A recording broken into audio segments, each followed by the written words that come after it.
Nope, slow. They were finicky yesterday, man. Were I they? went out and found them at like Lighthouse, those condos or Yeah. whatever. They just sit there and laugh at you all day. I found a couple big schools earlier and same thing, nothing. Water's too clear, man. Yeah. We need some rain and Yeah, everything I've seen is up on the other end. It's, you know, stained up there. good luck. Yep, you too, man.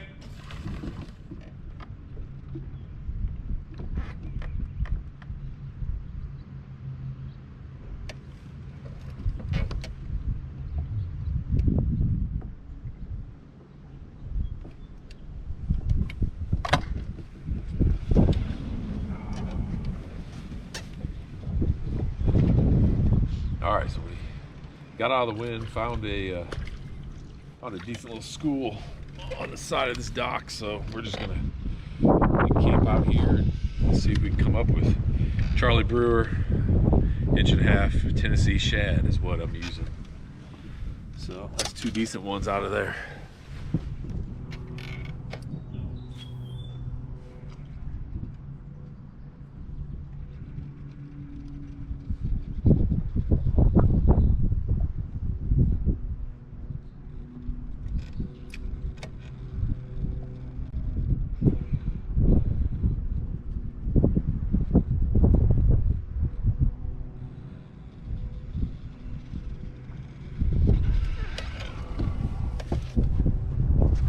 That's a good one.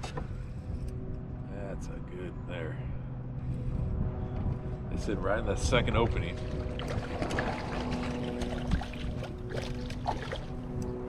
Right in that second opening of that dock there.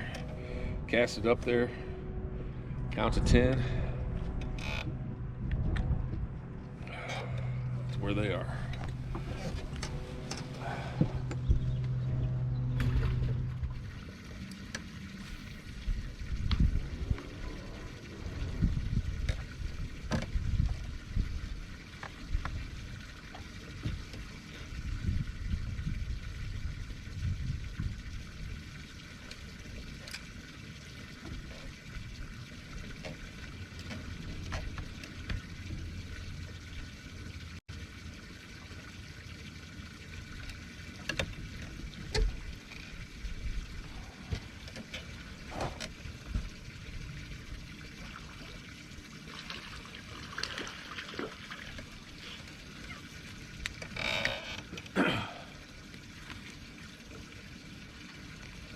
About the same spot.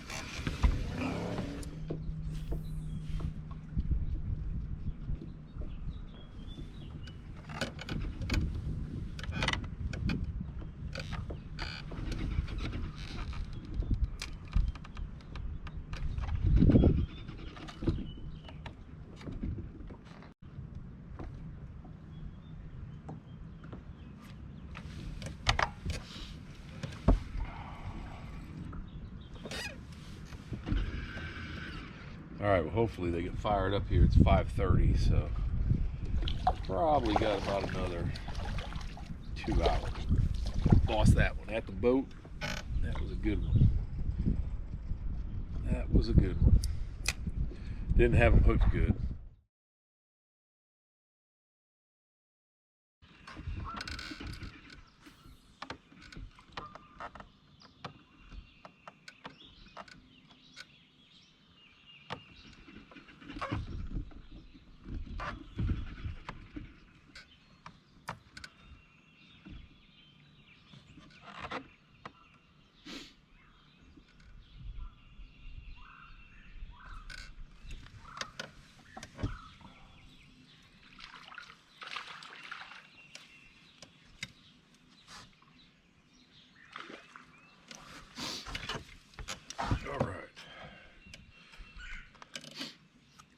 Decent little school here.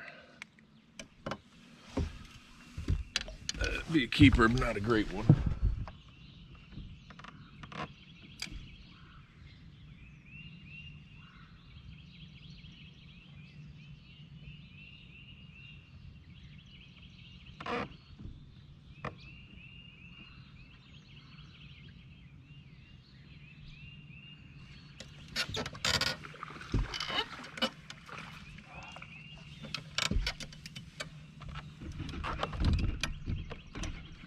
So he followed that all the way to the boat. Wasn't hooked good. What I've done is,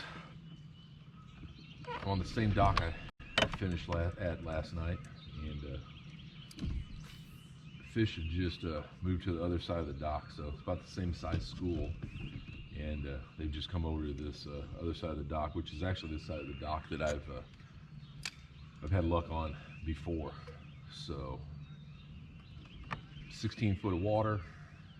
Fish are holding anywhere from 8 foot all the way down to the bottom, it looks like.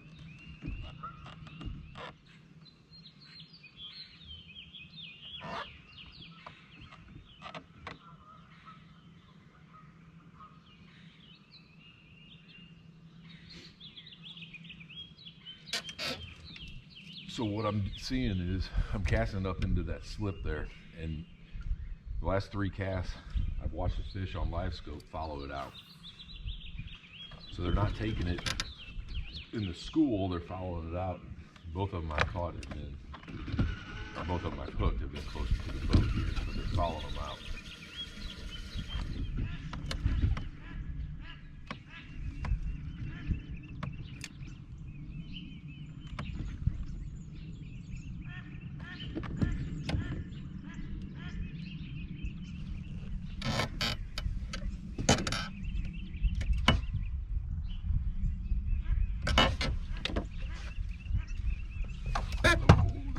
Some babies out there. Not sure if he's going to be 9 or not.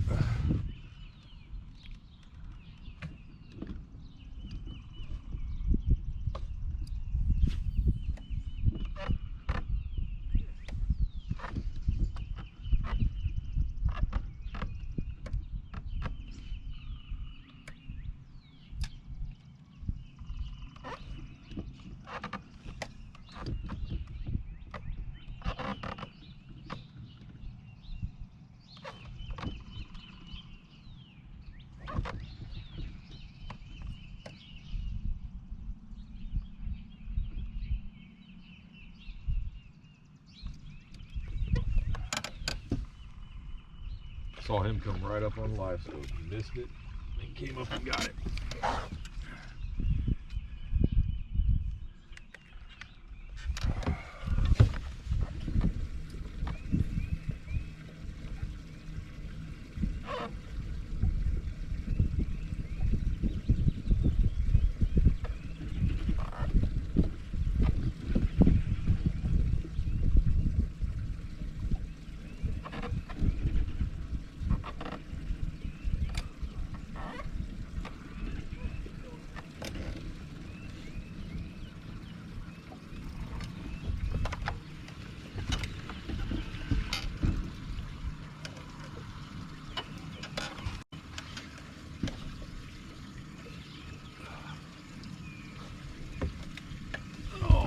Don't know about him.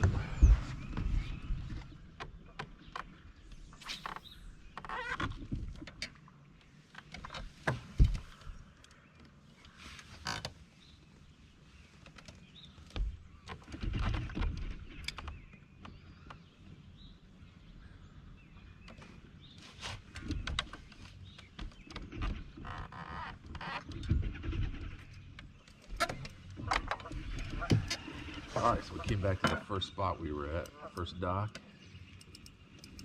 and there we got it. That's a dandy. Look at this one. Ooh. There we go. There we go. We'll take that all day. Changed up color. I'm using a Charlie Brewer slider chicken, the pink and chartreuse.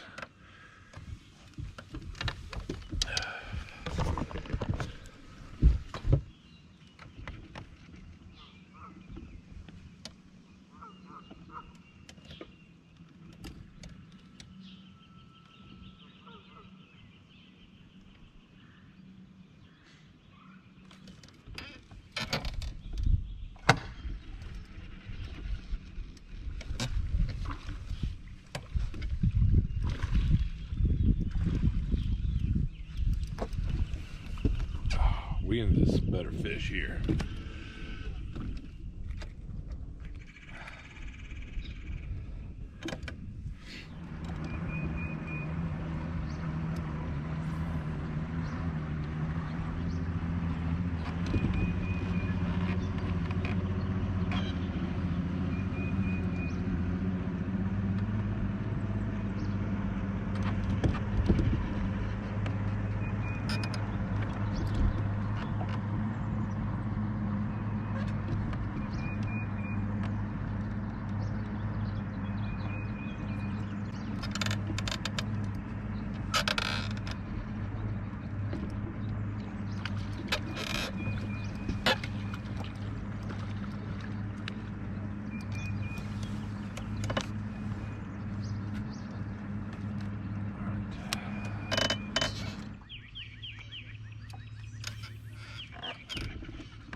Chasing schools around open water.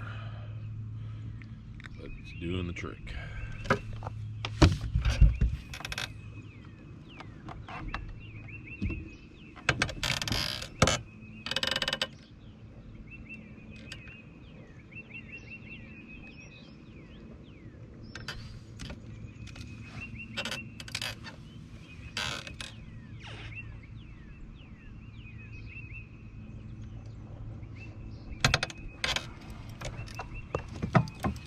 It's 2 in a row out of that school.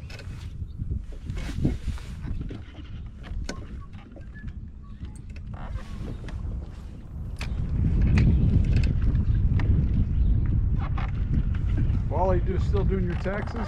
Yeah, I need to get to. Oh. That feels like pulling a little. Double up? Double trouble. Double up. There we go.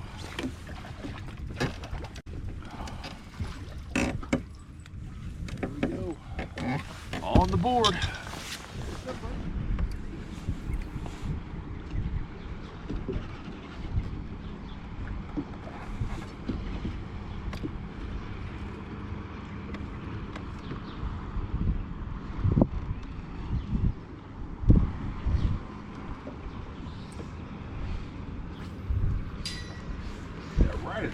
Holy moly.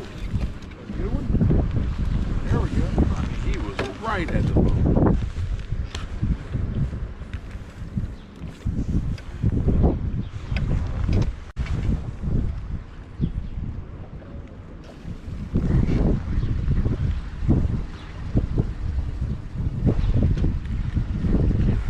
No tuxedos. Nothing happening yet. He's all in. He wanted it. He wanted that. No doubt about it.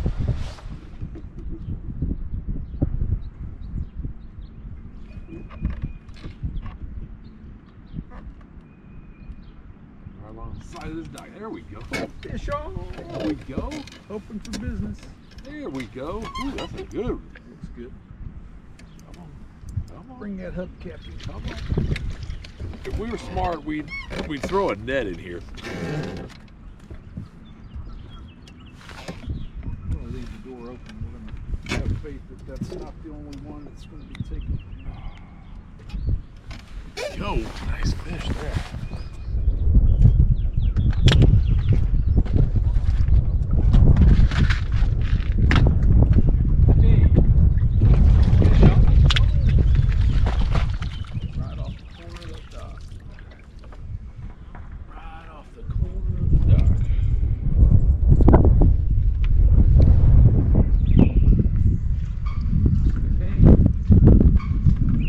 Got something? It's out. Took that thing as soon as it hit.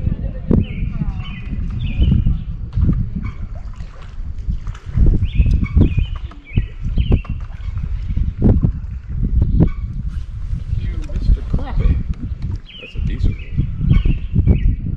Instant offense, huh? Yeah. Yeah. That was like when we would plan for a fish meal at Montauk. Yeah. Bring hot dogs as a Right. backup because if you're relying upon a meal, it seems like the fish would get lip locked.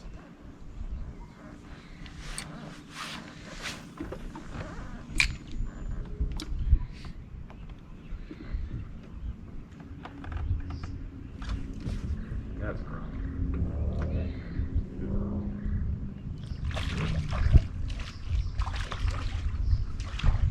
Oh yeah. Ready to turn on now, Rick. I hope. Turn on. June bug? June bug.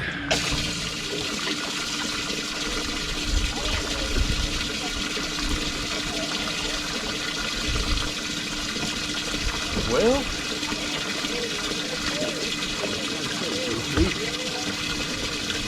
Probably not.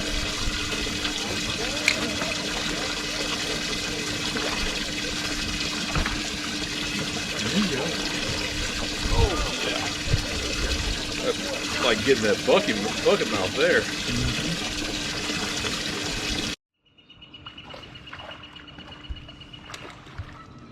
like your own live well, or you want to be in the with the other two? They're both combined. Oh, that's right. You need to Doesn't get a matter. divider.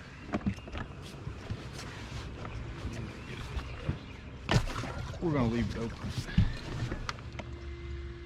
What you seeing on your movie screen there?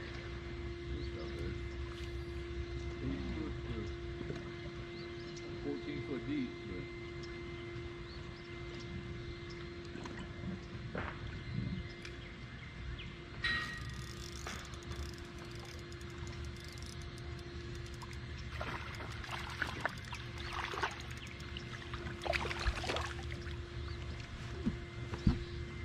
That is chicken. Huh? Chicken. No chicken.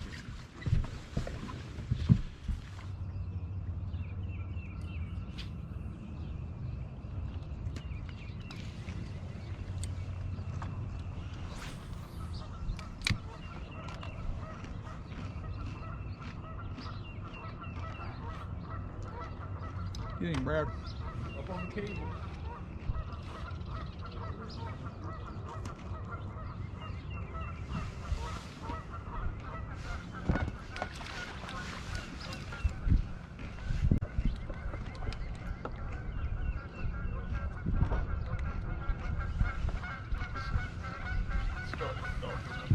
Yep.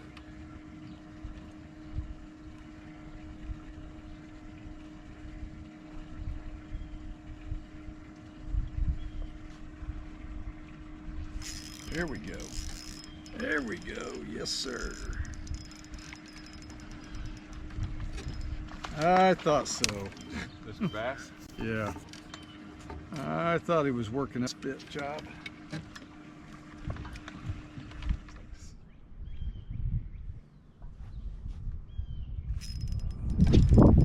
Again? Yep. Crappie this time.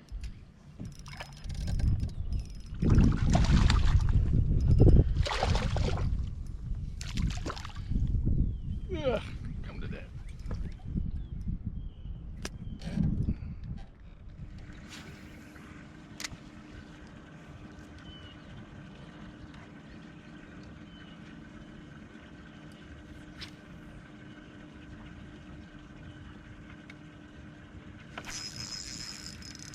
Got the same spot there. Fish that point.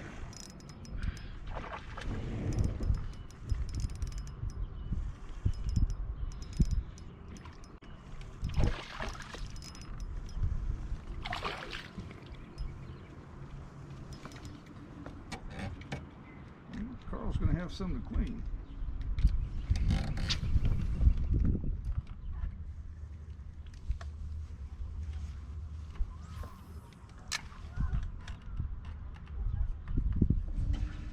There you go. Fish on.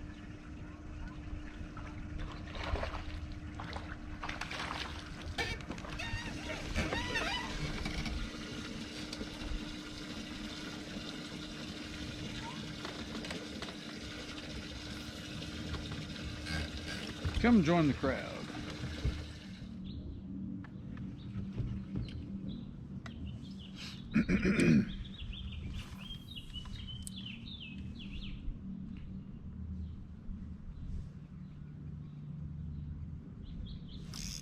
There we go.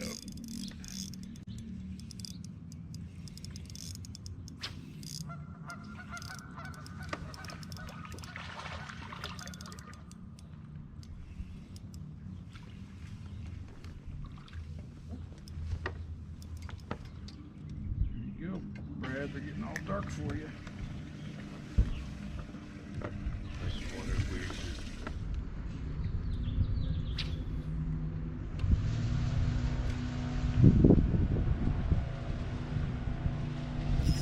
There we go.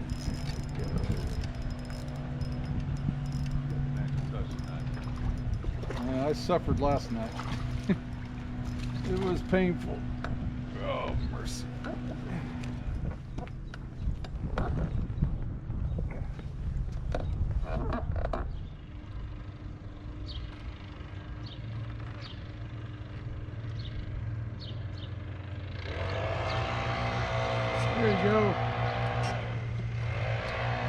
Sean.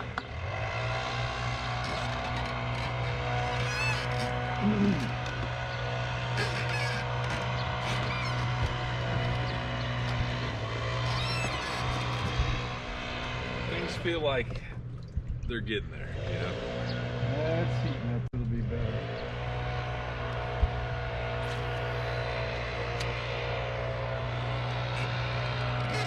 There you go, Brad.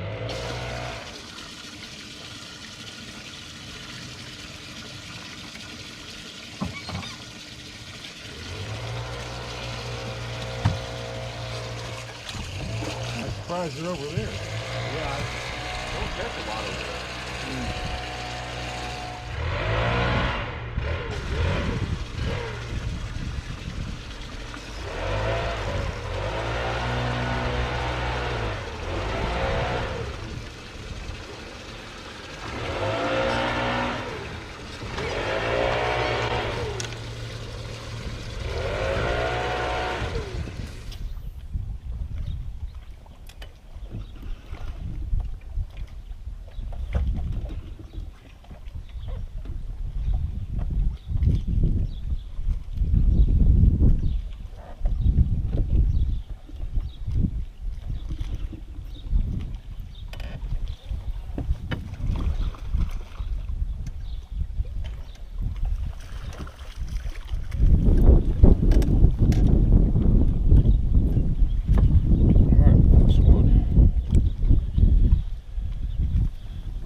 Mess right here.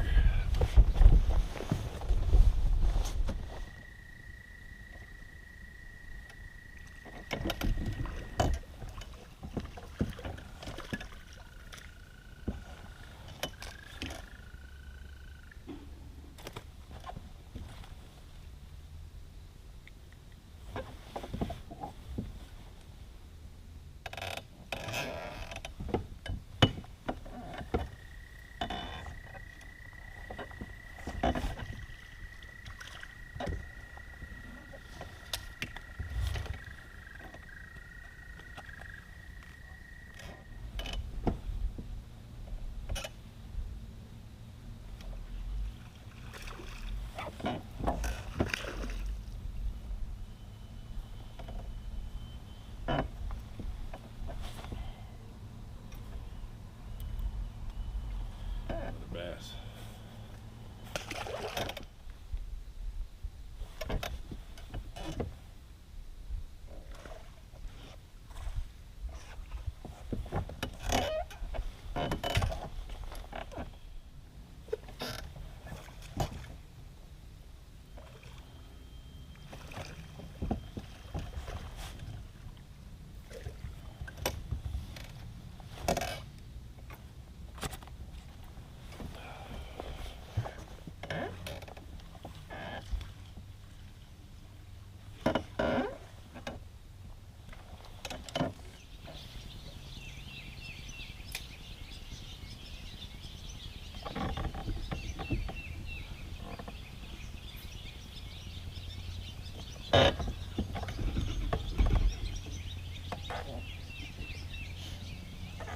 Feels like a good way. Start the morning. It might be fast. Crappie. That's a good crappie. There we go. Alright, so it seems like our spawning pattern that we see is on.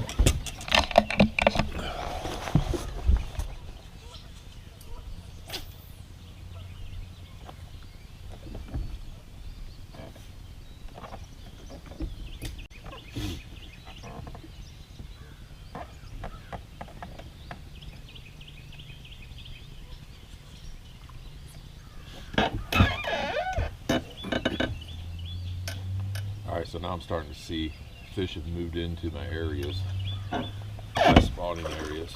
I'm starting to see that normal spawning pattern. These are males. You can tell they're darker. That's what I was catching last night also too. So these are males that are moving in early.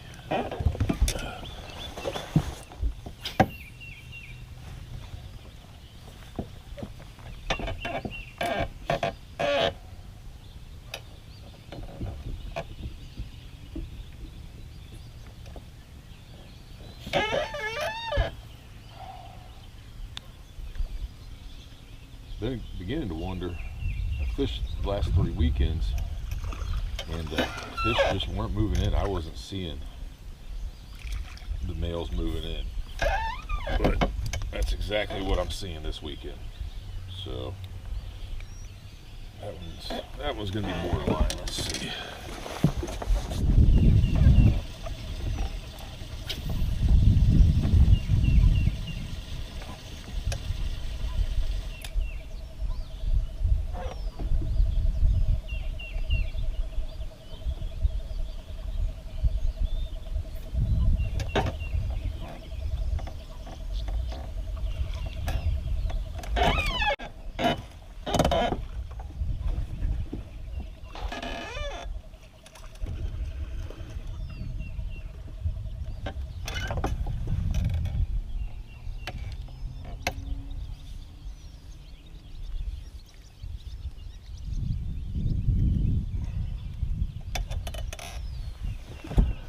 Another one.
Alright, so I'm on a point here where the fish always spawn. The males are moving in.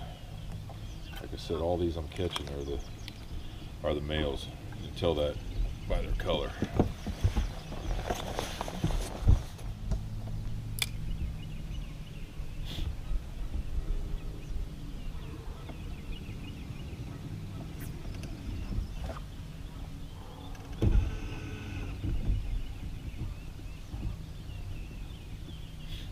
So I checked here last weekend, and the same spot.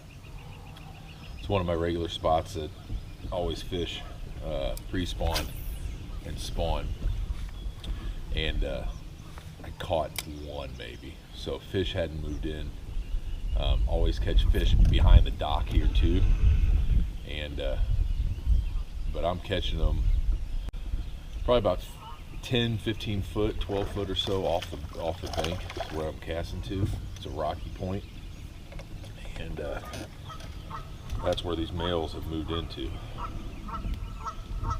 I think he's gonna make it for sure.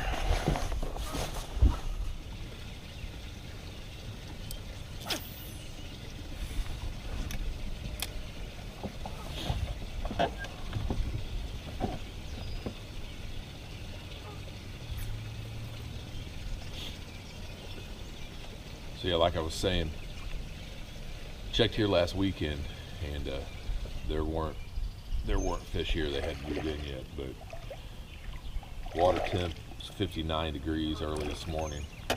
So that water temp's come up, and the males are starting to move in.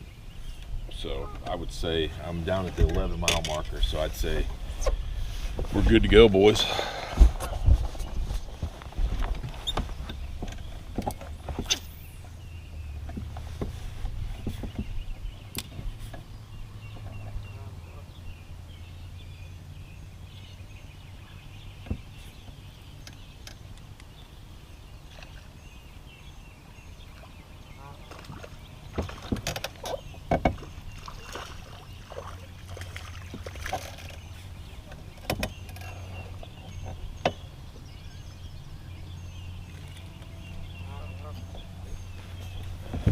They're not big, but I'll take them.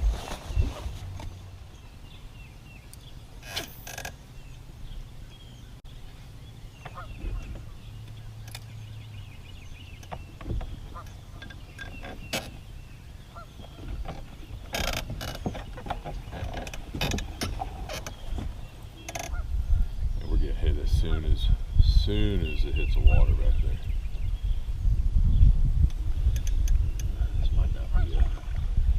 Feels like a bass. Oh, that's a good crappie. That's a good crappie right there.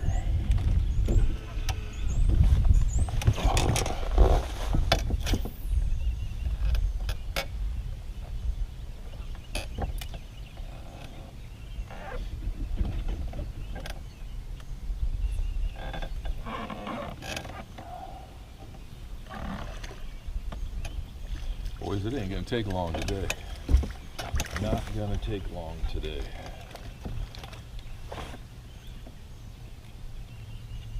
That's gonna be close to a 9. He might be an 8.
Right on that structure back there, that post pillar.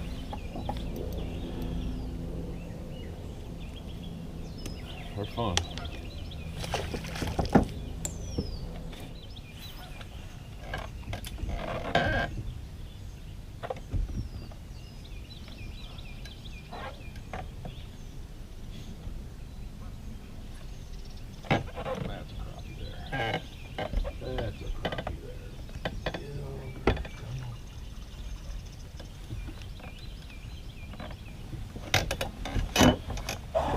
The cables. A lot of times getting behind those docks and back docking really pays off. This is a dock I know when they move shallow, they're back there.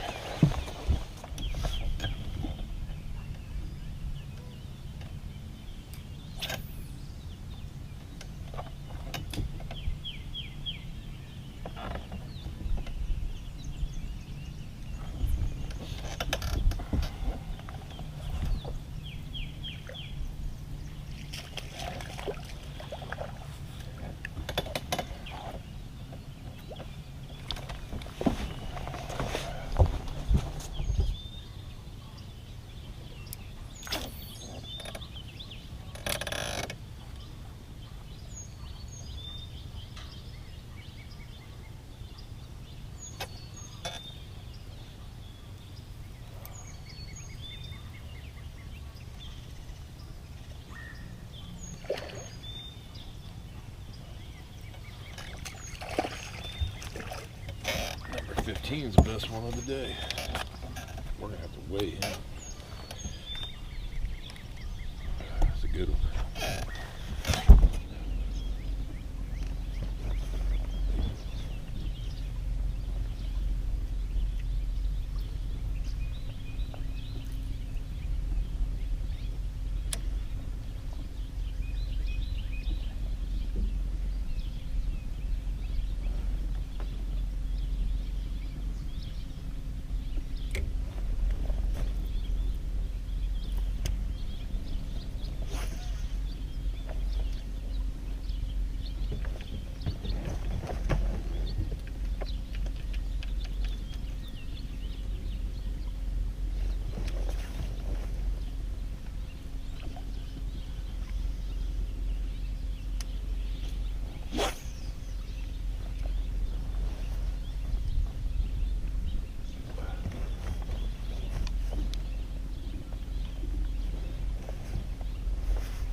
All right, we just doubled up.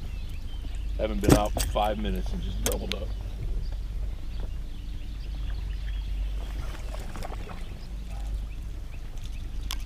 Doubled up with a white bass, but we'll take them.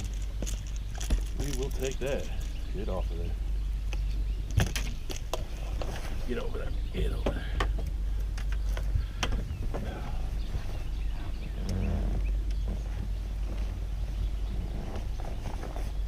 All right, just doubled up with a white bass and a crappie. I've been out for, literally, you just saw, I just threw them out 2 minutes maybe.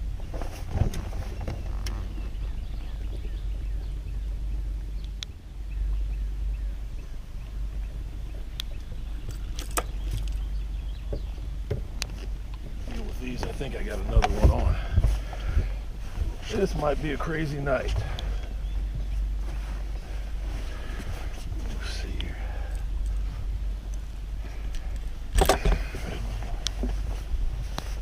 Where are my pliers at?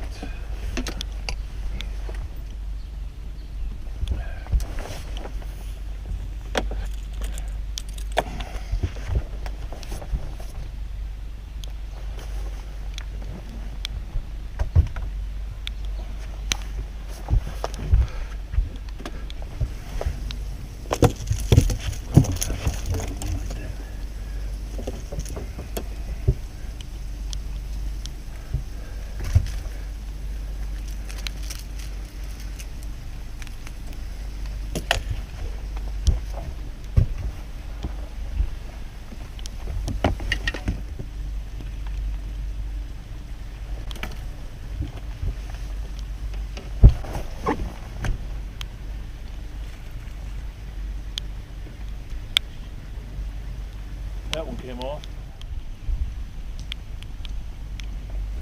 So I use braid, and I like it because I think what it does is it vibrates the tip of these rods. And what I'm seeing is, I'm gonna show you guys here. This rod here isn't vibrating, so I think I might have a fish. And when I bring it in and I pull it, I don't feel the vibration of that crankbait.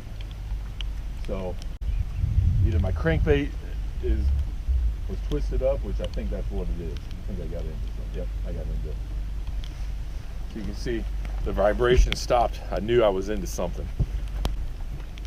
And I didn't feel that vibration of the crankbait. So that's one way to tell. If you think you got a strike, just grab it, pull on that, and it's gonna, that vibration, you won't feel it. All right, so what what I watch whenever I'm trolling, I watch my rod tips. You're going to want to watch your rod tips. The rod tips, I've got braid on all these lines, and I think it makes a difference. And comment below if I'm wrong in this. I'll admit if I'm wrong. But I've fished with mono on my trolling rigs before, and I've fished with braid. And it seems like anytime I've got braid on, my rod tips vibrate. I don't know if you can see it. I'll try to zoom in, but these rod tips are vibrating. And to me, when watching that, that's a strike indicator, as well as the rod tip going down. So there's been times where I've had a fish and the rod tip has not dropped, but the vibration stops. Same thing if you think you have a fish. If what you'll do is you can pull the rod and you'll feel the vibration, or reel it and you'll feel the vibration of the crankbait. If you don't feel it, your crankbaits are twisted, hooks are connected, you got into some grass or something. There's something wrong if you don't feel the vibration. But like I said, I watch rod tips, and anytime I see a rod tip either drop or go down or stop that vibration, I know that there's something going on with it. More than likely, 9 times out of 10, it's going to be a fish. So just another tip to watch, what to watch on your rod tips. What I do too, if I catch on the inside, so if I catch a fish on the inside or a reel one in, I'll rotate. So that rod now becomes my outside rod. I move the outside rod in, and that pulls that crankbait to the middle, and then I cast straight out to the side of the boat, and I set that rod in the outside rod holder, and that allows then those crankbaits not to get twisted. If at least me, whenever I try to cast in the middle, something always happens. It gets tangled up with the other one in the middle, or find it easier just to rotate the rods around. That's why I have, these are 12-foot Edgar trolling rods. That's why I run all 12-foot. I know some guys run different lengths on the inside and the outside. I like to have all one length. That way I can keep my rotation going, and it doesn't affect it at all. So hopefully I can catch one on the middle here this evening, and I can show you that rotation on how that works.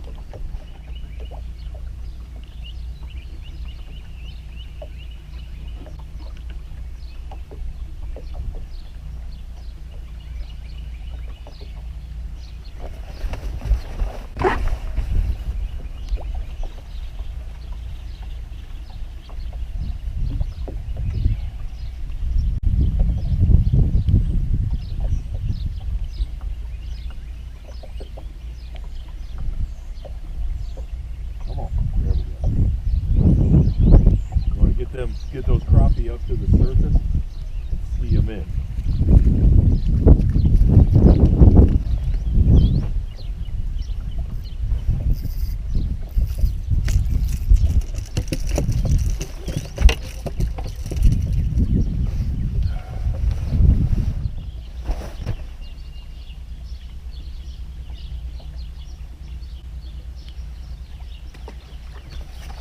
That was a short, and I had a bite over here.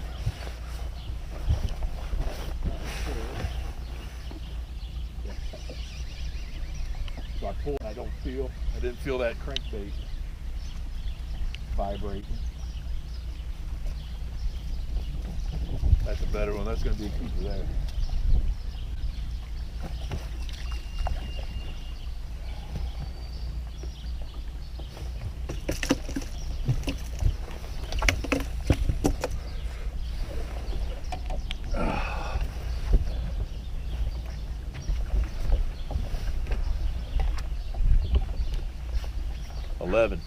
Good one. You'll catch some good fish pulling crankbaits.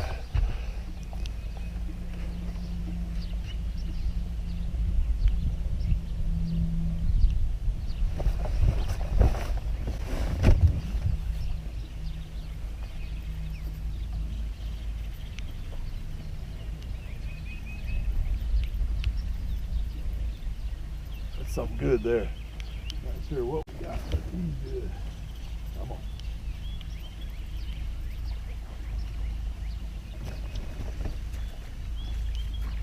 Good crappie. Are you just pulling one or the other? That's a decent fish.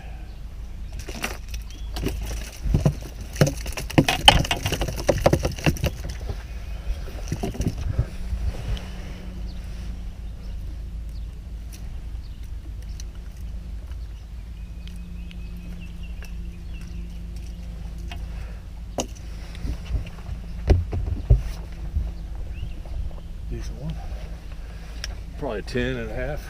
Oh, 11. My eyeballs are off. That's that chrome and blue. I need to probably put another one of those on because I've caught several off of that.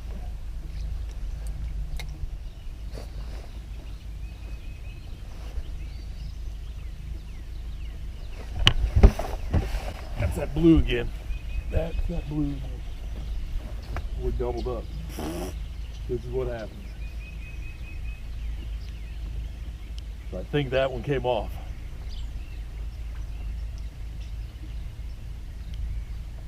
And mine came off too. Nope. Nope. All right.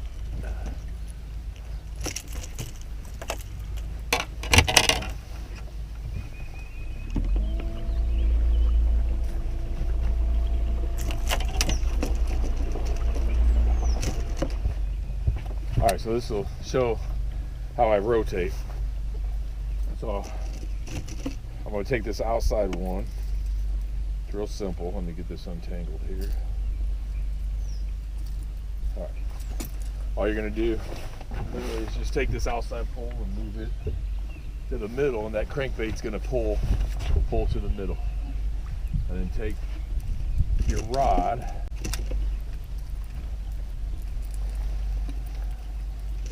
Take your rod that's going back and just cast it to the side.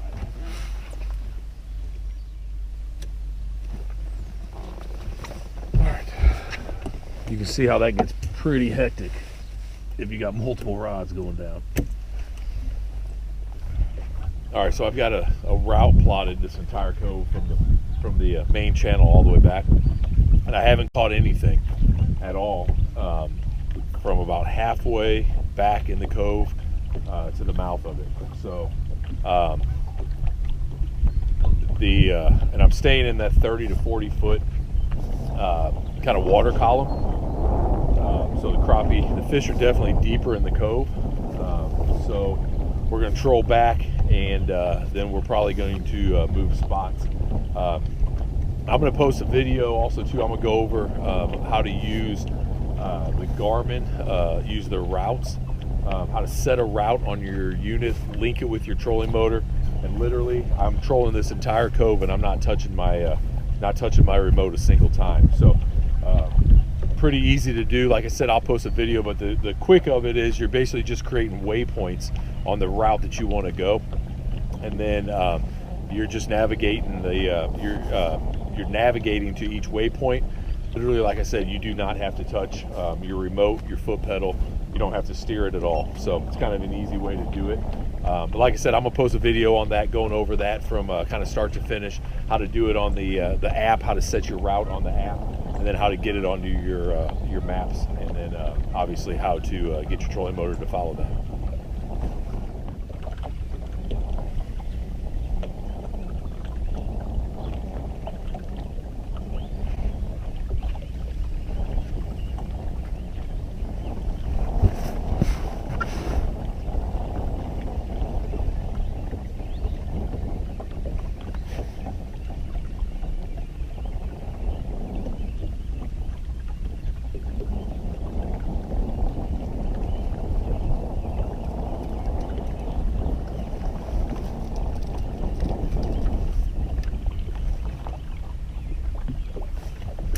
All right, switched everything over to that blue and chrome with the blue back, and that seems to be what they want.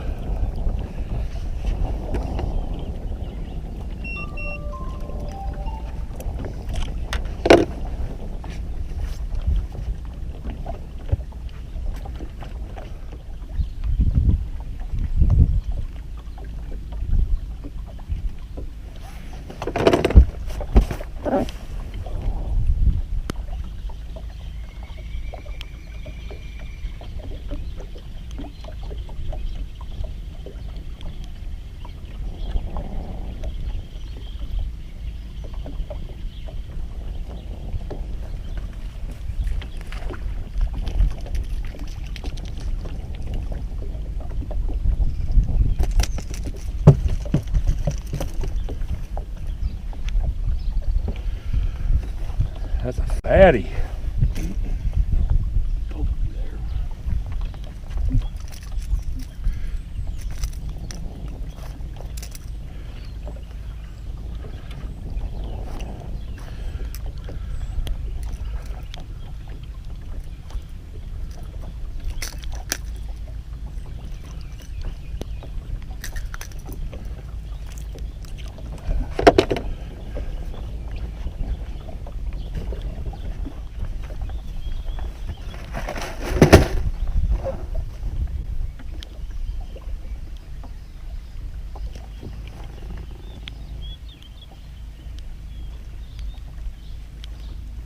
See, that was one there. I didn't see that rod tip go down, and I noticed it wasn't vibrating anymore. And we got us a nice crappie.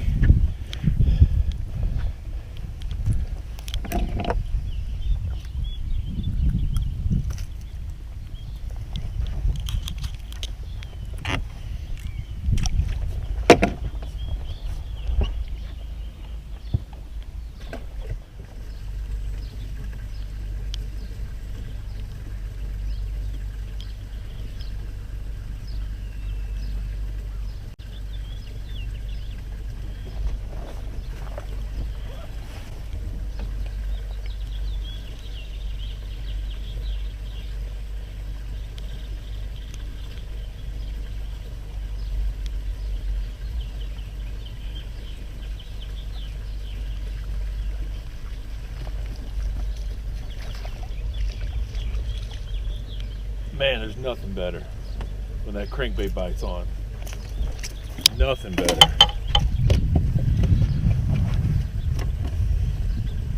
Nothing better.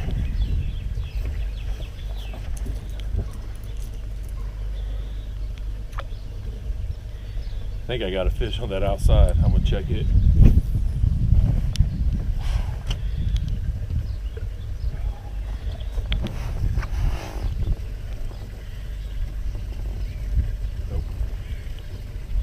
I thought I had a fish and I checked it, just pulled it, felt that vibration, so there's no fish on it.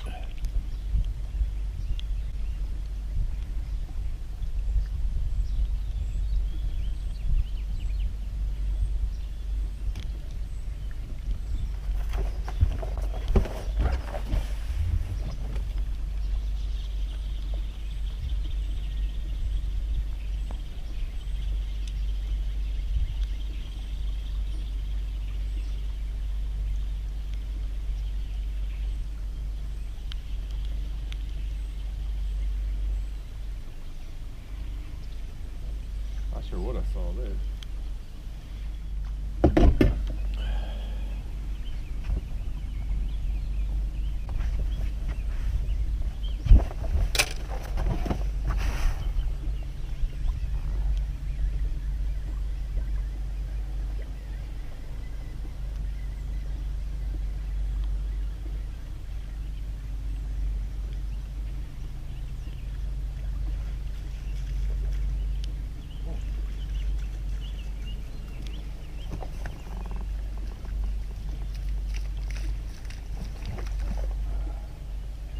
Slab.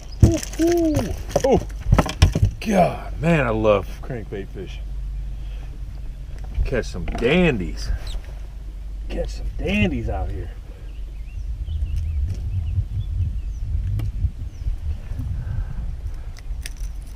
Nothing better. Nothing better than pulling crankbait.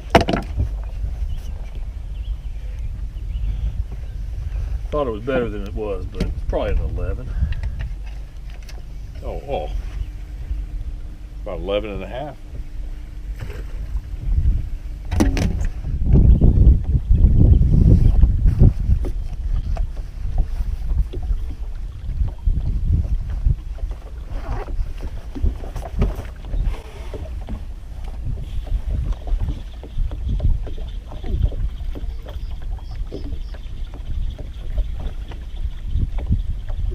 Good one came off. Whatever it was a good one.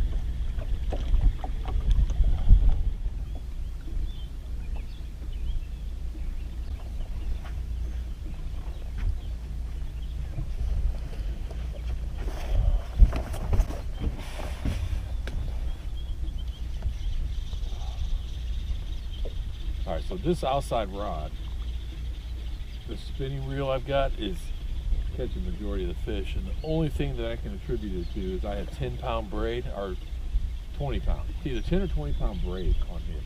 So it's got to be a different depth. That fish might come off. Yep. It's getting hit though, so I think it's think that 10-pound braid is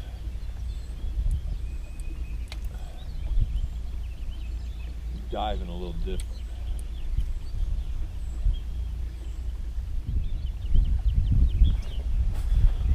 Because I've got chrome with blue back on everything, and that got hit twice back to back.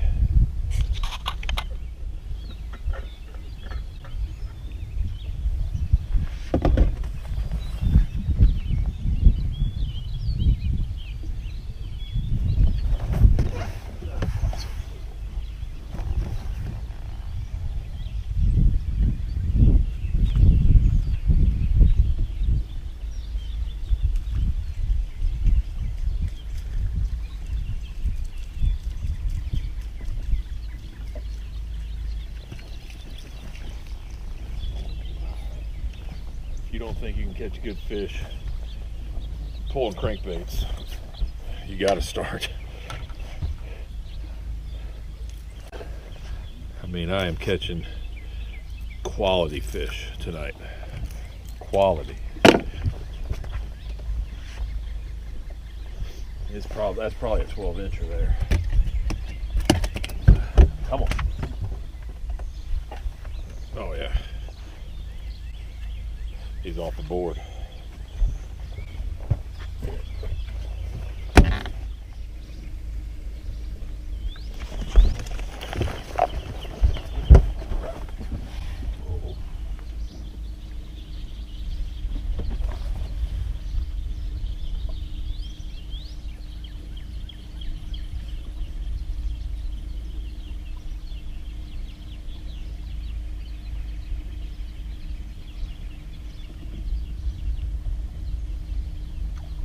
I don't know what's going on. That's 3 in a row I've lost on this rod.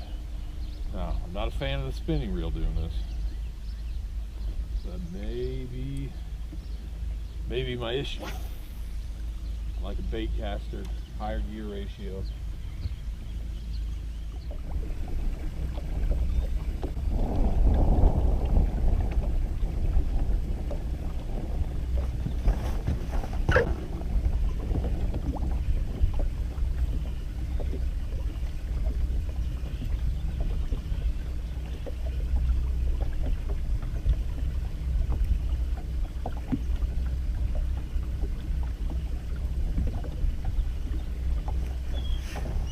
Watch your line. The rod tips, I just didn't look right. And look when see my crankbait, it hooked on the line. So I knew something was wrong there. Just bring it in. You'll feel it. It'll be what it was doing was it was floating on top and it was popping. Sometimes it can test your patience, but especially with these long rods, dealing with multiple 12-footers, 16-footers, whatever you decide to run.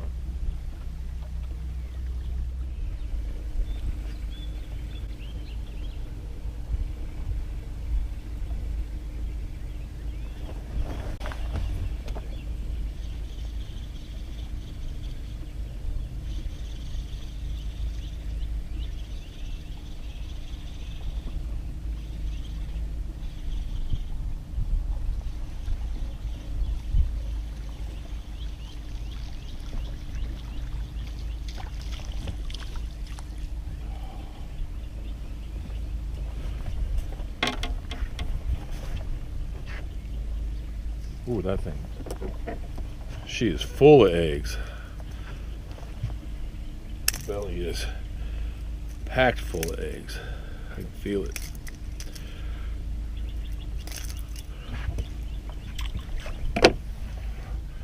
Look at that belly. Look at that. She's ready to pop.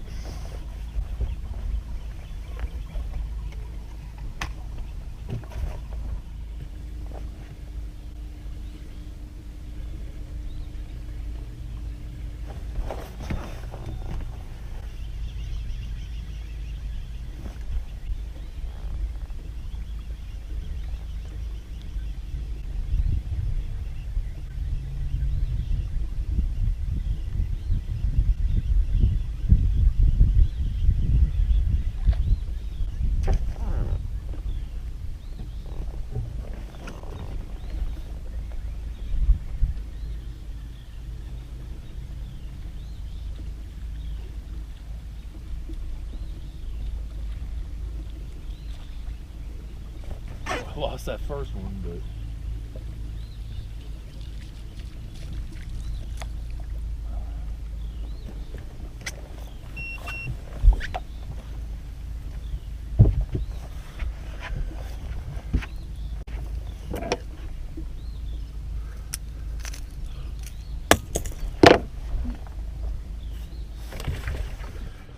All right, so let's talk about a couple things that that I saw while I was out, and some one notable thing that really stuck out to me. If you guys notice, I mentioned in the video, I had that spinning reel set up. What that reel is, it's a Shimano Stratic, the FL, I believe it is. Yeah, the FL, it's 3000. It's got a 6:4 to 1 gear ratio, I believe. But I had 10-pound braid. The Suffix 832 braid is what I had in 10-pound. That was, I caught, I mean, I don't know. It was probably, I mean, 3 to 1 on that reel. And the only thing in the same color, I switched over and I was using the chrome with the blue back, the Bandit 300. And the only difference is on that specific reel, I had 10-pound braid. And I had it like that because I'd bass fished a couple weekends ago, and I just hadn't changed. I hadn't changed my setups. My other setups were I had Daiwa Tatula. I had let me look here. I got it pulled up here, and I'll tell you guys exactly which reel it is. It's the Daiwa Tatula SVTW. And it's the 7:3 to 1 gear ratio. But on those, I believe I had 30-pound braid on one, I had 50-pound on another, and 80-pound on the other.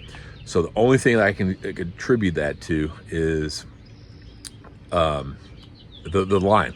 So those heavier lines were the crankbaits were not diving as deep as the 10-pound. So those fish, I was getting it deeper. I was getting down into the level that the fish were at. So what I'm going to do moving forward, I fished the next day. There'll be another video, but I switched everything over. I still kept the 10-pound braid on the spinning reel. And you'll see in that video when I get that up, probably next week, that I still significantly was catching them more on that, or getting more hookups. I switched the other 3 reels over to a 30-pound. So the Suffix 832 30-pound braid. Made a little bit of a difference. I think I caught more on that. So that's one thing that I noticed, that the line diameter does make a difference. And I think moving forward, I'm gonna switch everything over to a 15-pound braid. I thought about going 20, 30. I think I ran all last year. I had no problems with the 30, but I think I'm going to drop it to a 15 and see if that makes any difference. I'm also going to, I don't like the spinning reel setup with pulling crankbaits. And I've ran it before. I've ran several spinning reels in years past. But I want to get away from it. So I'm going to pick up another one of those Daiwa Tatulas. And I like those. Those are not cheap reels, but I like those reels because of the gear ratio. They're just so smooth. It's a quality reel. If you've never fished with a Daiwa Tatula, they're top of the line. So I'm going to make that change. I'm going to swap out. I'm going to get another bait caster, that Daiwa. I'm gonna swap that out. I'm gonna switch everything over to 15-pound braid. So that's the main thing I wanted to kind of discuss was line diameter, and then also too, if you can go with a bait caster. I also I run my crankbaits a mile behind the boat. I know some guys, I've seen some guys online on YouTube, some other guys, they'll basically cast it out and they'll let it, spool out a little bit further than what they can cast it, and then they lock it in. I'm a mile back there. I'm probably 150, 180 feet behind the boat. I don't have line counters. I just kind of let it go, and I can tell by my spool where I like to be at. But I like my crankbaits out there. I personally feel that by doing that, they dive deeper. So you can make some adjustments in that, but I've ran them closer to the boat, and I just personally don't have much success doing that. So find what you like, but in my opinion, starting out, get them behind the boat, get them way back there, and kind of adjust in from there. So majority, like I said, what I'm using, the Bandit 300s. And then I also do some of my own custom colors. What I found is the blanks that I get, that I paint, they run real similar to Bandit 300s. I've had some guys buy some from me and they say the same thing. They've had some pretty good success with those. So if you're interested in those, reach out to me on either here. You can find me on Facebook at B Minds Fishing. You can find me on Instagram as well too. Send me a message. I'll get you some pictures of some stuff that I've done. I've got some kind of unique stuff. You know, it's kind of some June bug color, a fluorescent pink with a fluorescent chartreuse that I've killed it on. In that video also too, I was using a, I believe it's a white with a pink and black splatter back. So I've got some pretty cool colors. If you're interested, reach out to me. I'm happy to get you guys some. So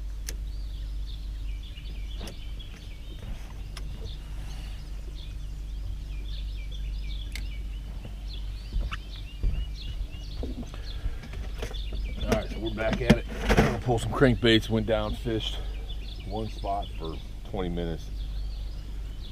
Didn't catch a single fish, didn't have a single bite, so decided I'm not playing around with that any longer. So we'll start pulling crankbaits today, see what we can do in a full day.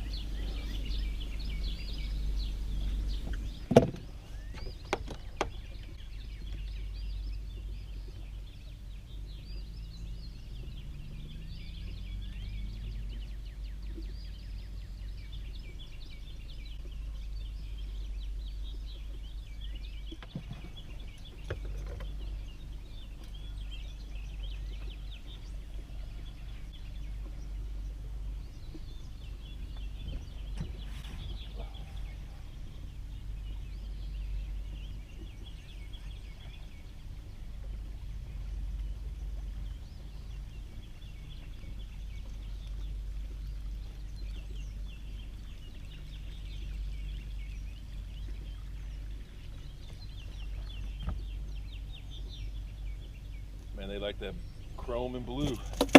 That was the ticket last night. I only got one of them on. I wanted to see, but we might have a similar pattern today.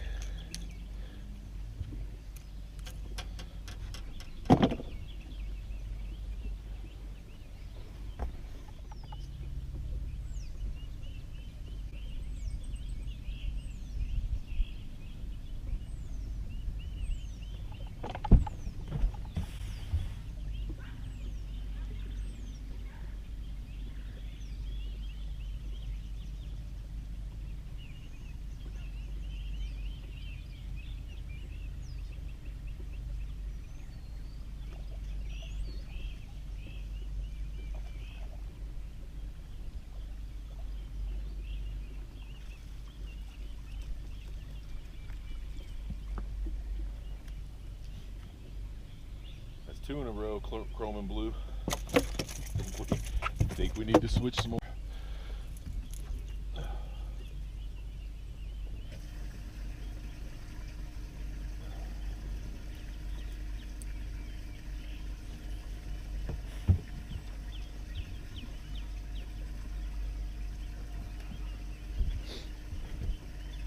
A little smaller than last night, but still tins.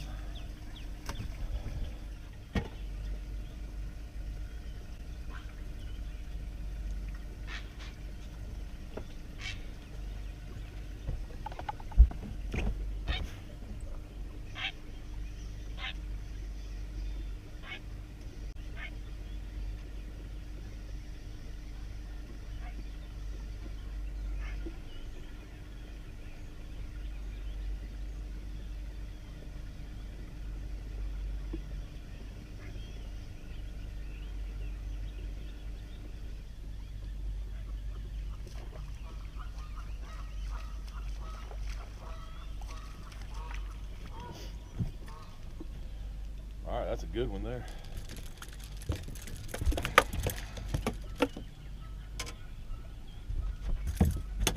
Doubled up.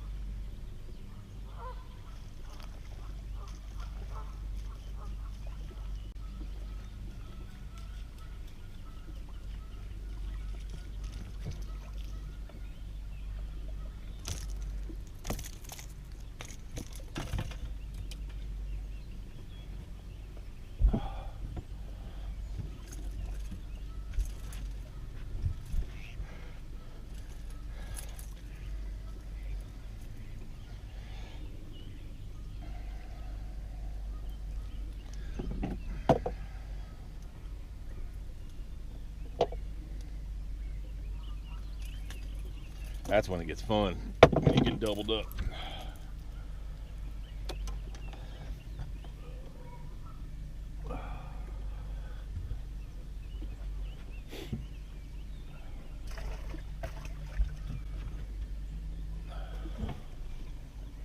Another one on the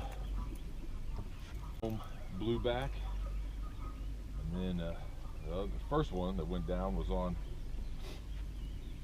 pink splatterback. That's a color that I paint myself.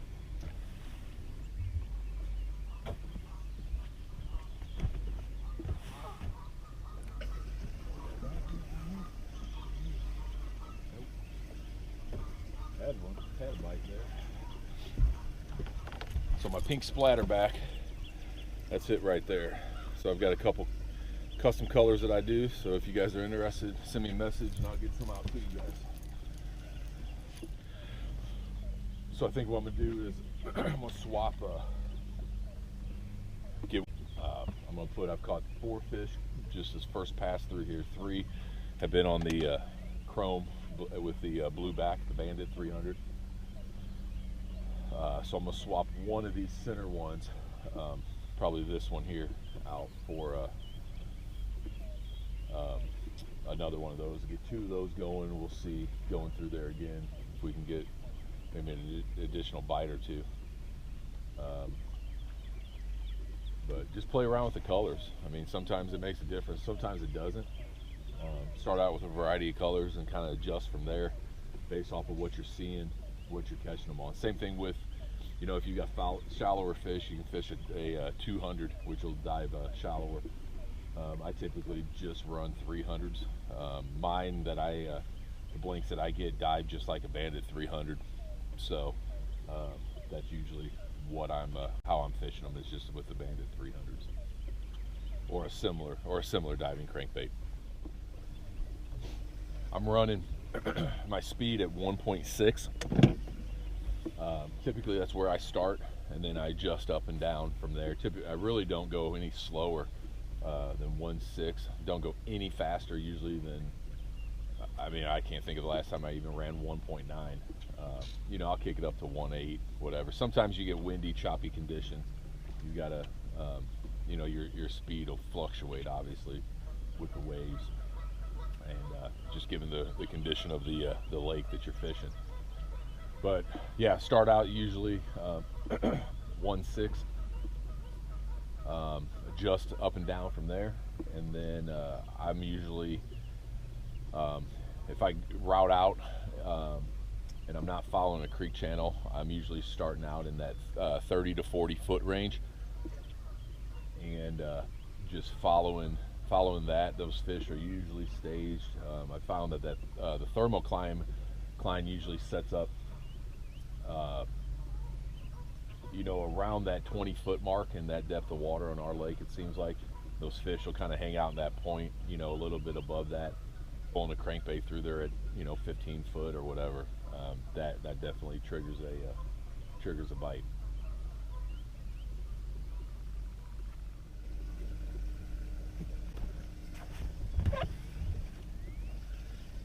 Way out here. That's another on the chrome with blueback.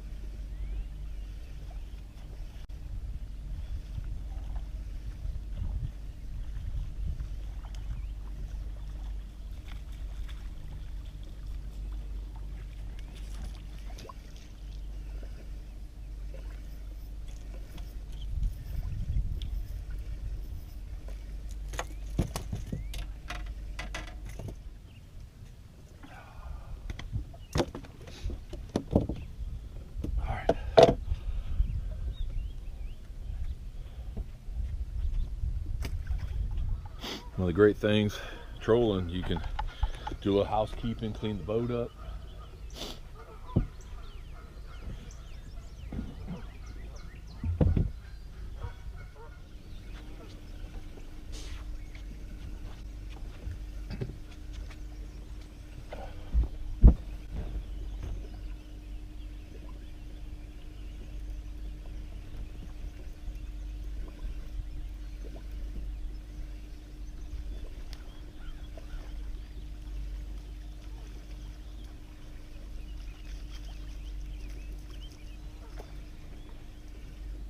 Another one, chrome blue back.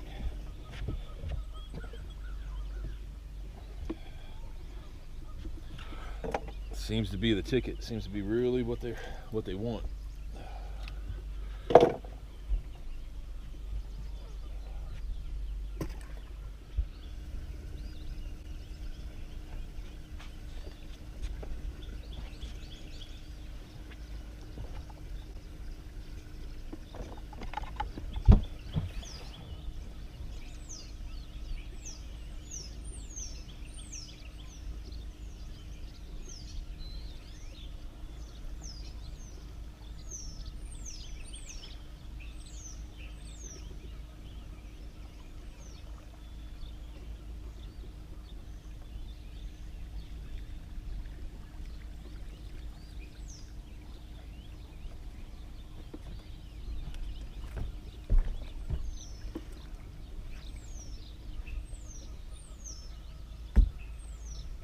That's the first time that's happened, but it happens. Get a mess, get cleaned up. I might have a fish on there too. Yep.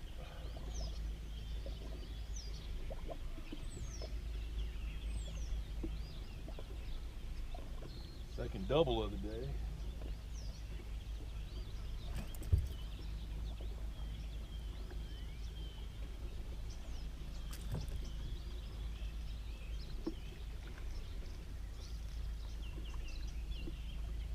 Another one. Chrome blue back. Alright, let's deal with this first.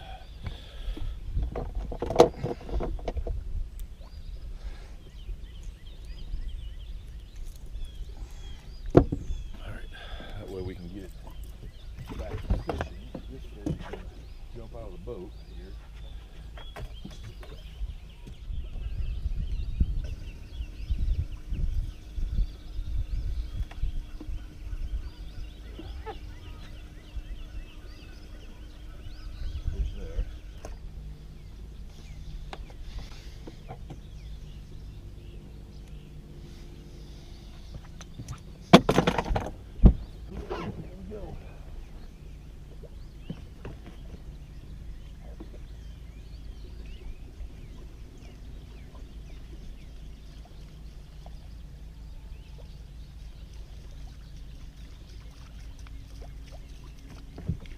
Splatterback, pink splatterback and chrome blue back. Seems to be what they want.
You never know what you're going to catch pulling crankbaits.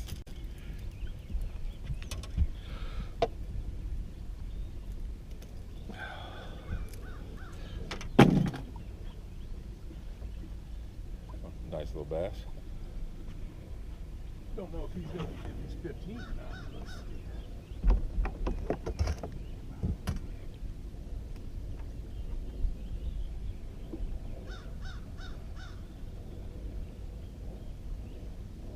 Oh yeah, he's a keeper, 15 and a half.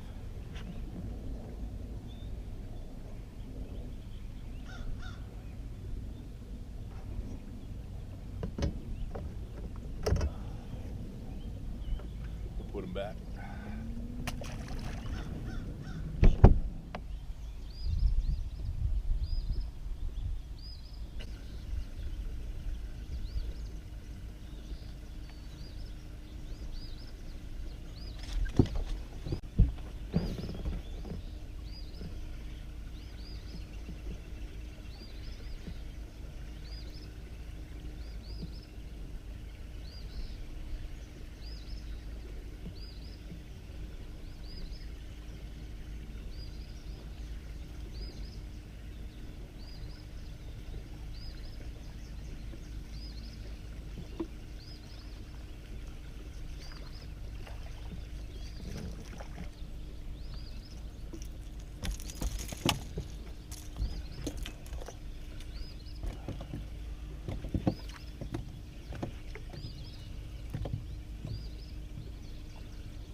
Chrome and blueback.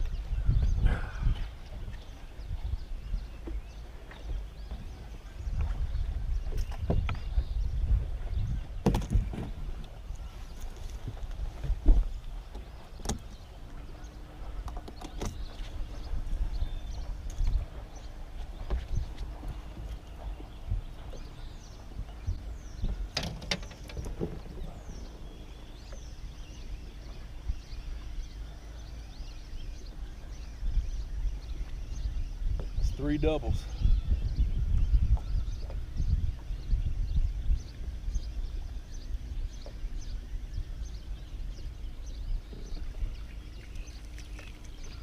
On the pink splatterback. That's a good fish there. That's a better fish.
Man, what a morning. Tell you what, I probably started pulling about 6:30, and it's 9 o'clock now. 14 in the boat, 1 keeper bass. I threw the bass back. He was about 15 3/4. So, have not left our cove. Last night caught a limit here, and then this morning have not left our cove pulling crankbaits. So, you can definitely get on them this time of year.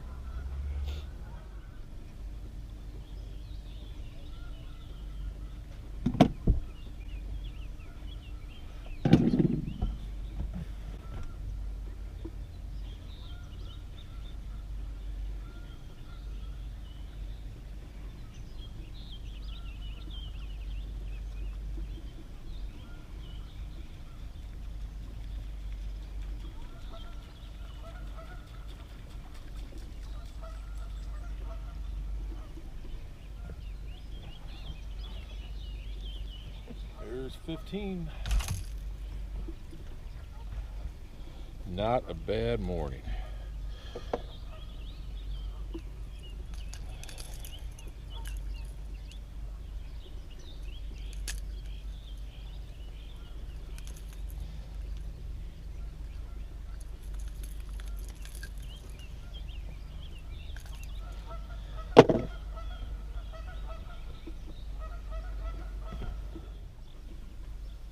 All right, so I got my limit. I'm gonna call it a morning, go up, eat some breakfast, and I'm gonna take Dad out this afternoon and see if we can get him a limit, and we'll see where we end up going. But might just stay right here in the cove. I mean, 2 limits and about 4 hours of fishing. So.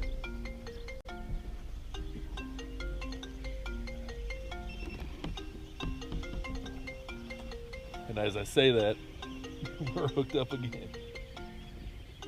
Phone's ringing.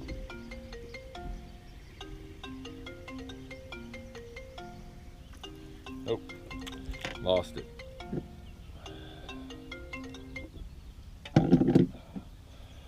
So yeah, we'll gonna go up, eat some breakfast, and maybe do a little editing. And yeah, we'll get back out with Dad this afternoon and try to get him a limit. All right, let's take a look at how we ended up today. Let's see if you guys can see in there. That's the old live well. 15 of them in there. So we're gonna net them, get them out, and get the fillet knife on them.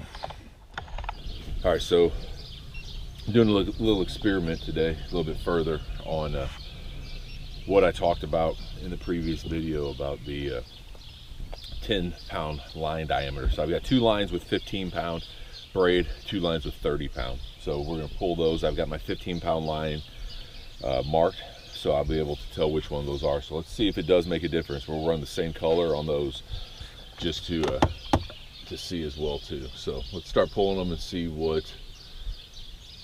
if it does indeed make a difference.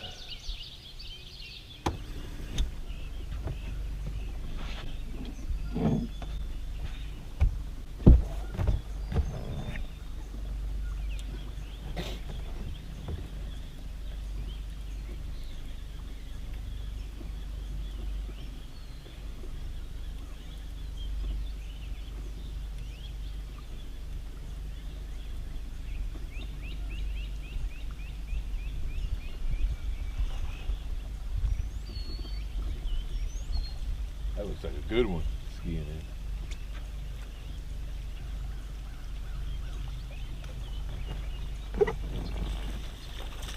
Because it's a bass.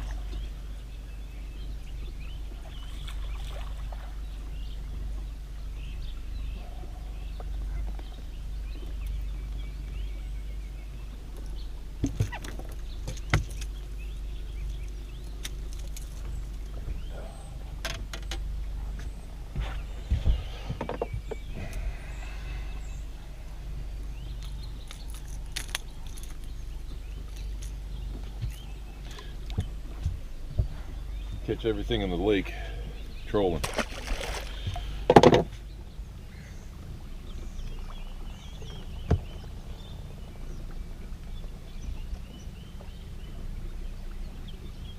So I looked back and I saw a little wake. Didn't look right, so something happened with this crankbait and it was floating on. Might have got into something back there.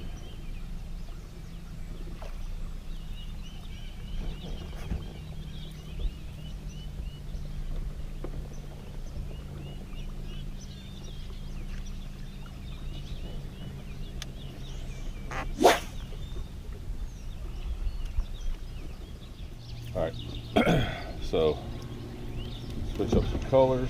Start out with 3 of the chrome and blue back, which has been what's been on fire lately. But I'm gonna change a couple things around here. Do another pass here just to see something different. If they want something different. Don't be afraid to experiment with colors. I normally start out with 4 different colors on. Today how I ended last night, just left them on. Like I said though, the chrome with the blue back has been what they wanted. But things can change from day to day.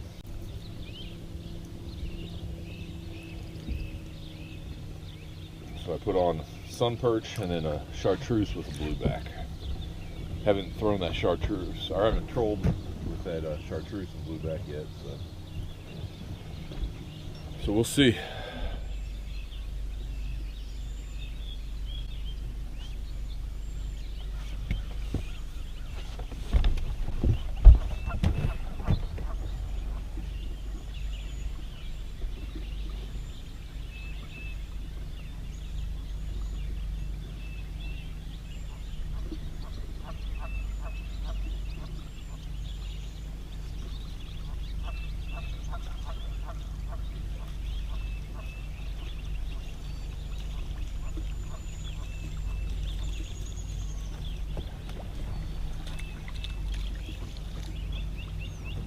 All right, first crappie of the day. I switched from chrome to blue. I switched 3 of them, and what do you know? That's what we end up catching it on. But that's the way it goes. So we'll see if the trend continues. We might be switching back. Oh, we got another one. Big double dot here.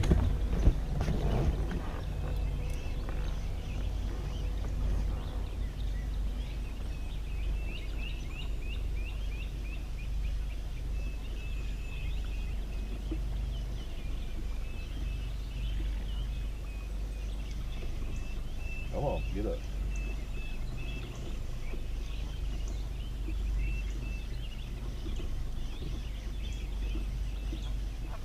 Did I lose it?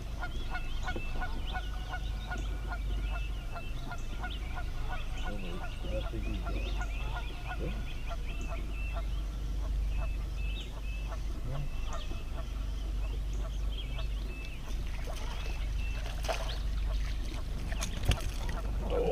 Just a good one that stayed down. Holy.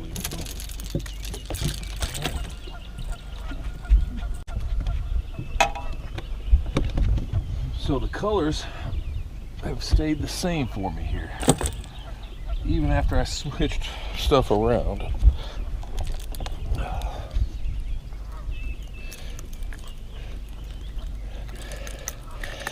That was my pink splatterback and the chrome and blue. So what I've been catching them on. I might have to go back.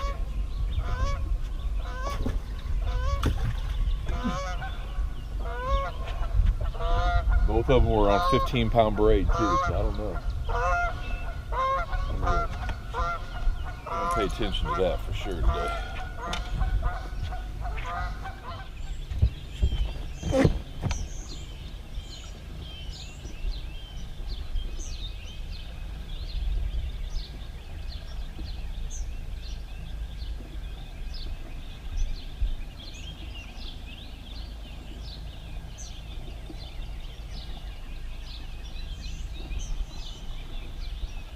as I can do.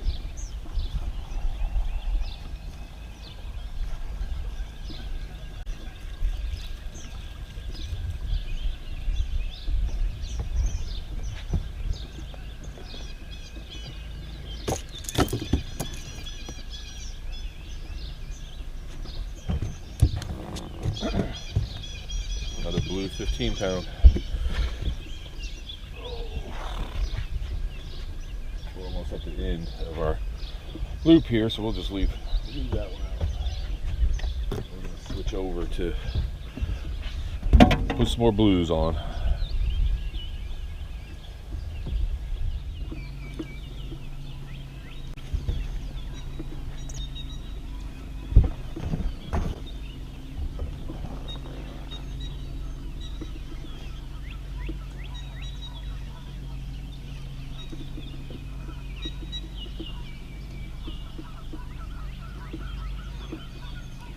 This might be a bass.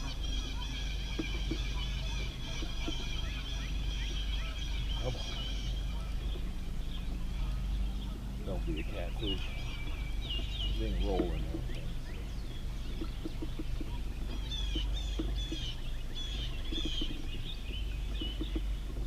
Taking a while to get up. Bass. Come on. Jeez.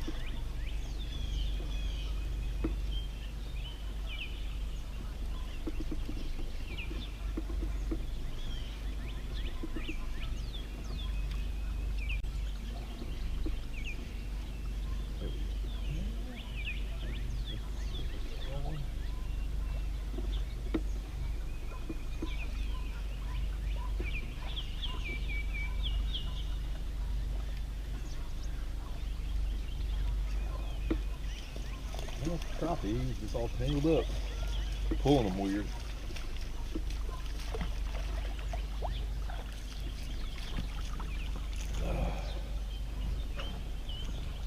Good crappie. Kind of got him hooked on the side of the head there. That's the first one on 30-pound. That's a good crappie. Fatty.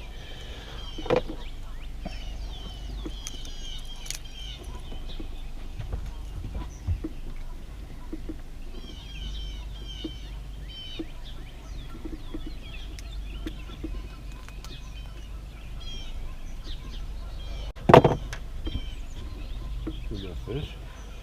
Got some shoulders.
There we go. There we go.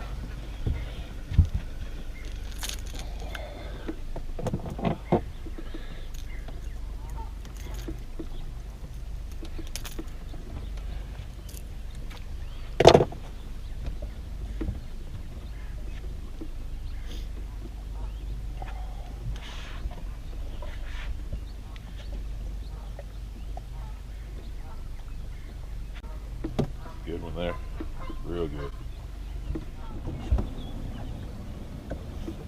So I'm gonna talk about something real quick.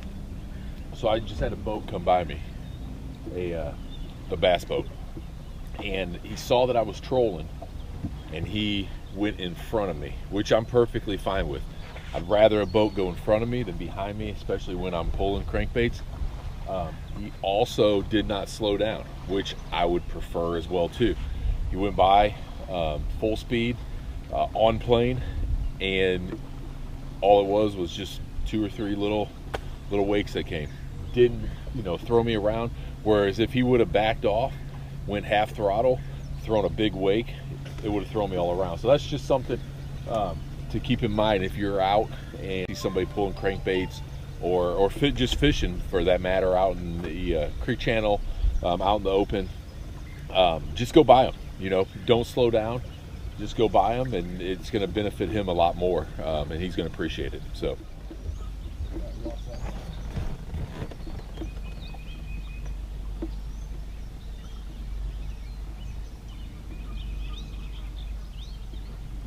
Right here. Come on.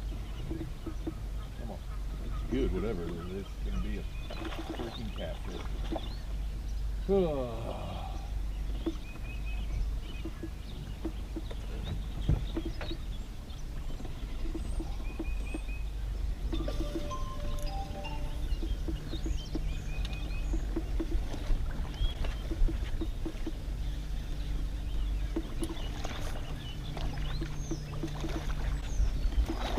Dealing with these stupid things.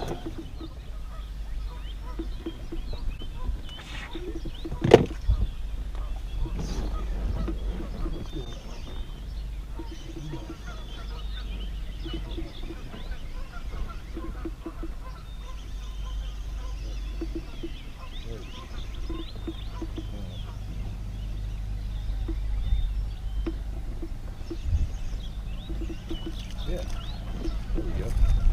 While we dealt with that nasty catfish, we had a crappie on that white pink splatterback. Once again, that chrome and blueback are the ticket this week for sure. That was on 30 pounds.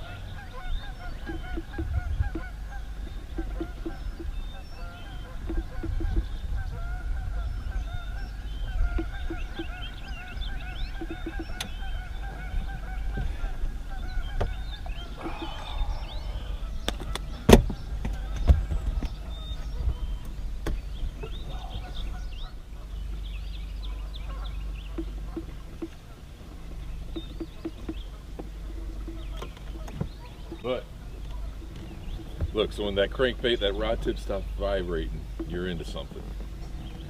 Pull it in and start over.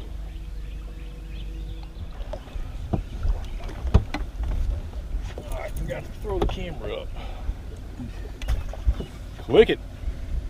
Just throw it over, and that'll be the easiest thing. That way, you're not getting out. There you go. Yeah, we didn't catch anything out here. You didn't? Broke that record. The marina, or a restaurant, that restaurant place right here. There, and then there's a point, you come around a point, there's a rocky bluff, and Marty goes, we're going to catch something there, and we caught 2 or 3 there. There's a bald eagle, right? Yeah. Yep. I wonder if we can, I was thinking, you think we could put some plates on the back corner of these lids where the hinges? Where the hinges? Like back, like put the plate like right here.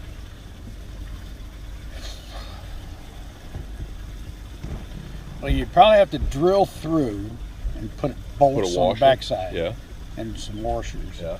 They don't seem to catch a lot of pressure. But I thought do it on the hinge, but then that way that way somebody could sit right in the middle. That's true. You know?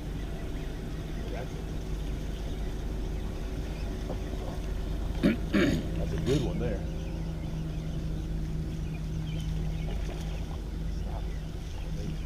That might be a bad. And off big mouth. Not the bass. Oh, big old bass. Big old bass.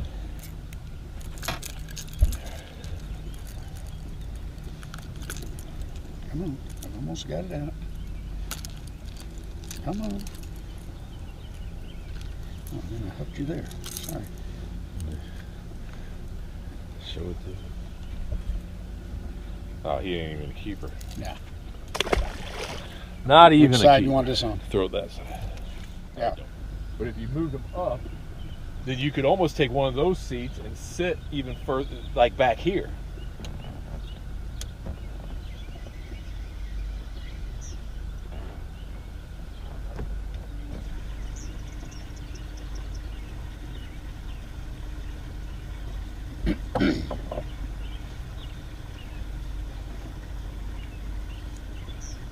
We've only got one in the boat, right? Yeah. Yeah, we got one crappie. Yeah. One crappie, one bass. Here's another. I don't crappie. count the bass. Here's another. No, don't count that. Here's another crappie.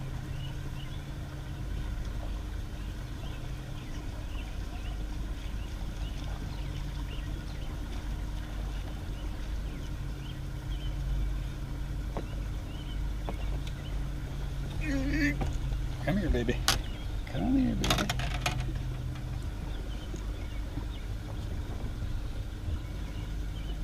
Which Just fins? throw the hook on the crankbait on the side. I put the rod. Okay. And I'll have no rhyme or reason to where I put it. Whatever is easiest for you. Whoops. I'll redo that. Maybe it might be easier since you're on that side. I can move to that side. Don't matter. Number 2.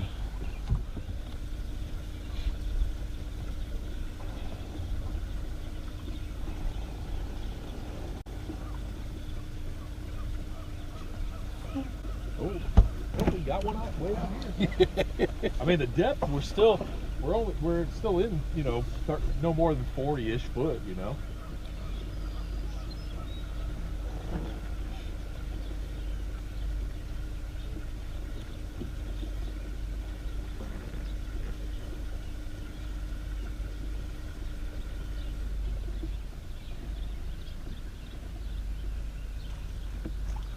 Oh, you came off right there. Oh, man. What time you wanting to head home? Oh, I don't know. Oh, you middle rod. Fish, not the buoy.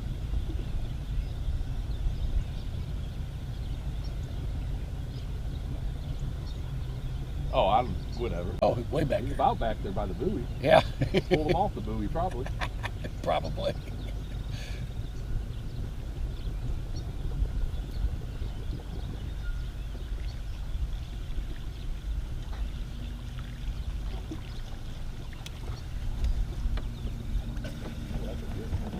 That's a good one there.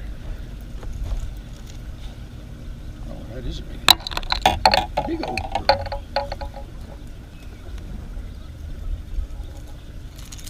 Come on.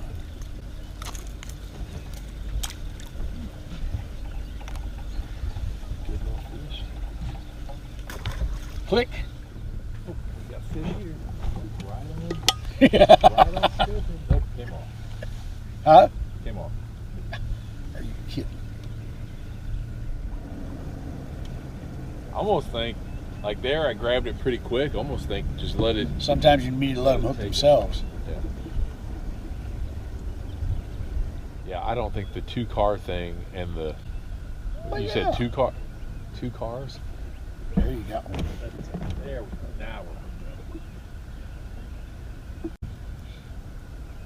we're. Ooh.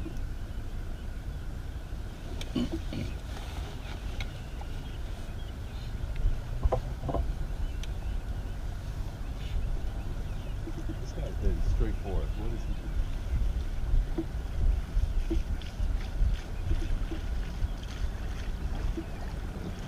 Whoa. Whoa, little Bass bass. Got a little Chunky better one dude. there, huh? A little better one.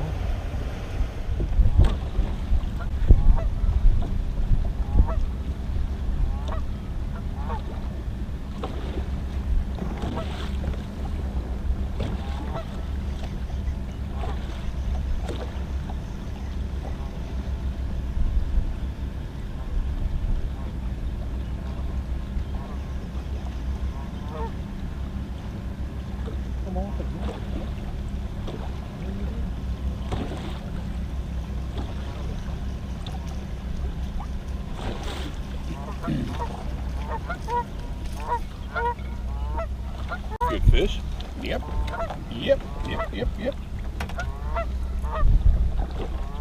On the pink splatterback, them have been the two colors that have been the go-to.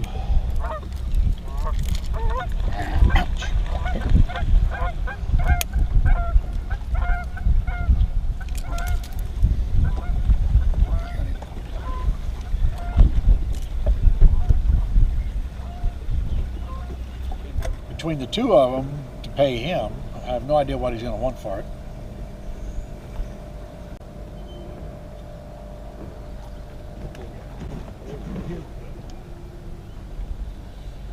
Caught a couple right in this area.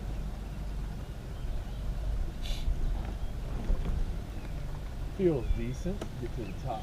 So please.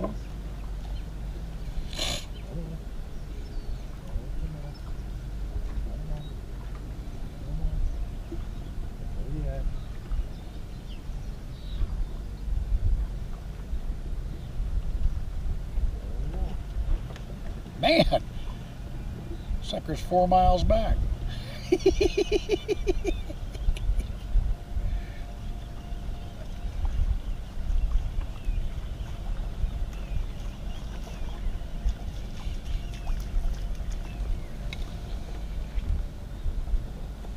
a bad fish.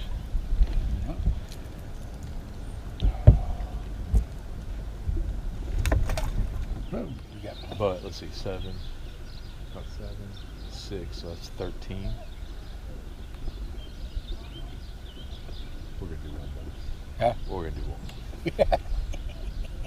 I get all kinds of them on. Look at us. Told you. Wouldn't have caught that fish if I. Yep, wouldn't have caught that fish. And they make them anywhere from like $90 to $200. Yeah. One of them said it was a heavy duty. That's probably what I need to buy, something like that. Oh, you almost got the buoy. Yeah,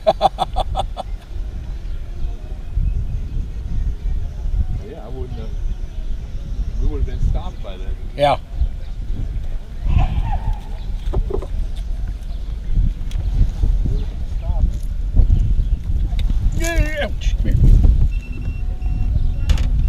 She's a contrary little thing. I don't know what she is. Oh, we doubled up.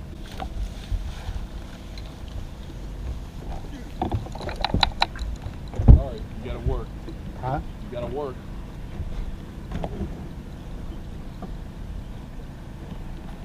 Oh, mine came off.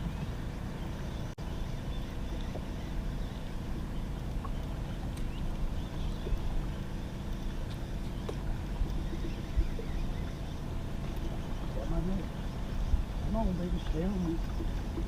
Come on, baby, stay on me.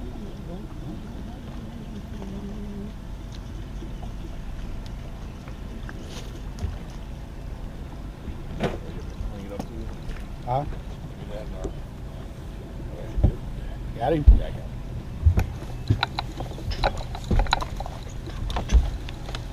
him. Whoop. Right in my lap.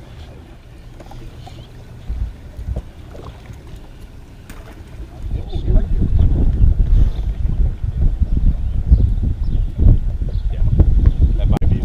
Yeah, give them 2 or 3 good whacks on it. Let them get stuck a couple with both the hooks. Yeah. Yeah, get a couple. Get all them hooks in them. That feels like one here. There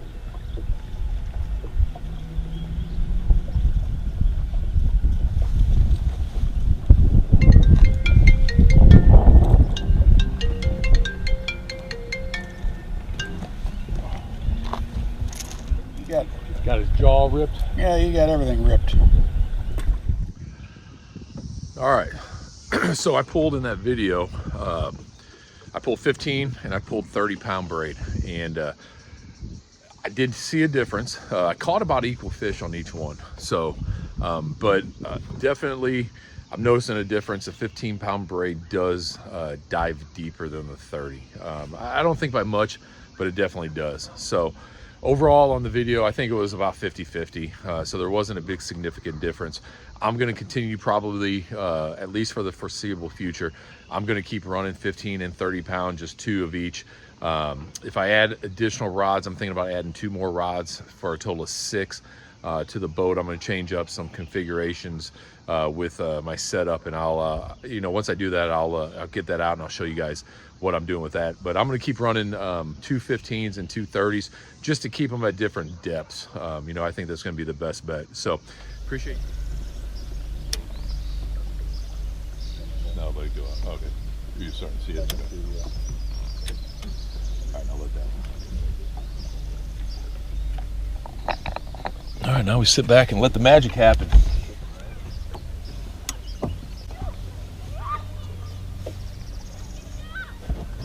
There we go. We on.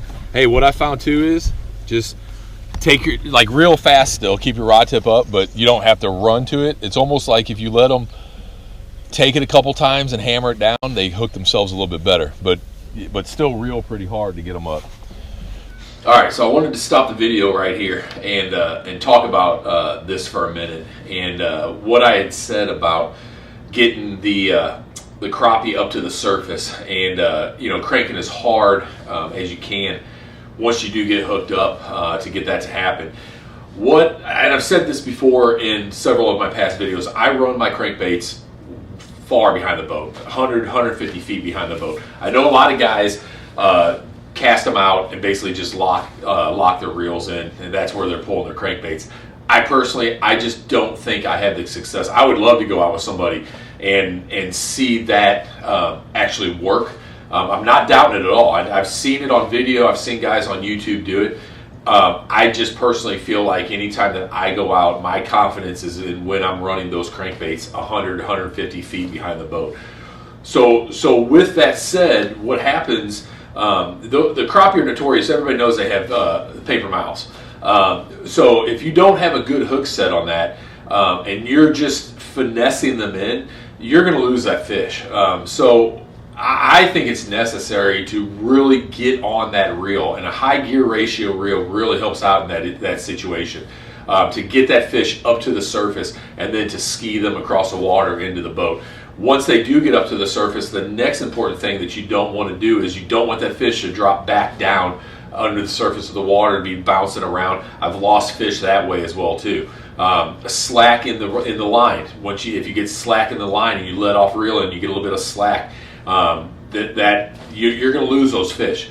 So I firmly believe that once you get a hookup, you grab, let them take it. I've noticed, let that back treble hook them in their gills, hook them in the body, get as many of those hooks as you can into that fish, but just crank down and reel as hard as you possibly can.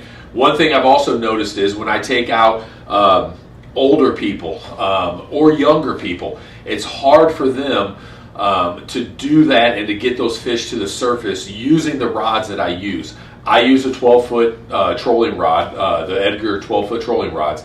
I think to downsize to like an 8-footer, I think that would help in that situation with somebody who physically can't crank as hard as another person could to get that fish up to the surface. So I just wanted to stop the video right there, kind of point that out, what I specifically see. Get on it, crank as hard as you can, get that fish up to the surface, and then ski them in with steady, consistent pressure all the way to the boat, and you're going to land majority of your fish.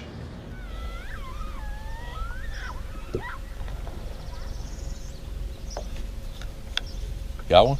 Or you got it? Huh? It doesn't feel, it's not. All right. Well, crank hard, get them up.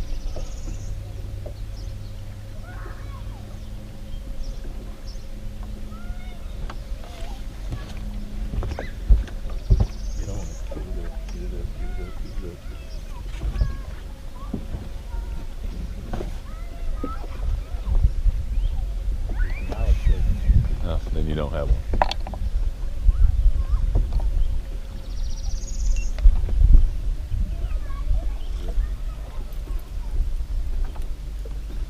All right, so here's what we do. Throw his head over. So yeah, just get on it as quick, or you don't have to get on it quick. It can take it. But when you start reeling it, really crank it to get it up to the surface. Like, I mean, I'm as hard as I can. As fast as you can. Yeah. Some base knot middle. Take your time. Hold on. Let's see. Grab it and just pull it and see what it does. If it vibrates. Yeah, it's vibrating. All right. There was a stick back there in the water. I wonder if it... Oh. Hold on. Pull it again. There you go. You're on. Crank it hard. Get on it. Middle of the channel. Middle of the cut. There we go. Like it. That's a good one there. All right, now I'm gonna throw that. I'm just gonna drop that there. Rotate that over. And then cast. Yep, rip. There you go. And then just cast it straight out. And then just let it run. Pull on it. Good? Oh yeah, baby.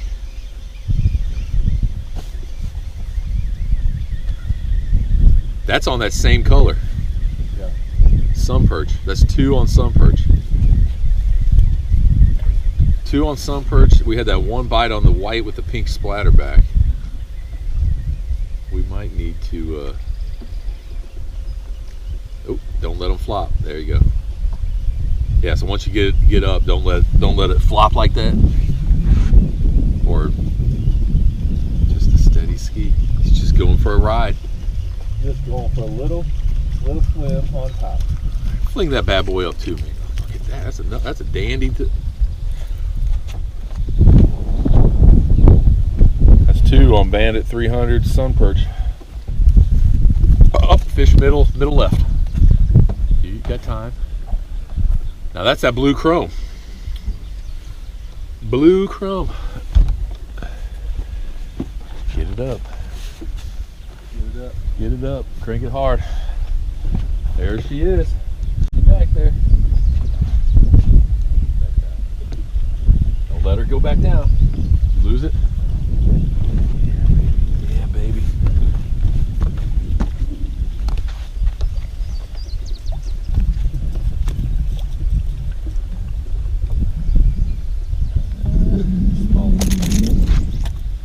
Oh yeah. Not oh yeah. Oh, 9 1/8. That one I've done real good on the last couple weekends I've been down. That white with the pink black.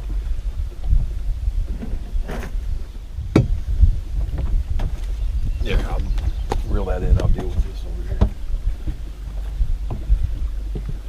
And that's the white with the pink black back there.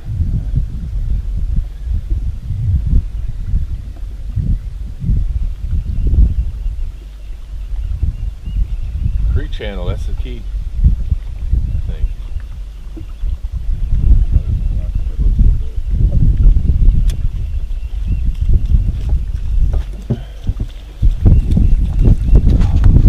Oh yeah.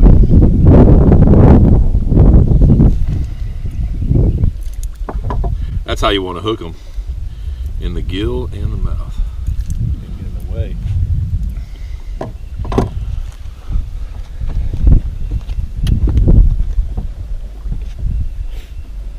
Yeah, I think that with all the traffic, the boat traffic, it's got to just like mess the fish up a little bit. Just push them deeper. Yeah. You know, I think it pushes the bait fish deeper, and which pushes the other fish deeper. I mean, I don't mind having 215, 230, because then you're fishing different depths. But you're also fishing a little bit different depths depending on how far you're out you let them go. So you really don't. Yeah, so I don't really know exactly how deep I'm fishing. I'm probably at 150 foot. I've got an app here. So I think this figures with 10 pound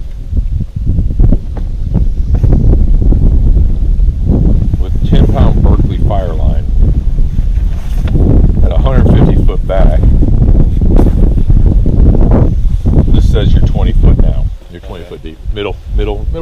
Put that jacket down. On it still? Yeah. Ain't nobody got time to be putting jackets on. Ain't nobody gonna have this.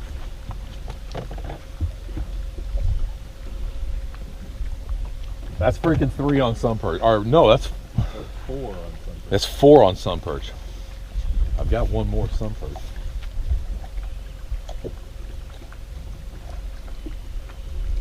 Still on? Huh?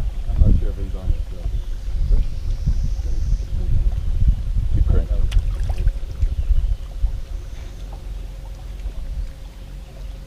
Here, give me that. Rotate it over. I'll test it out. Here, put your jacket on.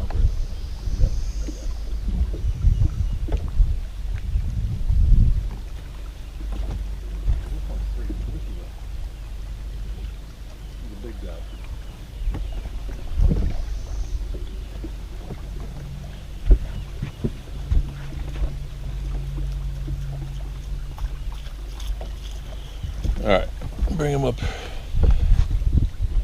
All right, just lay the rod down to there, and then you can lock that right one in. All right, we put more sun perch on because they're hammering that.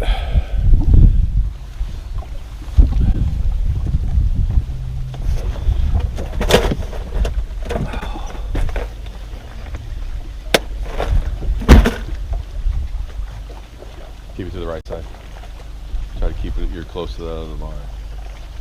Let's see, you might be pulling off to the side.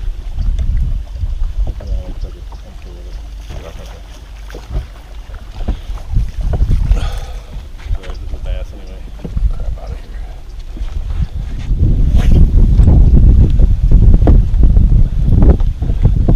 Little baby bass. It's gonna be tough to really load the boat. All the way left. Keep it far to the outside because we're turning. Are you hung up? I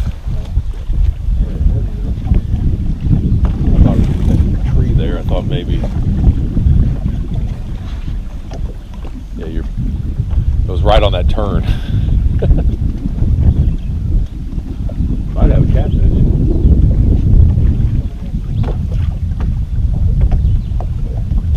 Really, don't stop. Don't stop. Are you making headway? Yeah. All right. Don't stop. There he is. Yo, he's just spinning. I think it's a catfish. They roll a lot.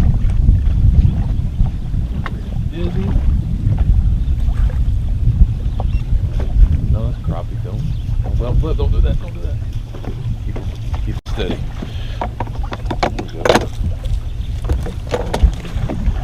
No, they're on some perch.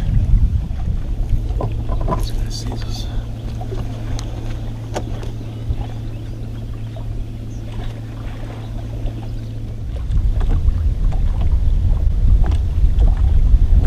There we go. Don't fall in the live well. Told you right there. Must be. What? There must be, maybe there's a brush pile or something there.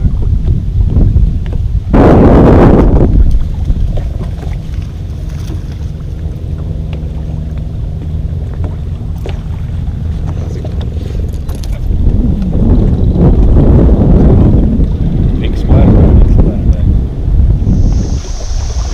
Alright, so we're trying a new setup with our rod configuration, so I bumped the rod holders back to be able to get 2 seats up here. So I think it's going to work. It feels pretty comfortable, so we'll see how it works out.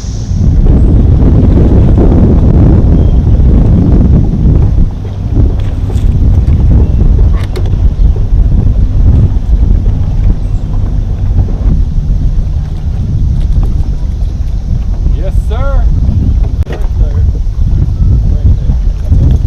That's a good.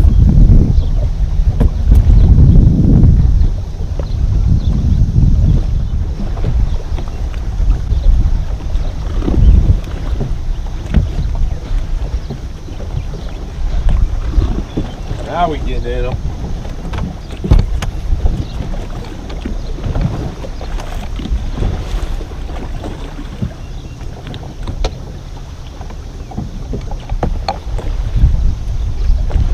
Don't hit the buoy and knock them off. Oh. All right. Some perch. Perch. Another.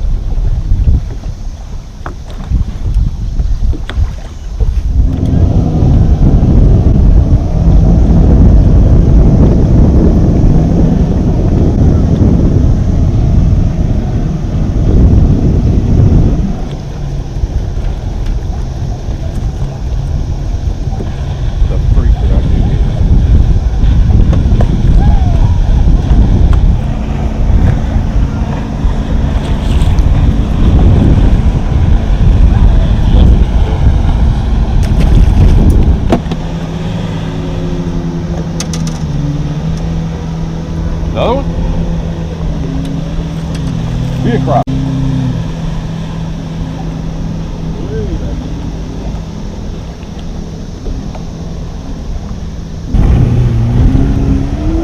Huh?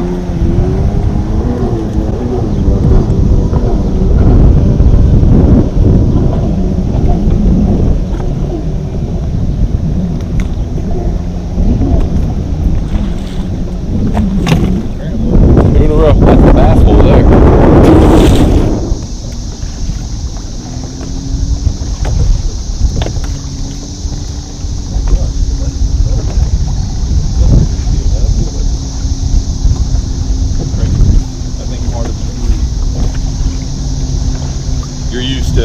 You're used to finessing it.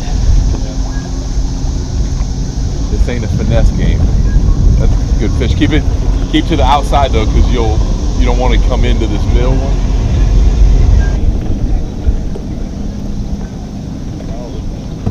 I'll tell you what.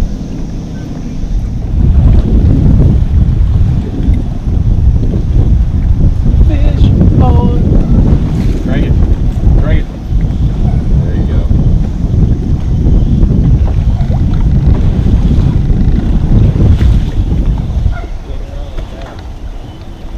Nope, that's crappie.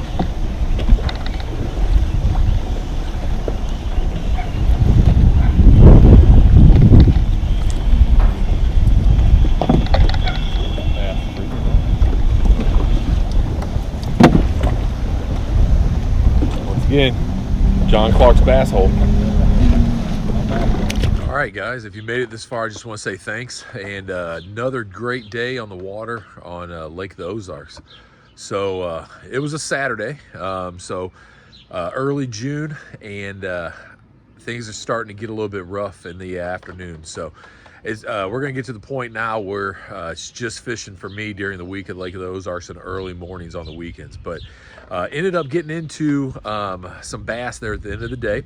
Otherwise, had a pretty good mess of crappie there. But I just want to reiterate, like I said before, when you get on those fish and you get those hooked, crank on those things, get them up to the surface as quick as possible, steady pressure all the way to the boat, and you're going to land most of those fish. So I appreciate you guys. Hit that like and subscribe button for me, and we're going to be getting out doing a little bit of hunting, maybe put the trolling rods away for a little bit, and get out with some hair jigs, some soft plastics, some Charlie Brewer sliders, see what we can do. So stay tuned for some of those upcoming videos.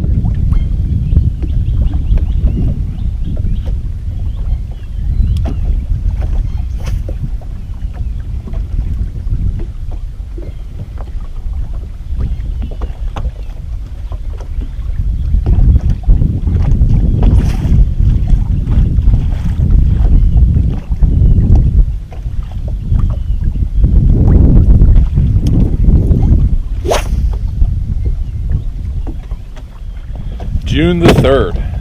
It's a Tuesday, and I am just happy to be on the lake pulling crankbaits down on a weekend. Lake, there's nobody out here. This is the way to do it on Lake of the Ozarks. So where I'm at, I am one cove towards the Gravois side of Kaufman. And I've got last night went through and I set a route that runs 6 miles. We're going to run all the way up to the back of Indian Creek, and down. We're gonna stay on this side here, go down, turn, and come down the other side. So I'm gonna pull crankbaits a little bit closer to the boat than what I normally do, just to kind of experiment around a little bit off of different than what I typically do. So kind of curious if that's gonna make a difference or not. So let's make this 6-mile loop, see how long it takes us. It's let's see, it's 9:30 right now, so getting a little later start, but that's fine. So we'll run up, do this loop, and see what we can do.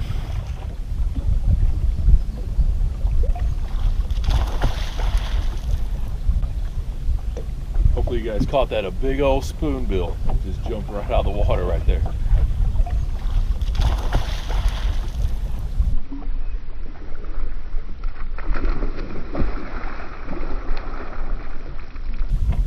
That was pretty cool. I've never seen that before. That thing came straight up and straight down.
Well, if we were bass fishing today,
three bass in a row. I mean, come on.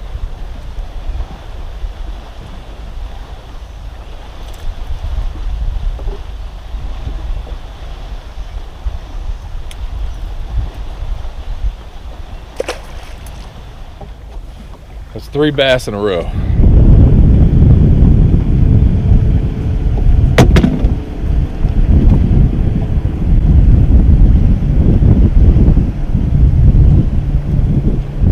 That one, he was floating. Must have been on for a while.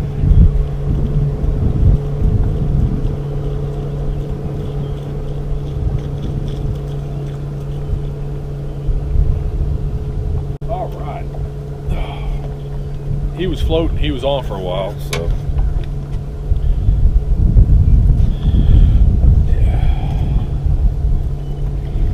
Sun perch.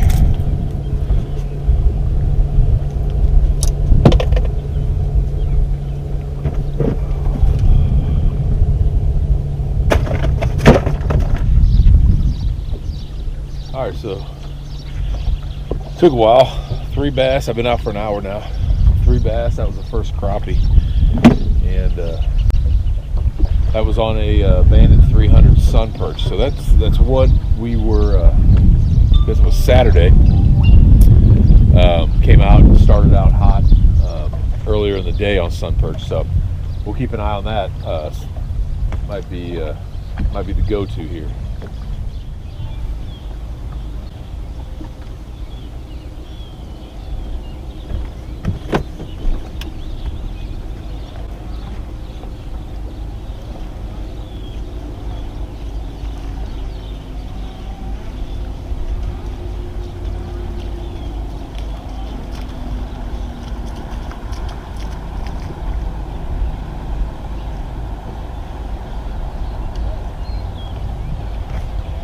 Four bass.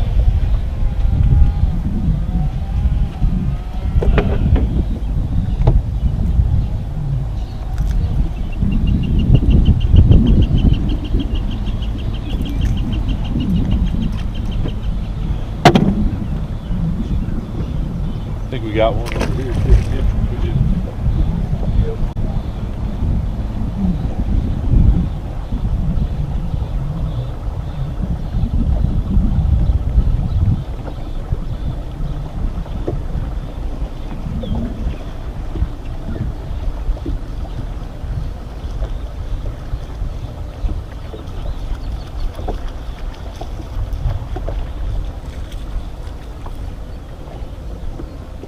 I mean, seriously, that's 5 bass.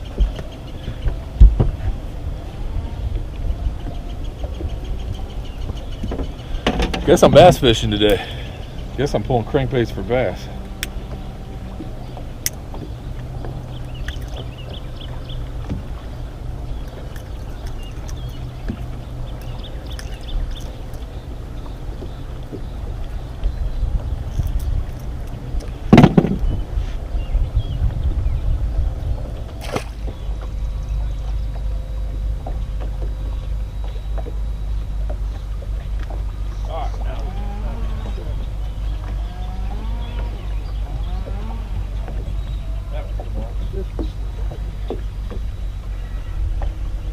That's a crappie.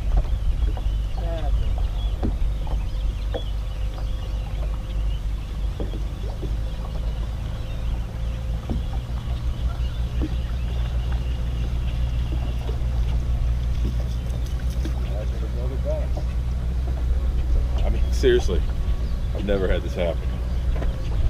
6 bass.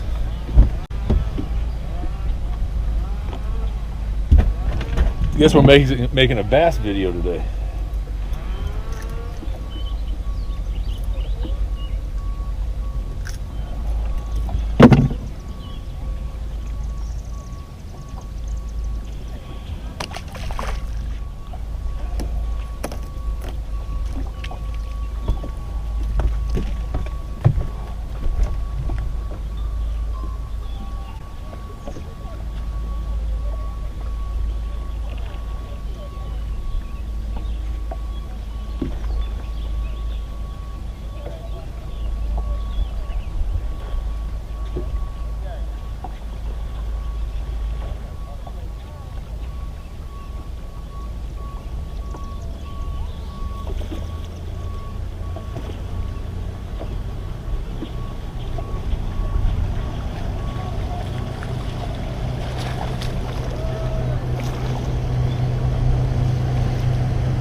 I mean, come on. This is absolutely getting to be ridiculous. I've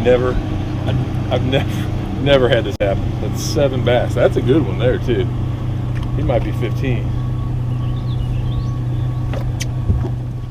We got something there. This is another bass.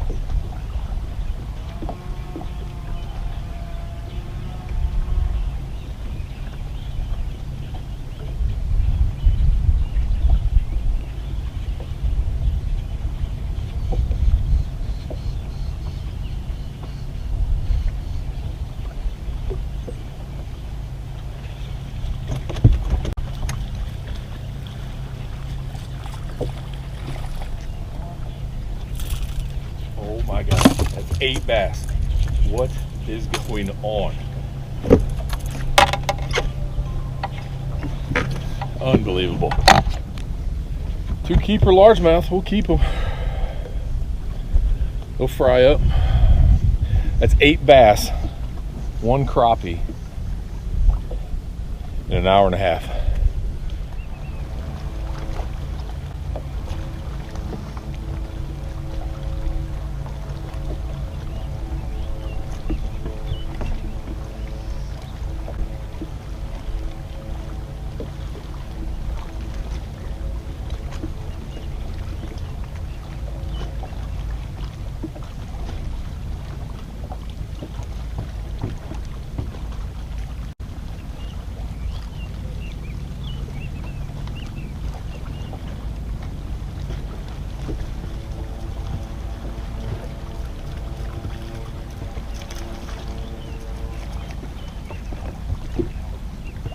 Right. All right. That's on the Bandit Hottie Toddy 300.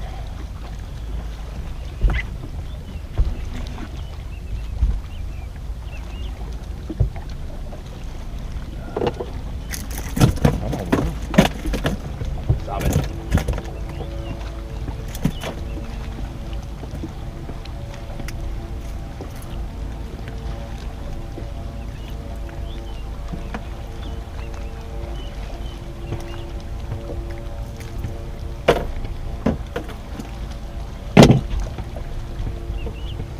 All right, maybe we'll get into some crappie now that we're getting up Indian Creek here, getting ready to turn around the corner into Indian Creek. So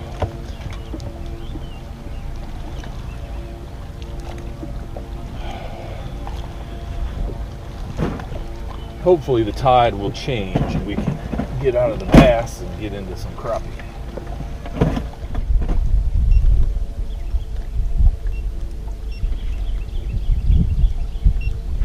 I got to maneuver around this sailboat, but we got a fish right there. Let's see if he stays on.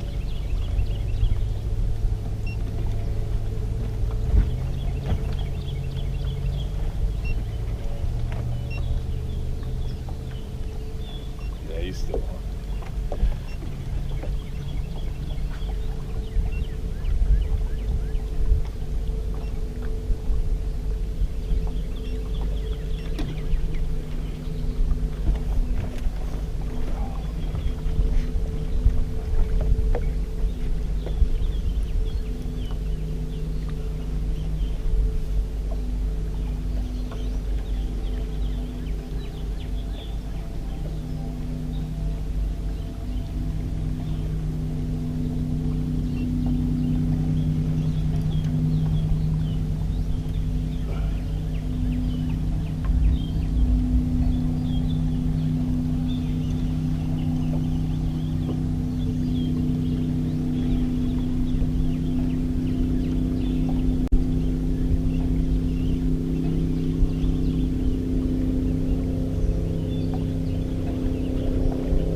All right, well that was fun. I think we made it.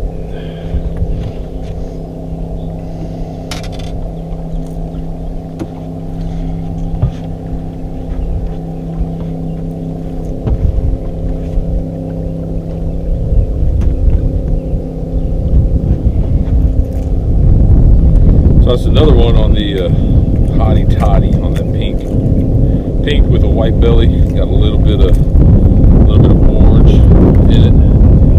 See that there?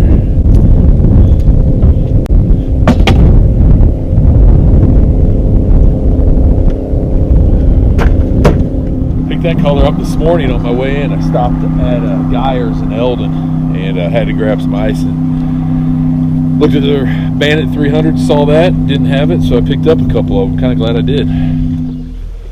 All right. So I went in, ate lunch, ran up, got some gas, and jumped back out here. So it's 2:07. Got 3 crappie in the boat, 2 bass. So we're gonna see if we can end up with a limit of crappie this evening. So we'll pull. I'm gonna stay close to home now. I ran all the way up Indian Creek. It didn't do me any good. So sometimes it's better just to stay close to the house. So that's what we're gonna do, at least to start out. So let's get after it.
That's the 9th bass of the day, I think.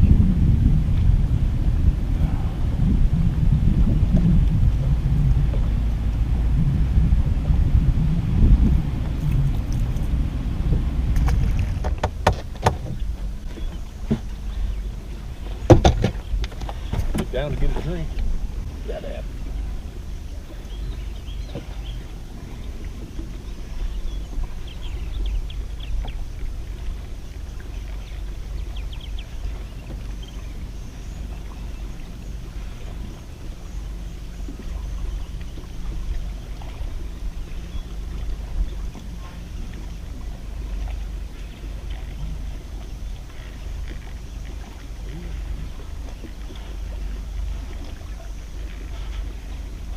Freaking came off. Are you kidding me?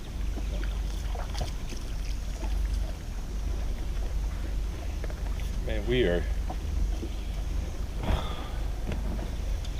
are on everything but crappie. A little drum. This video is going to turn into what can you catch besides crappie pulling crankbait.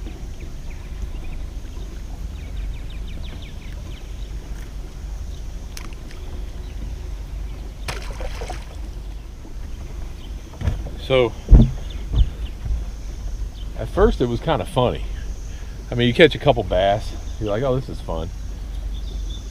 But then, I mean, when you go out pulling crankbaits for crappie and you're catching everything in the lake but crappie, it gets a little annoying, I'll be honest with you. So I think we've caught 8 bass, 4 crappie, 1 drum. I mean, I don't even want to say it, but if we can catch a catfish tonight, we'd pretty much cover the... Oh, we saw a spoonbill jump.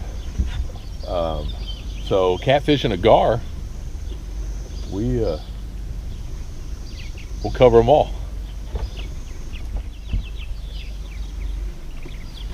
Ooh, that's a good one. That's a good bite right there. That's a good bite right there.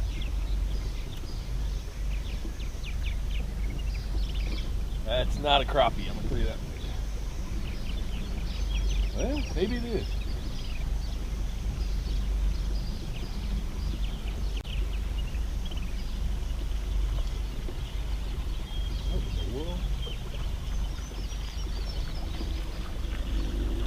Holy crap.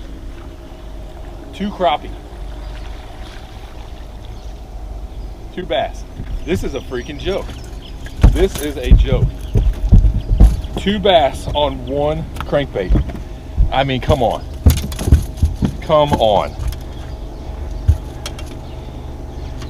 I'm not joking. Watch this. Let me show you. Let me show you. You ain't gonna believe this. Hopefully you saw it before it fell off. This is just getting to be comical. Getting to be comical right here.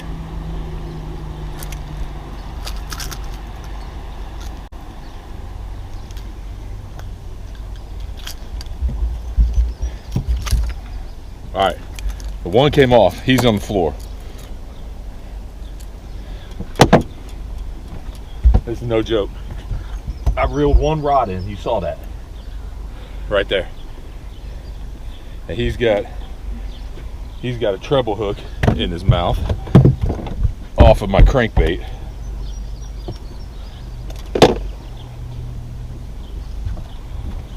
No joke. Look at that. Look at that. 2 bass, 1 crankbait. When was the last time you saw that? I've never seen it. Unbelievable.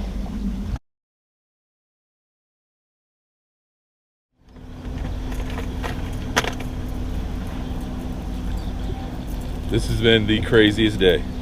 I saw a spoonbill. I saw that spoonbill jump completely out of the water earlier this morning.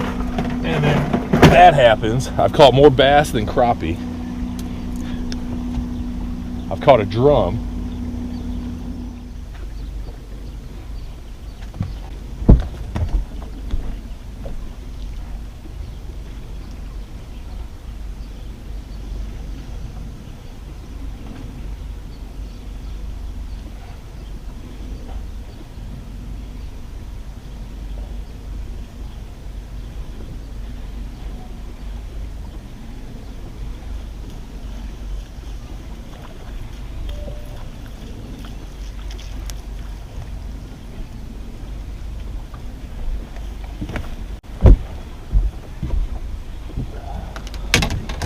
Finally a crappie. Finally.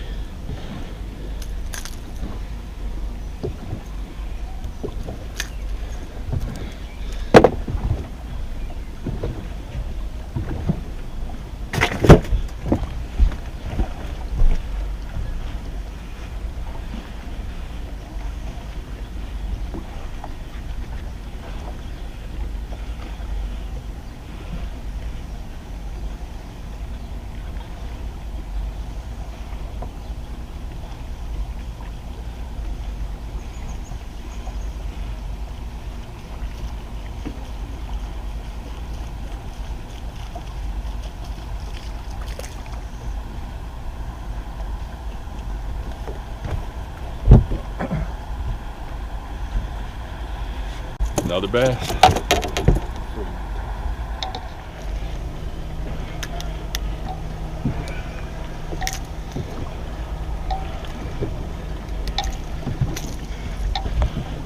It's 11.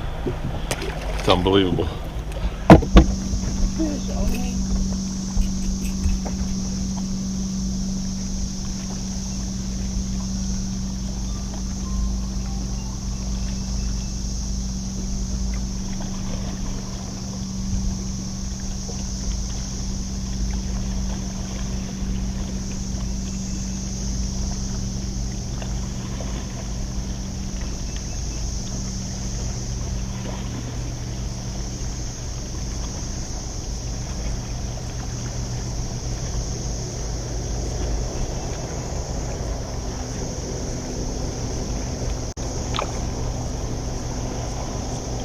I think we might have our catfish here. It's rolling.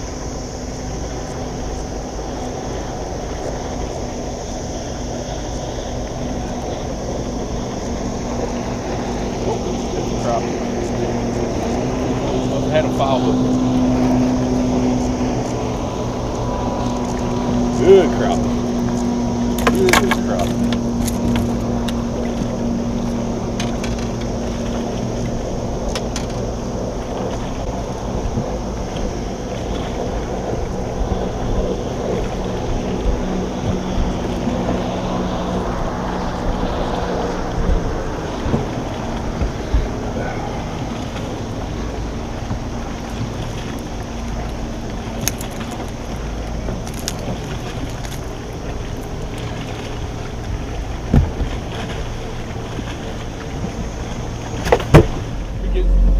All right, there's a bunch of crap in the water up here. I just got into the into Gravois Mill, and I'm gonna do a loop. I'm gonna go back down through that same stretch I just did,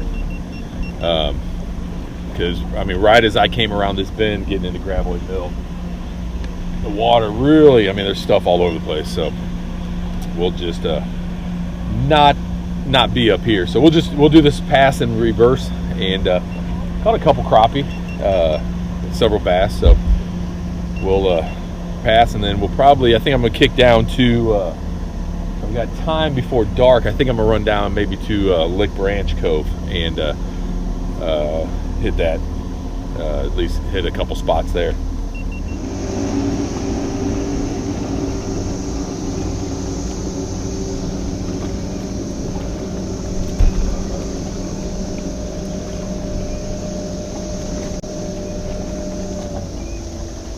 That's a good fish, whatever it is right there.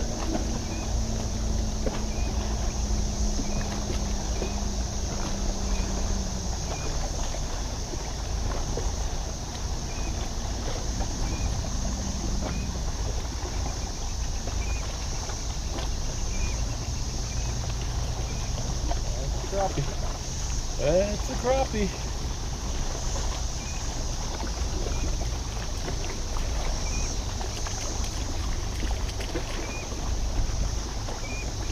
Hotty toddy. Hotty toddy's the color today.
This is what we're used to.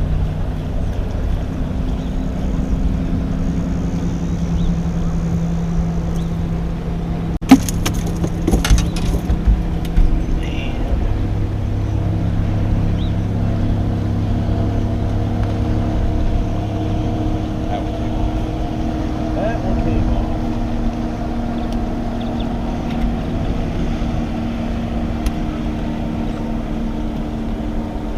Sun perch and hotty toddy.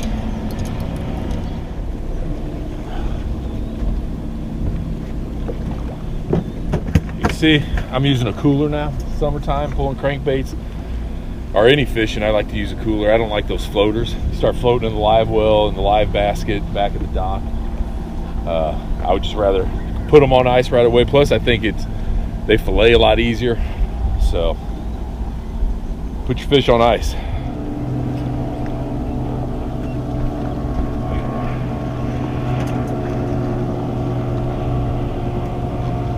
See, I let line out, and that fish took it while I was letting line out.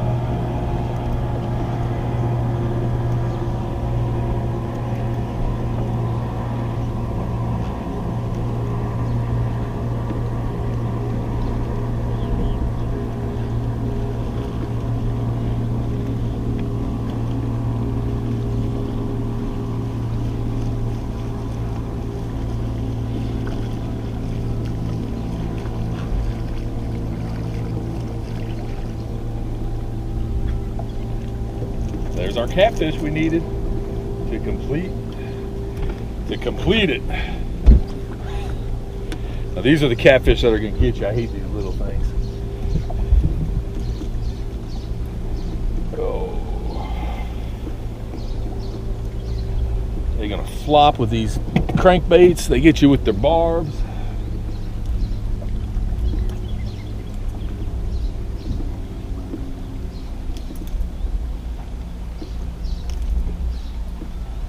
All right, 11 bass, 1 drum, all spoonbill jump.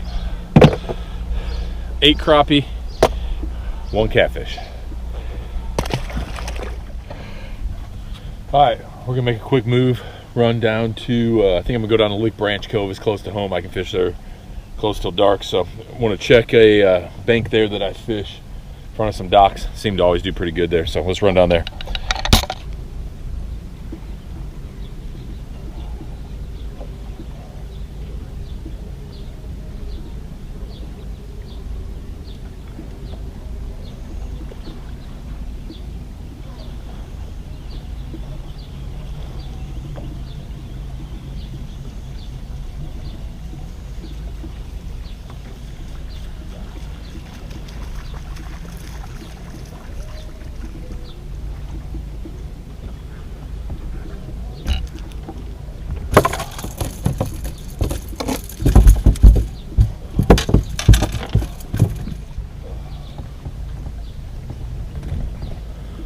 All right, fish.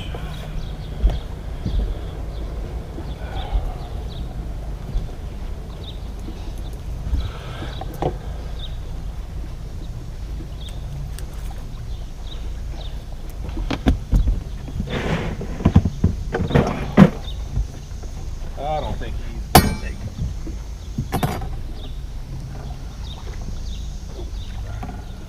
it. I've lost count. 12, 13.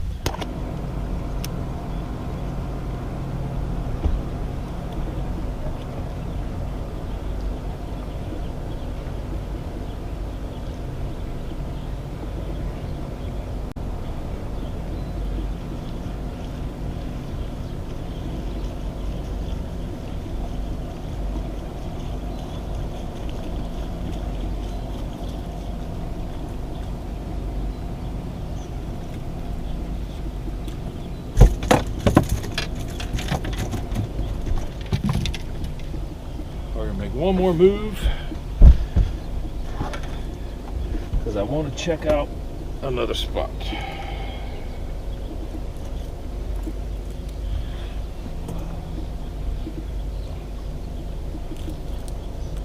Taking some family friends out tomorrow, so I'm trying to find a pattern here.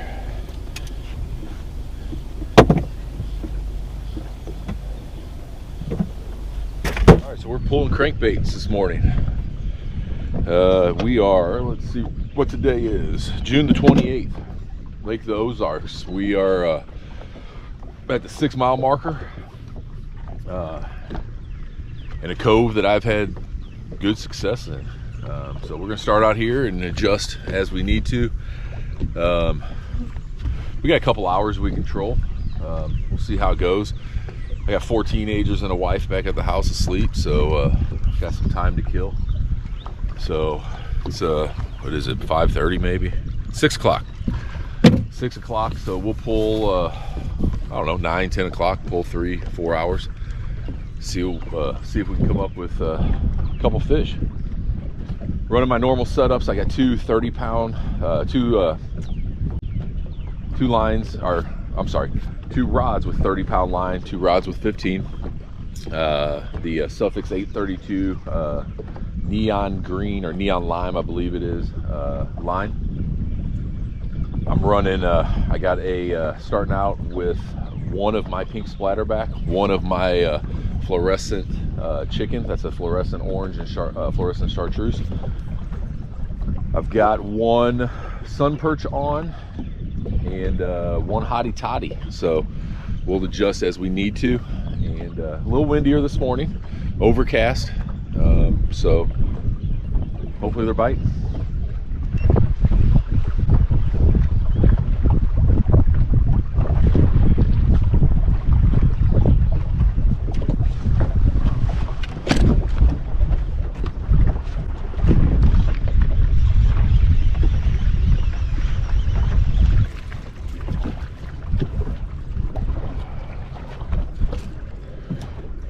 Never fails, always happens on a turn, and it's a bass.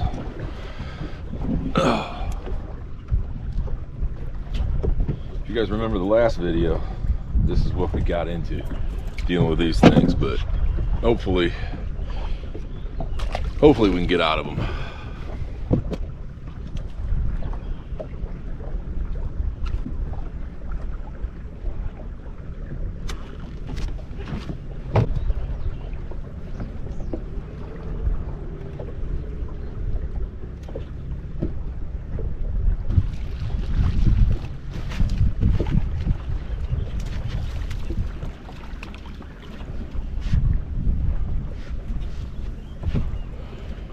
Here we go again.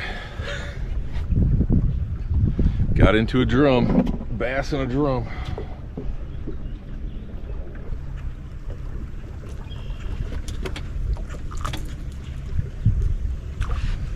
I don't know what it is. The last couple times it's been everything but crappie.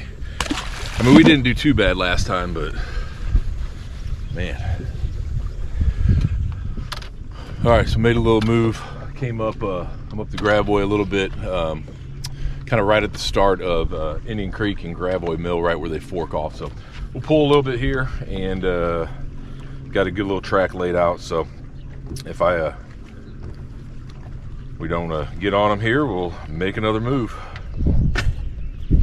All right, I'm going to downsize to a shallower diving crankbait here.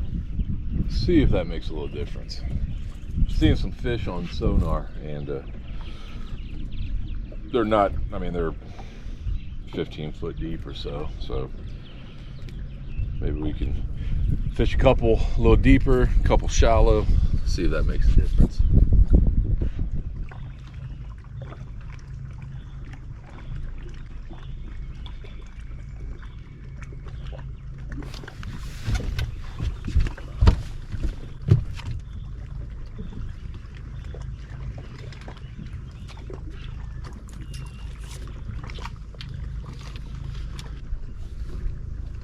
I'm not sure what that was. I think it was a crappie, but lost it back there. That was on the,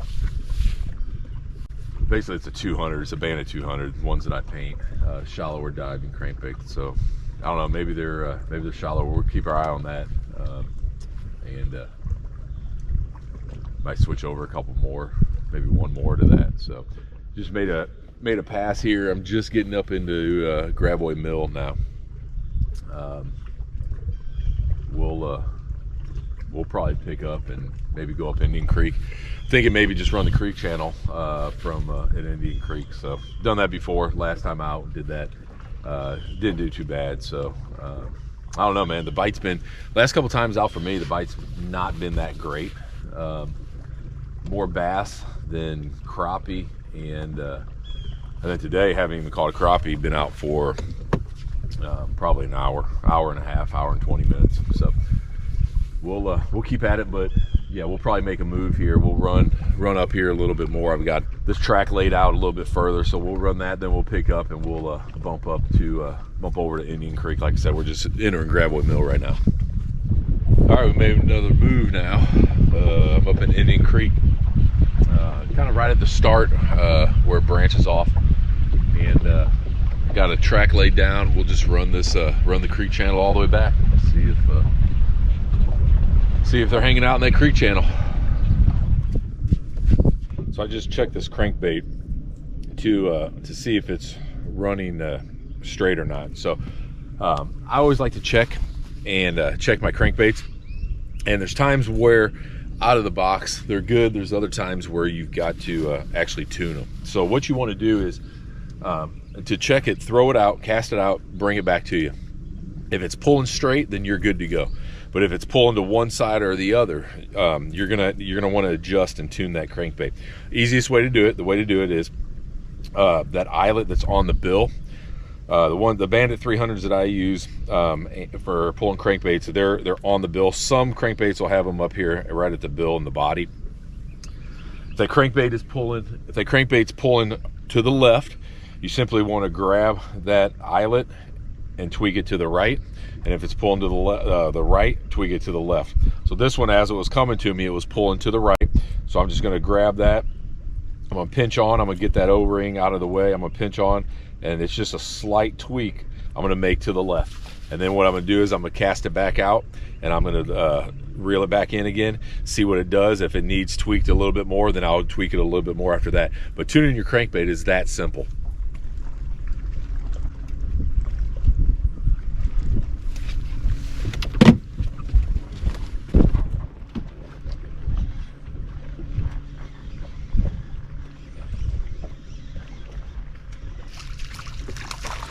Are you kidding me?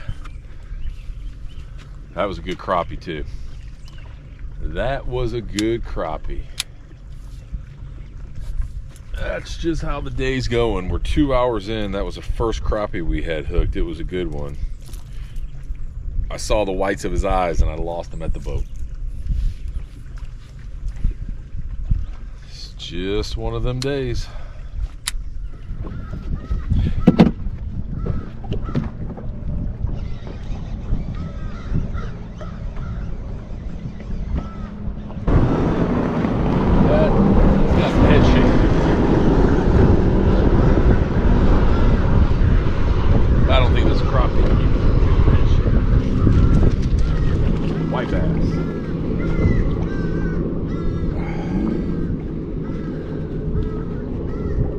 Good little white bass. We'll take them.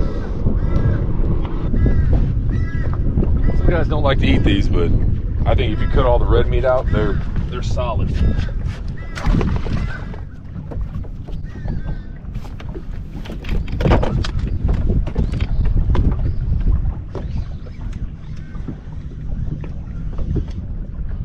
Ooh, that ain't a crop.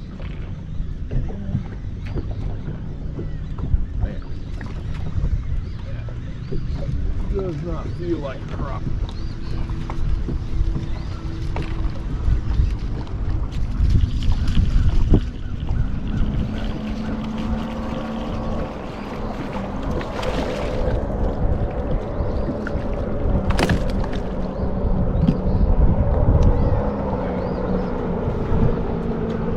$14 7/8.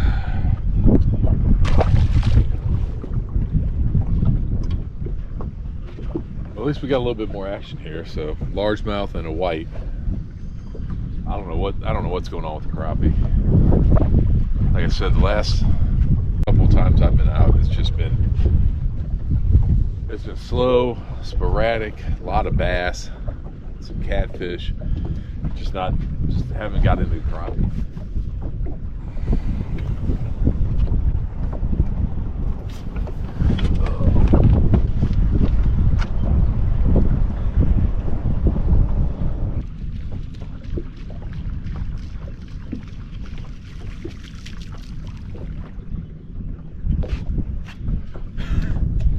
Another bass.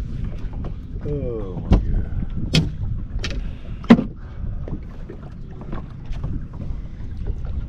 I mean, come on. Really?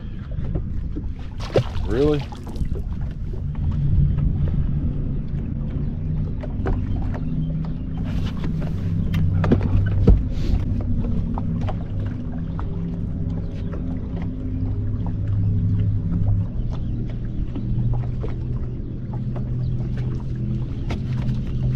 Hey, we might have a crappie.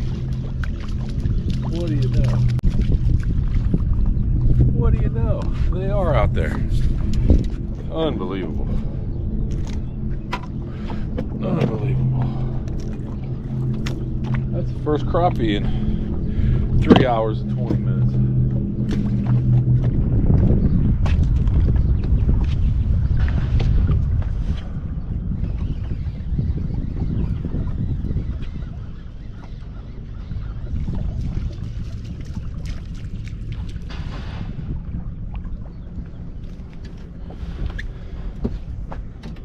So there's another one. Here's the problem. We just sent our battery, our ionic lithium battery, back to have it fixed. It was dying after about 4 hours. I'm out today for the fish yesterday with it for a couple hours and it was fine. Today I've been out for about 3.5 hours, completely dead. So I'm gonna be honest, I'm not real happy with the ionic lithium back. They said it was okay. Send it back to us. and got it back, same issue. So we're going to be in touch with Ionic, and the problem is you can't talk to anybody. Everything's done online. It's a lot of the problem with these companies. They've went to not having customer service. You can't get a hold of anybody to talk directly with somebody. So I'm going to track down somebody at Ionic and deal with it. All right, so it's been a couple days.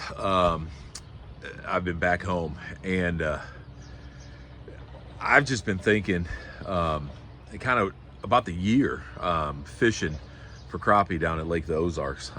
And to me, in my opinion, it's been a weird year. It's been tough. You know, started out pre-spawn for me wasn't the best.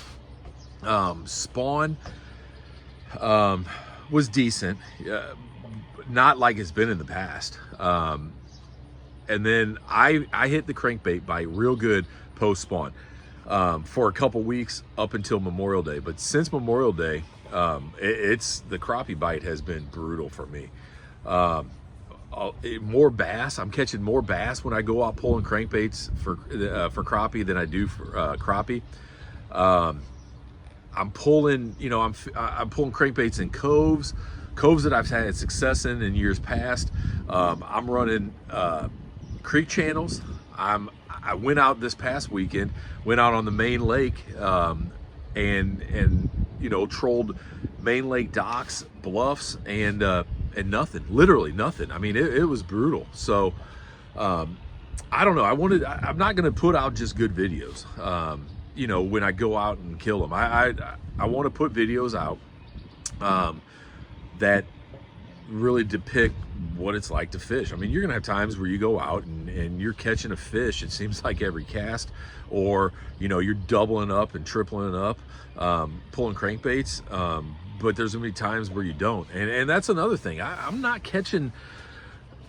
doubling up on crappie. I'm not catching, I mean, you know, running 3-4 poles, there's times where you have all 3 or 4 poles go down, and I'm just not seeing that this year. So if you're fishing Lake the Ozarks or any other Midwest lakes, leave a comment down below, because I'm curious if I'm the only one that's seeing it like this, or if it's a bigger, you know, a bigger picture. You know, I maybe I'm just not fishing the right waters. You know, I've thought for the last couple days, you know, what I've been doing. I feel like this time of year I'm always kind of trolling that 30 to 40 foot depth of water. Maybe I need to bump out to 40, 50 foot, 50, 60 foot. I don't know. So leave a comment down below and let me know what you guys are seeing as well too. So, right, so I was just getting set up and had the camera going and getting everything set up, and caught a drum. So not what we're going for, but it's a good start. Just got out here. So let me get this taken care of and come on.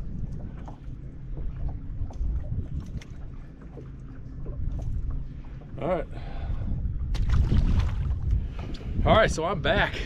It has been a while. I think it's been a couple months. It's 4th of July or so since I've been down. Summer was just crazy for us. Work got super busy. So you take the work when you can get it. And I've got a couple weeks now where I'm able to get down here, do a little fishing. So really don't know what the pattern is. I'm gonna pull some crankbaits this afternoon, do a little casting maybe this evening, just kind of play it by ear, see what's going on. Like I said, summer got crazy, which to me, Lake of the Ozarks isn't a big deal. Coming down here during the week, or during the summer, or during the week isn't horrible. Weekends, might as well not even mess around with it. So didn't hurt my feelings any. Finally got some cooler weather this week.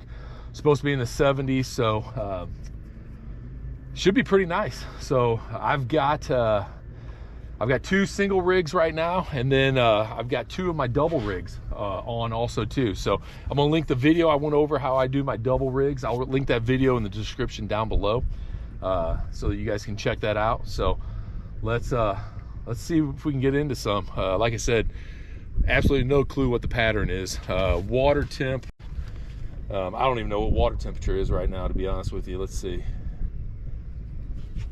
Water temperature is 77 degrees. I'm down at the 6 mile marker, so trolling in my usual spots. A lot of you guys know where that is. So Lake of the Ozarks on the lower end. So appreciate you guys. Stay tuned, and hopefully we get enough footage to make a couple videos out of these next couple days.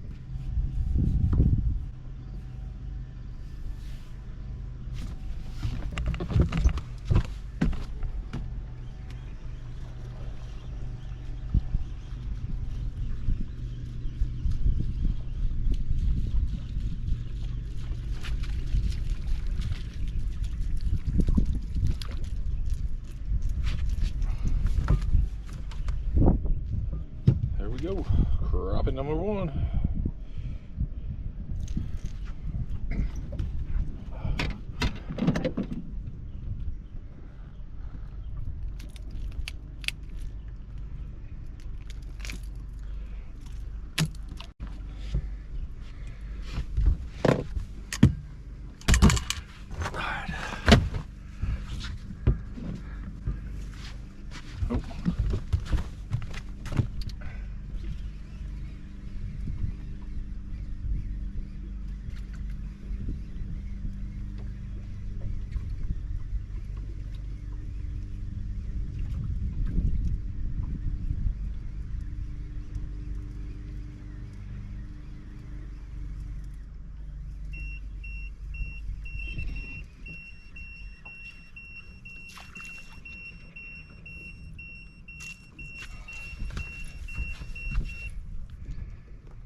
We're gonna turn around, we're gonna go in reverse right back through there. That one's gonna be close. All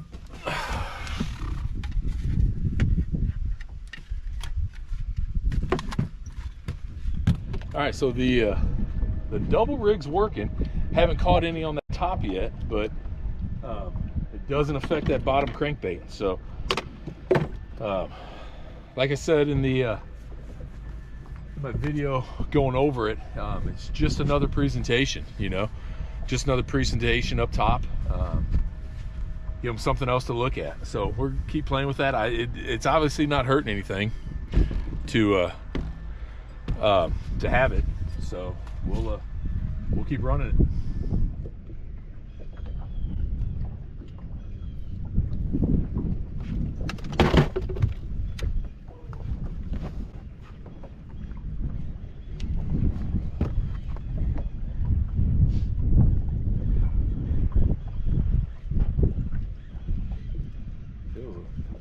Feels heavy. I don't know what it is. It's heavy, and we got one on the outside there too. We are doubled up. Oh god. Let's get this one, man. This is when she gets fun.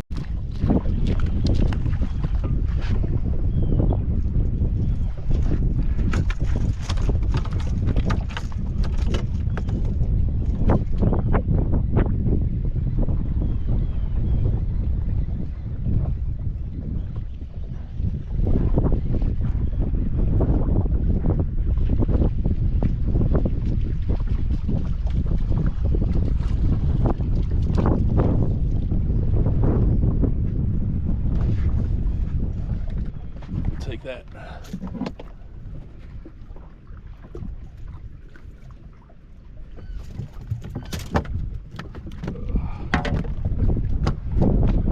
And there's bass.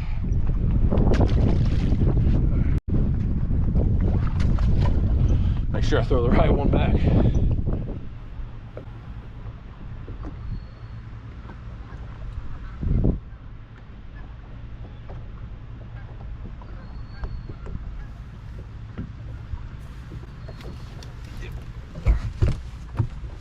I saw that school on the clear view as we rolled right over it.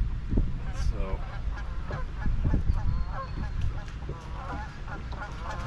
bumped a little deeper. I've got a deep loop set here.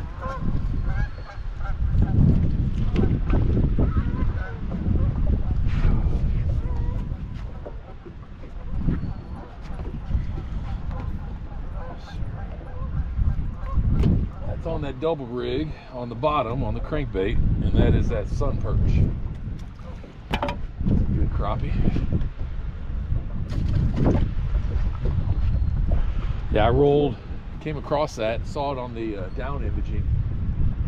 Nice little school of fish, and had a feeling we were gonna get into them. They're hanging out right at 20, 22 foot deep, so you figure that Bandit 300 is gonna come in right at about 18, 20 foot deep with the way I run them, and we saw it. So use your down imaging when you're trolling crankbaits.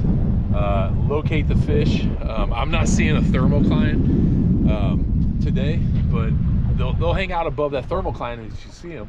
But yeah, if a fish is hanging out 20 foot, you roll through with a Bandit at 18 foot, you should hammer them. All right, I got a fish. All right, bye.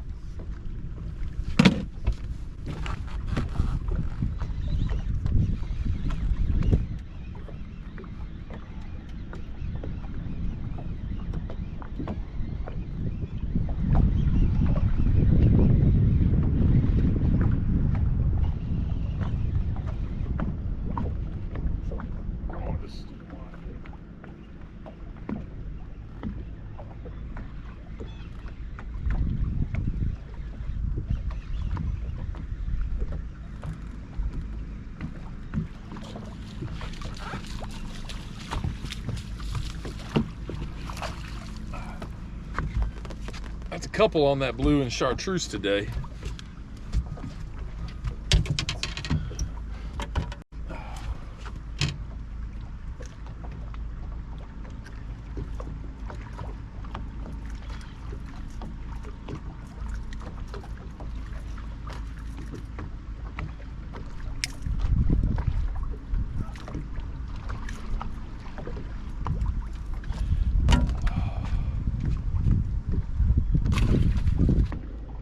So that's at least two on that chartreuse and blue back.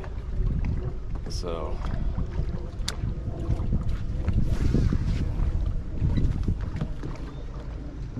keep our eye open for a pattern with that.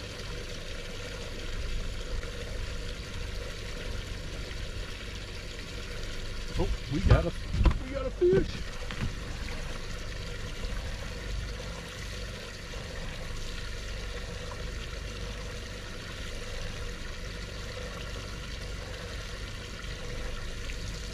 What's this, number 5? I think so, yeah.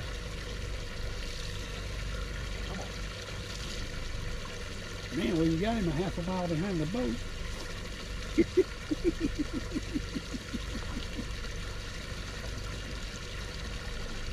You definitely long line him. I throw them out and then I'm like, that ain't far enough. There you go.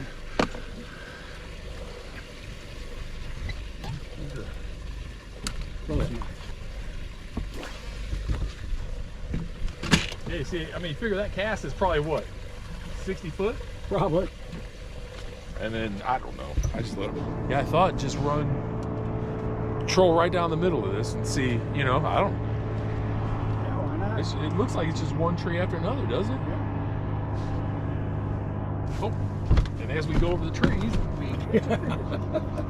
you know, that's what I was thinking. Like, they're gonna hold fish.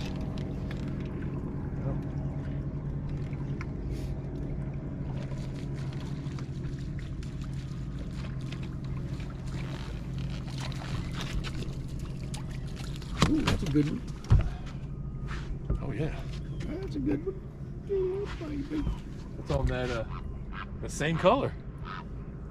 That 2 on the. Yeah, that's 60 foot of water out there, 65 foot of water. Come on. You're gonna wind up pulling your. He's bleeding. He gonna die. Called me. Wasn't last week, right? Week before, probably. Somebody was interested in it. They wanted to know if they could still do. Oh, middle one. If they could still do a short-term rental. Yeah. I said, yeah, for right now, but we're changing the rules. Oh, so you're not doing them anymore? No, they're going to be able to do them. But what they did was they made a committee. Yeah, I knew that. Well, they made a different committee. That committee is now null and void. And their recommendation was that the president, vice president, secretary, treasurer Catching some good would be the new STR committee. Them are bandits there. He's trying to get out of the boat.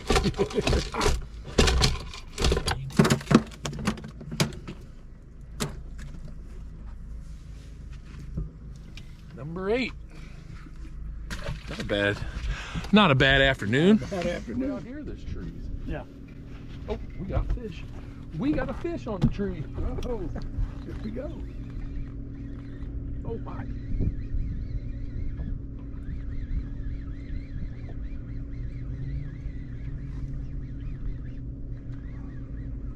Come on.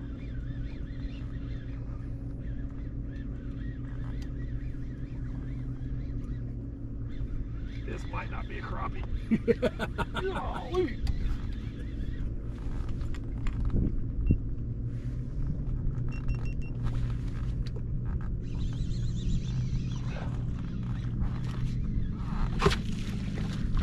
What you got? What you got? Catfish. I told you it wasn't crappie.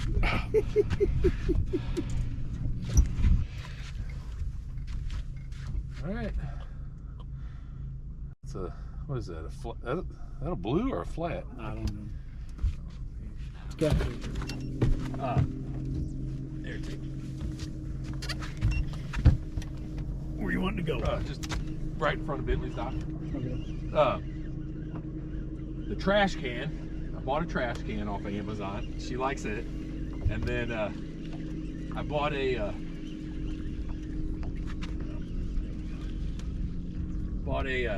chicken shredder. Oh, really? Oh, yeah, works great.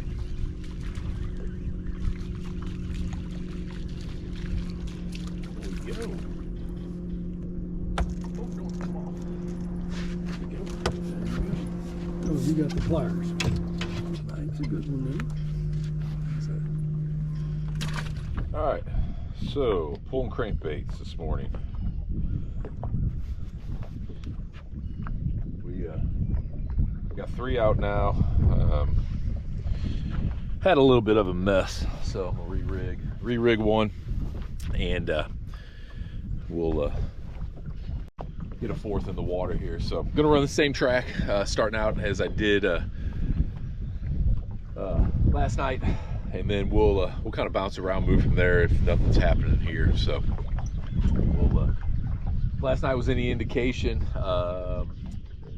chartreuse blueback bandit 300 and the sun perch. So that's what I'm starting out with. Got 2 of my single rigs out, 2 of my double rigs. Double rigs on the top, I've got my fin spin with a slab curly. So we'll see about that. Last night caught some on the double rig on the bottom crankbait, nothing on the top. So we'll keep playing around with that, but I don't think that's going to really matter. And it obviously didn't affect that lower crankbait. So why not keep it out there? So that's what we'll do.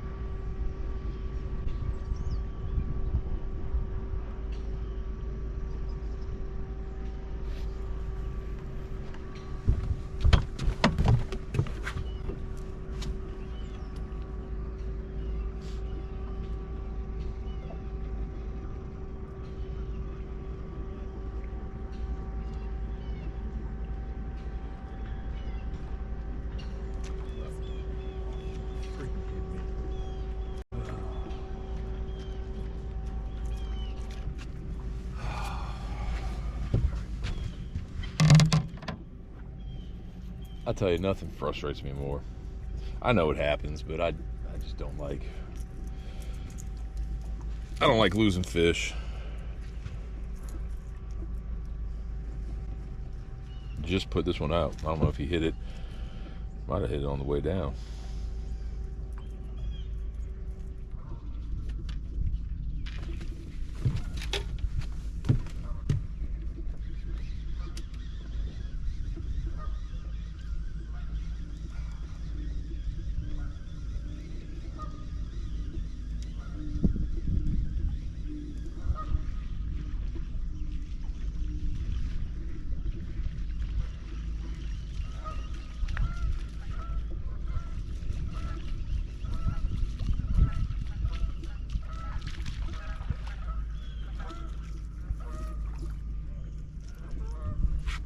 like to see.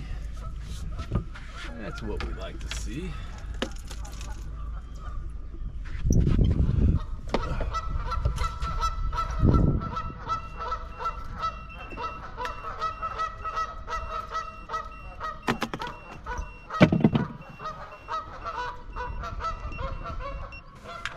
Alright, caught one right at the end. We're gonna make a move though.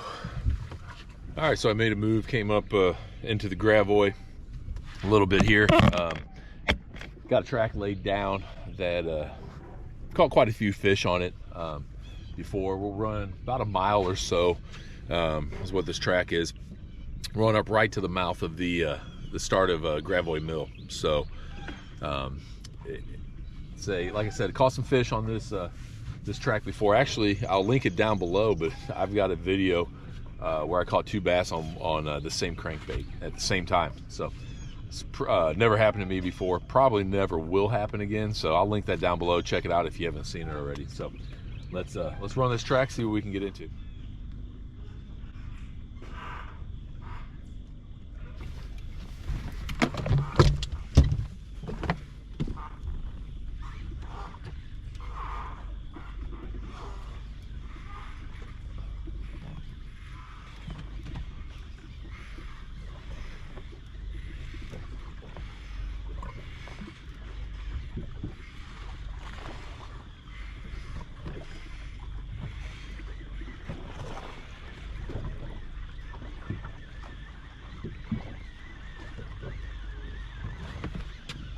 Got a crappie. I think we got a bass flopping around here.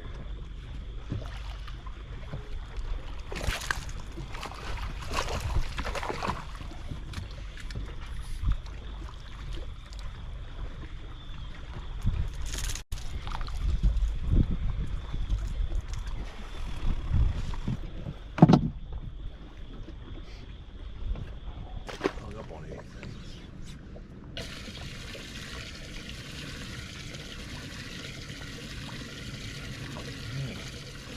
Hung up on something.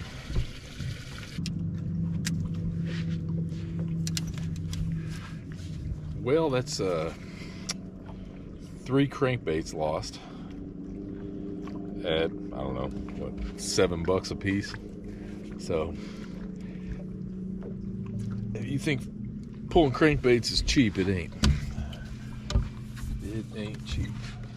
All right, everyone, welcome back to the channel. I wanted to do something a little different. Rather than just being on the water all the time and filming actually out there fishing, I wanted to start something, maybe do like a Tackle Tuesday where we go over different tackle, different techniques, setups, rigs, you know, as far as how I'm fishing. I also want to look at how other guys are fishing too. You know, there's a lot of other techniques that I want to get into and experiment with that, you know, we'll probably go over on here as well too. So I wanted to first start with kind of my summertime go-to setup for pulling crankbaits. Pulling crankbaits is the way that I fish predominantly in the summer. I will go out and cast to them, but I love to get in the boat and just run and pull crankbaits. So my setup is pretty simple. I have started changing it up just a little bit and incorporating a double rig whenever I do it as well too. So we'll go over that. But let's start with just my simple, right, you know, off the bat setup and what I'm rolling with. I'm going with typically a 15-pound braided line as my main line. I will run 30. I prefer braid though. I have run monofilament. I predominantly fish Lake of the Ozarks. Lake of the Ozarks is a lake that does not have a lot of standing timber. It does have brush piles. I mean, man-made brush piles, people putting brush out around docks. You will see some brush. Unless you're running very shallow, which I don't when I'm pulling crankbaits. I'm typically in 30 to 40 foot of water, so I don't have to worry about getting into any of those brushes, those brush piles. So I like the braid, gets me a little bit deeper. And you know, it's a heavier braid. So if I do get hung up, more than likely I'm not breaking it off. I'm gonna have to circle back around, you know, try to pop and get it off. Sometimes I've completely just, you know, I've been hung up good, I've just spooled it and let the line go. You lose a crankbait, but you don't lose a rod or a reel. So if I fished a lake, say like Truman, that had a lot of standing timber, I would probably go with a mono as my main line. That, you know, that way if I did get caught in a tree or something, it would, you know, I could break it. But that's how I do it on Lake of the Ozarks. What I do is, like I said, 15-pound braided main line, and I run a size 7 barrel swivel with the fast lock hook on it. And I do that just to be able to change crankbaits super fast.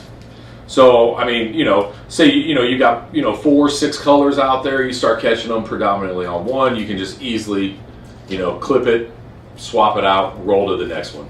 I run Bandit 300s for the most part, 200s, and I also run my crankbaits that I custom paint as well too. So, shameless plug. I'll leave the link for my website in the description down below. If you guys are interested, check them out and I'll get some sent out to you. They run almost identical to what a Bandit 300 runs. So I don't make any changes as opposed to running these versus Bandits. I'll run them side by side, and I figure that they're running predominantly exactly the same. So one thing I do use the Precision Trolling app. So this app, what it does is you're actually able to go in and you're able to select the actual crankbait that you're running, and you can you know, figure, let's just say here I've got it on Bandit 300s.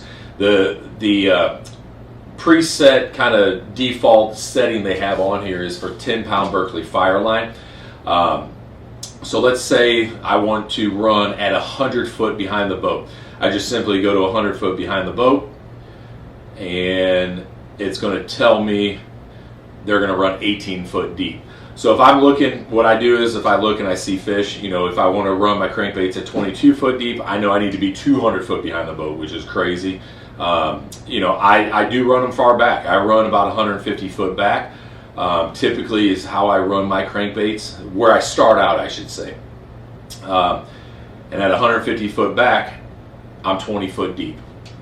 So that kind of gives you an idea, just a way that you can gauge how you're judging your depth and what your crankbaits are running at. So that's my setup as far as the just out of the box, get in the boat, single crankbait running, 15-pound braid or 30 with the number 7 barrel swivel with the snap lock on it. The other thing that I have been doing more of late is I've been running a double rig, a double setup basically.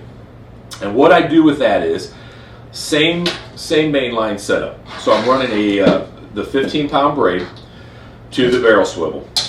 And then from there I run a 5-foot leader, and I use mono for that. I use a 10-pound mono on a 5-foot leader. And then we'll go over how I tie these up. And I'm able to run my crankbait. So I run a crankbait at the bottom, and then 3 foot up from that, I've come off with a loop knot. You can see it right there. And what I typically run with that is, and I will play around with it, but I'll start out usually with a fin spin. So I'll run a fin spin at that top level, at that top on that top rig. It just gives a different presentation at a different depth, but you're still running with your crankbait deep. So you're basically, let's see if I can kind of hold this up. So we're running like this. So you've got your crankbait deep, 3 foot up from that, then you've got your fin spin. What do I put on the fin spin? And that's just what I start with, and I'll change it up. I'll use a fin spin. I'll use the Fin Spin Pro, which has the skirt on it. So here's the Fin Spin Pro series. It's just a fin spin with a skirt on it. So I'll use that. I'll put out if that's not working, or to just kind of change things up. I also have the some Rockport rattlers. You probably can't hear it, but it's got a little rattle in the jig head. Just something different. Maybe they want that rattle. And I'll start out with the Crappie Magnet Slab Curly. So that's what I'm starting with, and I'll do multiple colors of these, just like I do for my crankbaits, and kind of narrow it down. So we're rigging it up. Where's it?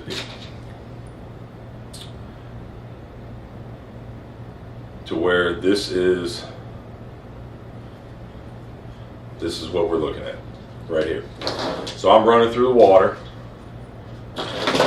with two different presentations at two different depths. So right there.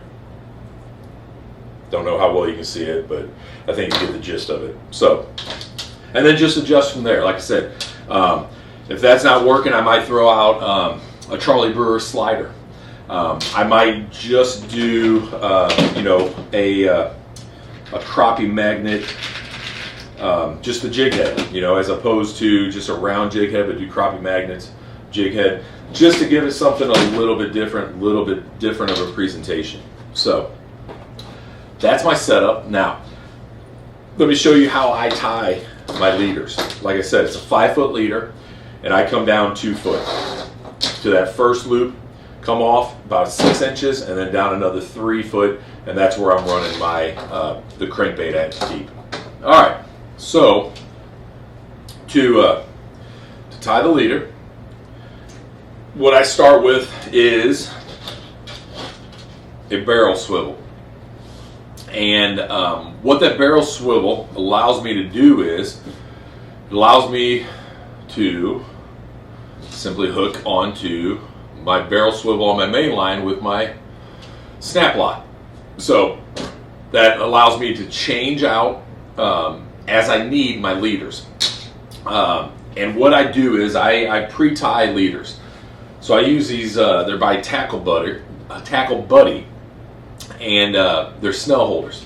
So you can pre-tie all your leaders and just stick them on here, and they're ready to go. That way you don't have to tie up in the boat. They don't take long to tie at all, but it's just one less thing to worry about. You can just go out there and fish. I sit at home and just tie up a bunch of them. So when I start to get low, then just tie up some more. So, but I'm gonna see. I tried to tie it up with some of that string. It just wasn't working. The string wasn't sliding. I wasn't able to get my knots tight. So I don't know if you'll be able to see this or not, but basically what I do is my first knot that I tie on my barrel swivel with my leader line is going to be a Palomar knot.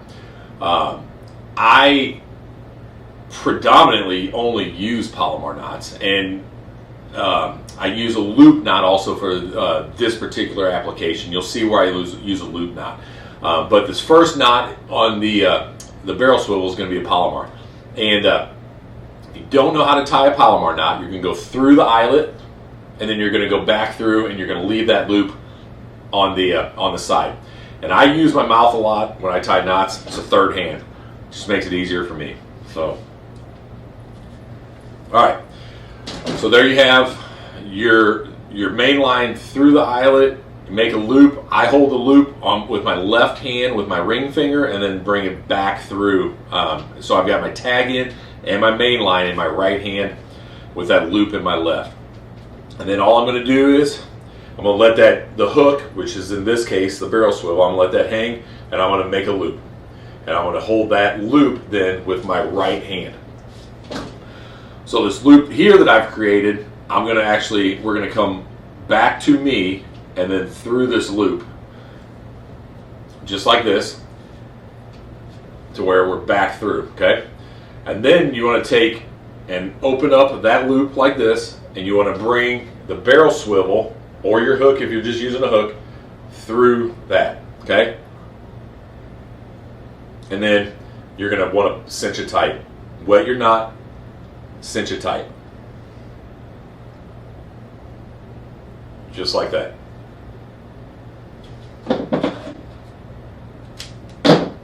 Cut your tagging off.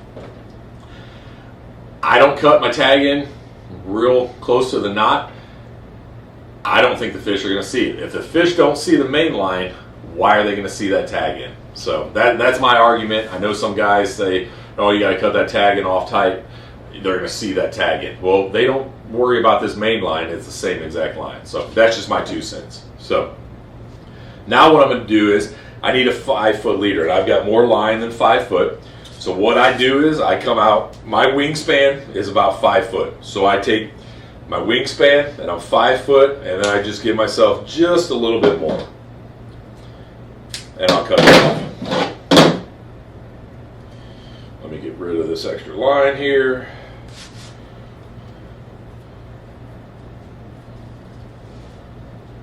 Okay. All right.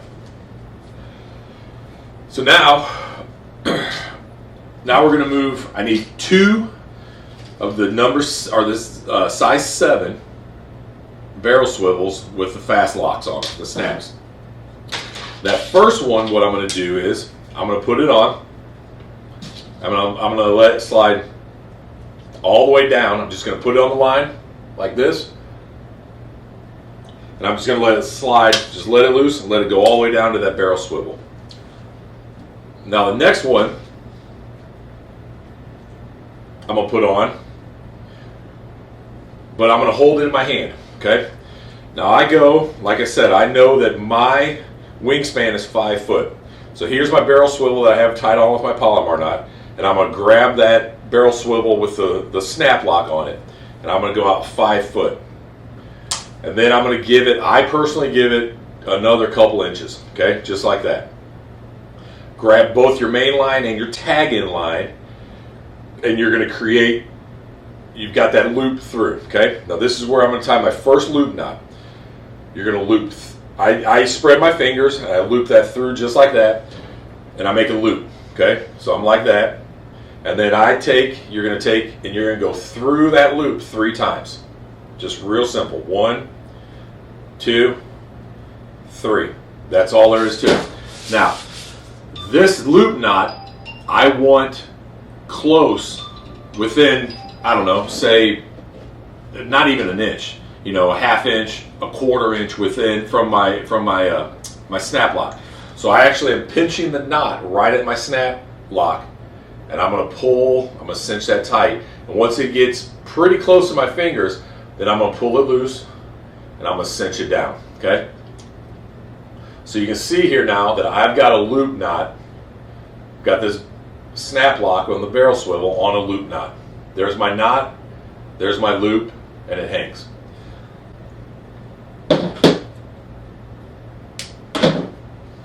Again, I'm going to cut off that tag in, okay? All right, now we move to,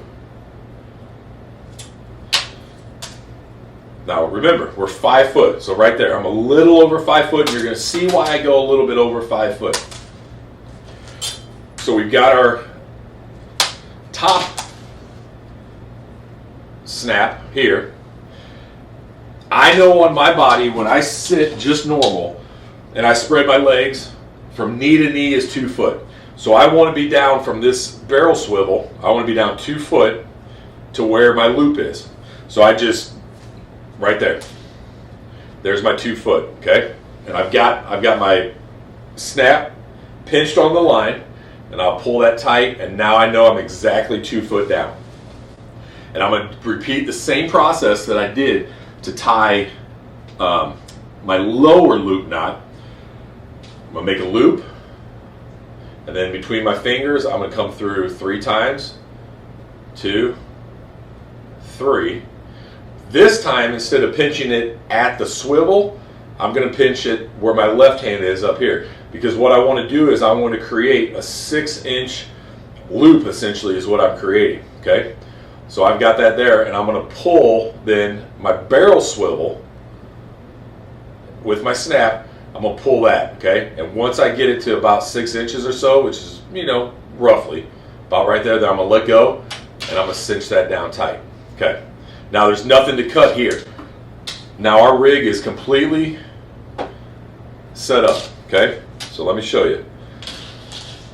So here, barrel swivel that will attach to our main line. So here's our main line snap. We'll attach it there. Okay. Put that in. Okay. So we're locked in there. And then 2 foot down from there, we have about a 6-inch loop. And then another 3 foot down from there, there's our lower crankbait. So run that crankbait on the bottom, because that's what's going to give you your depth. So this would not, this technique, and we'll go over this in a later video, this would be the exact same rig that I'm going to run if I'm long lining. Exactly the same. The only difference is I'm going to change my speed, and I'm going to change the jig head size to adjust for the depth. That'll be a later video where we'll cover all of that. But in the meantime, this is my double rig that I have been running lately. And frankly, I'm probably going to run it most of the time now. There's no reason why not to. You know, you're running 6, say you run 6 lines. I run 4 rods a lot. So I've doubled. You know, instead of having 4 rods, 4 hooks in the water, now I've got 8. And I've got 2 different presentations. So that there, like I said, that's a setup that I'm running a lot more. So I appreciate you guys watching. I hope you enjoy this content. I hope you find it, informative and helpful. Leave me a comment down below if you want to see more of this. I want to dig in, and I want to try different techniques. I don't want to be, I haven't mastered any technique. Let me just say that. Crankbait fishing, the last couple of years it's grown on me. It's one of those things that I enjoy doing. I am by no means an expert at it. I watch several guys on YouTube just to pick up other techniques, other ideas, how guys are doing it, what they're doing different from me. I've struggled at times. If you've watched any of my recent videos or seen me comment or talk to me, the last month or so on Lake of the Ozarks for me has been absolutely brutal. But it's going to turn. I see guys talking about fish population at Lake of the Ozarks, and I'm not going to get into the whole live scope debate. I don't think it's a fish population issue. I really don't. I don't think live scope has affected the fish population to that extent. Again, I know that's going to ruffle some feathers. It's a hot debate, but I don't think that fish population is the reason why I've struggled the last, since Memorial Day. Before Memorial Day, the spawn was decent. Post spawn was great for me pulling crankbaits. I just think that I haven't been on them. Fish are going to move. You've got to find fish, and I probably haven't taken the time to locate the fish before I actually fish. I don't live at the Lake of the Ozarks. I live outside of St. Louis. It takes me 2 hours to get from my door to the boat and to be on the water.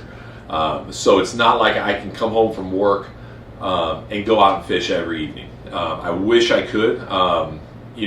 That may be something down the road that I'm able to do if the wife allows it. But I don't live by my body of water. So when I'm out there, it's hard for me to go out and spend an hour or 2 hours looking for fish, especially if I just drive down to fish for the day. Just keep grinding. I know, like I said, I know a lot of other guys have struggled at Lake of the Ozarks.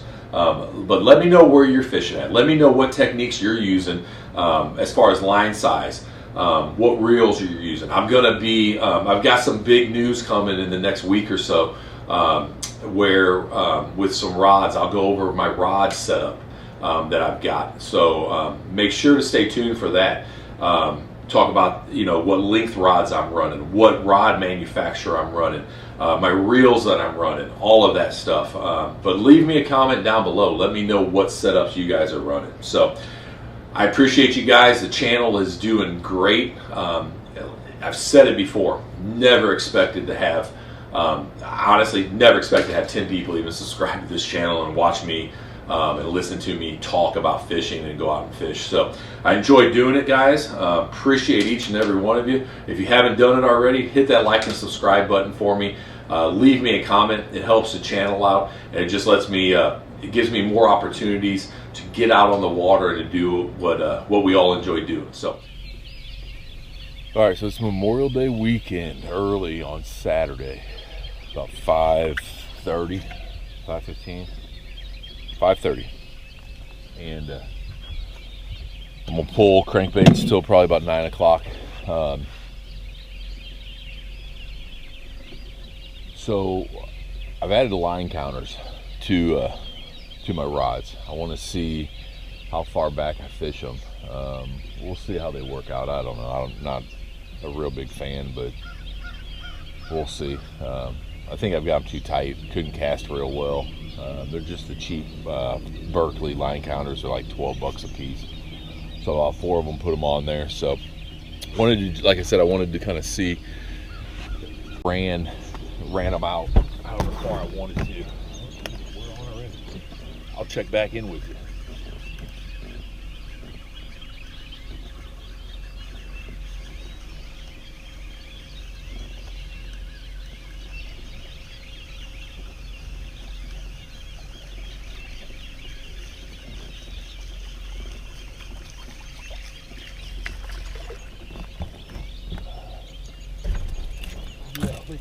Come on now.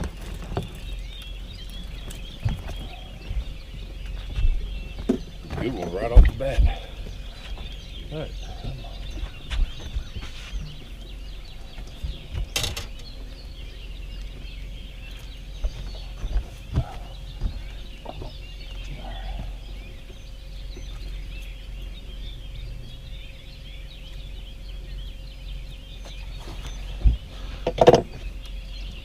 Not bad one for the first of the weekend. I don't even have the plug in the, I don't even have water or the plug in the live well, so we need to get that going.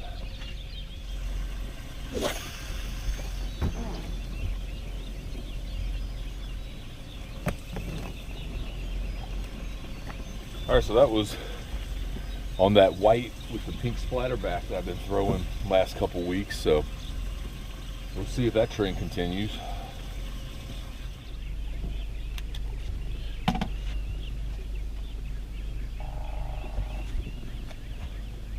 All right, so like I was saying, I've bed line counters, the Berkeley, just the cheap Berkeley line counters, and I just kind of wanted to see how far back I'm running them. I thought I was running 150 foot, so I wanted to let them spool out kind of how I normally do it, and then look at the line counter. I just let that one spool out about to where I would normally just lock it in.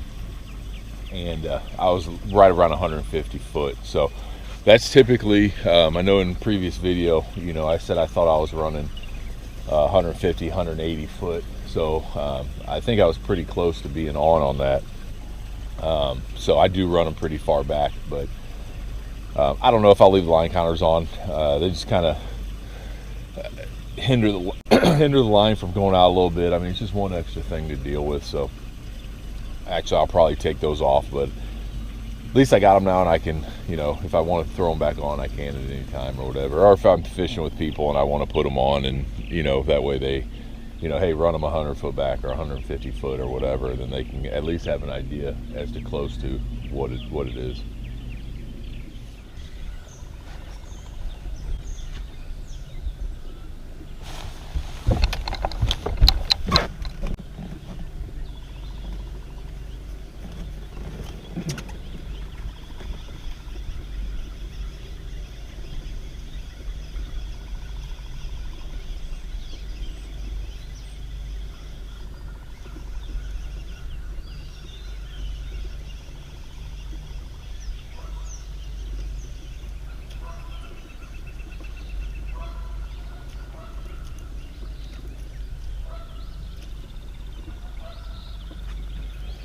I don't know how something hammers it like that and it's not there.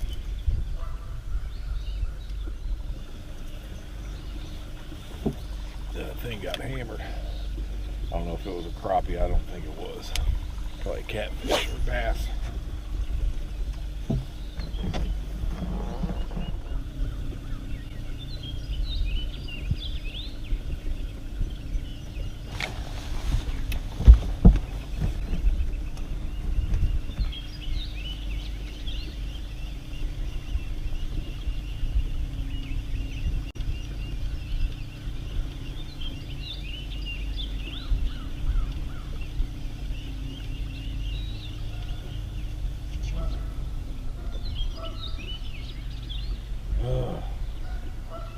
It's 2 in a row that I've lost. It happens, especially pulling crankbaits.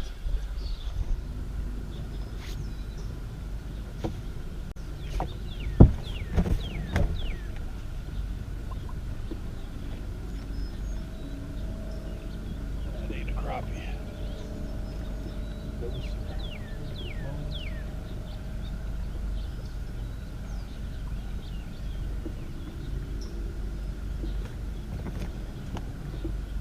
We got a big catfish here.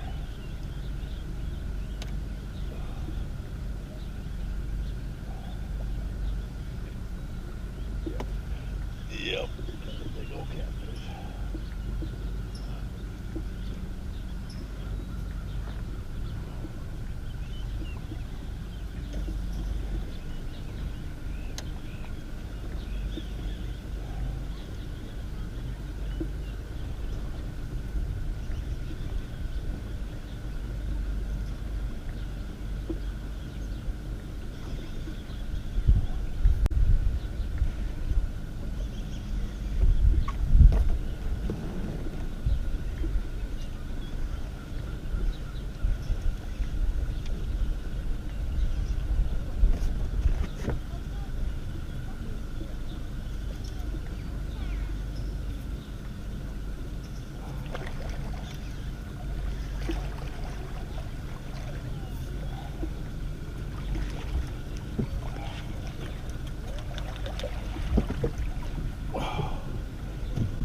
There we go. Look at that thing. Yeah.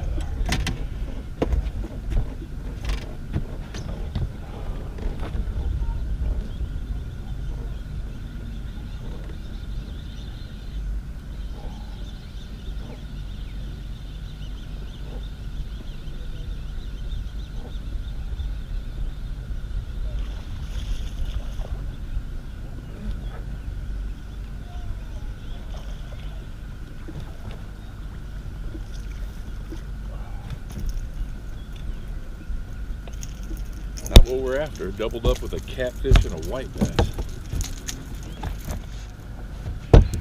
Alright. There's white bass.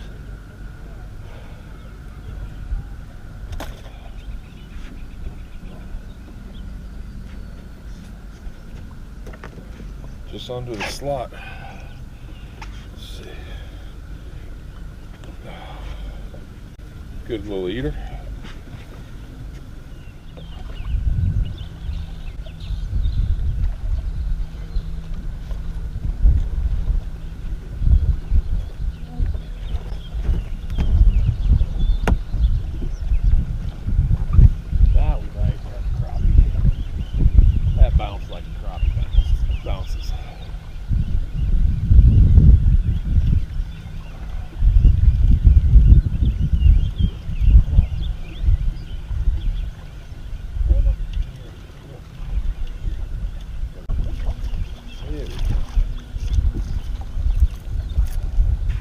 There we go. Now we're on to some crappie. At least one.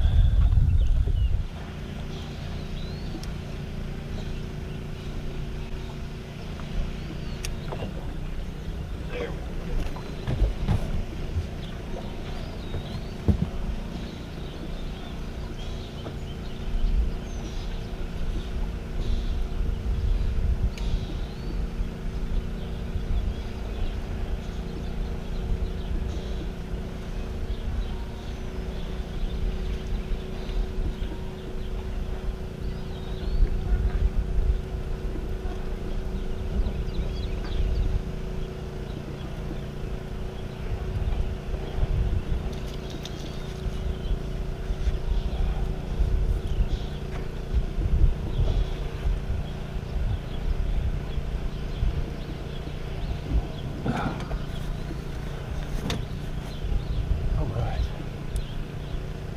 Blue and chrome.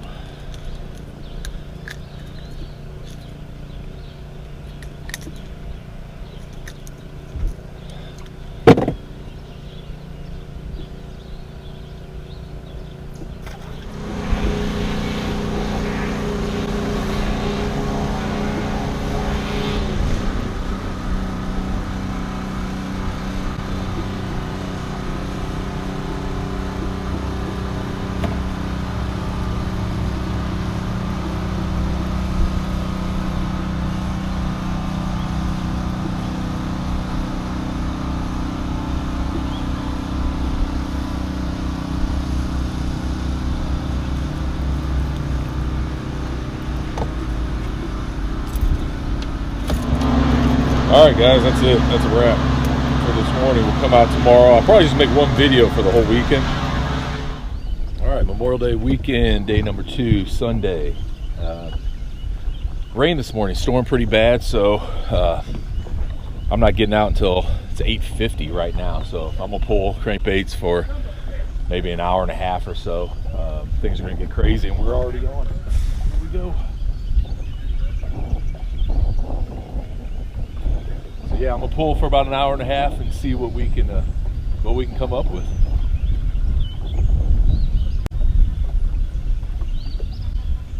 See if after this rain, the storms, if they start biting, so we're doubled up on that right side there.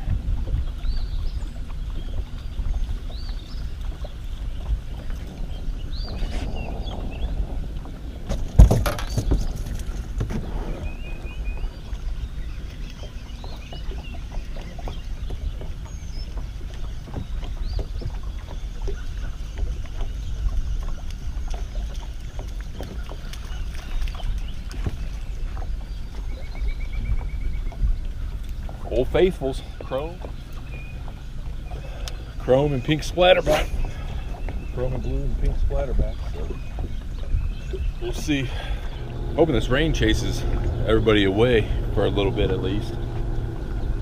They slept in to where I can get, you know, a good hour and a half, 2 hours of pulling before the lake gets too crazy. Like I said, Lake of the Ozarks Memorial Day weekend is a absolute cluster. There are people out that really are never out on the water any other time of the year. I mean, I've seen people blow through wake zones yesterday on jet skis, sea-doos. You get all of them out. So just be careful on these holiday weekends. It gets busy out that just aren't comfortable and familiar being on the water.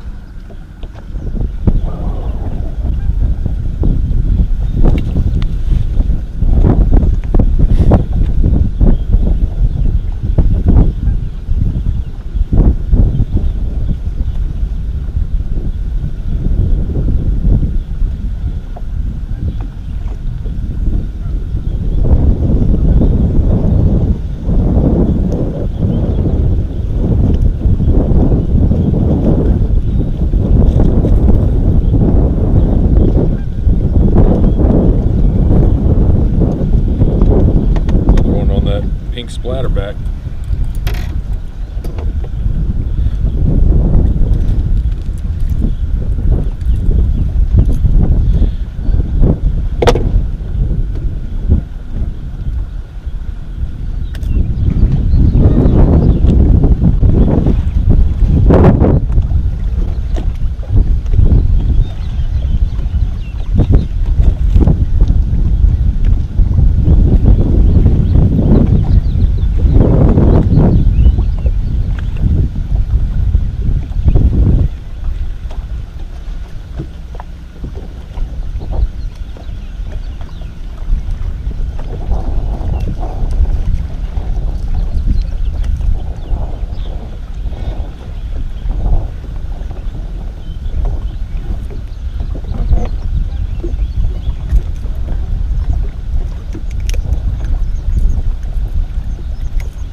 ready to bring them all in. So we'll bring them in. It's starting to get windy, it's starting to get rough again, so just don't feel like messing with it. That's what, 5 pretty quick. Alright, so headed back out.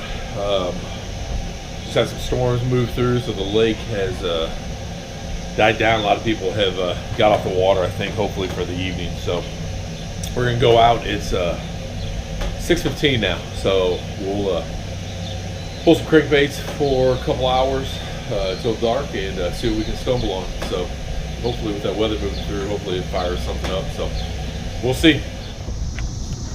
All right, so right off the bat, wasn't paying attention and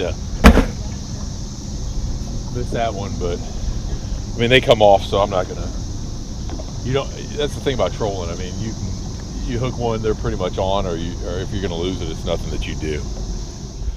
All right, it's Memorial Day, Monday, and we're out at 5:30, and should be able to get good 3.5, maybe 4 hours in before the lake gets too crazy. Hopefully people are headed home today, so early. I doubt it, but we're gonna fish. Lake is dead calm, cool morning. Had some storms yesterday roll through, so we'll see what the bite's like. Last couple days pulled some crankbaits. Seemed to be anything with pink on it did the trick. So I've actually got 3 out right now, white with pink splatter back and 1 chrome with blue back. So let's give it a shot and see what we can do. Brutal day.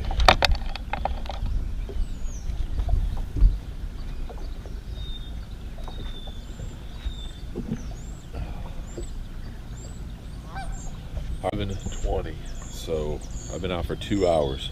And I don't think I've had a single bite. So I might do one more loop in this cove here and then call it a day. So I don't know, man. I never thought I'd come out and not get a single bite. There we go. Here we go.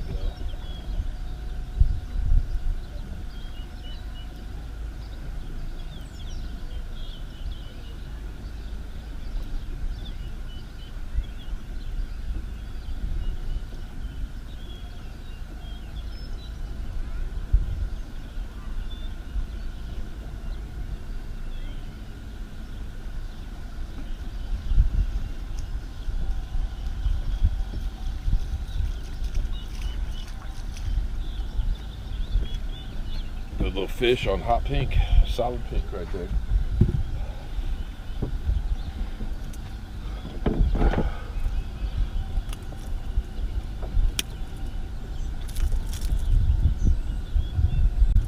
Pink has seemed to be the color this weekend. Pink of some variety.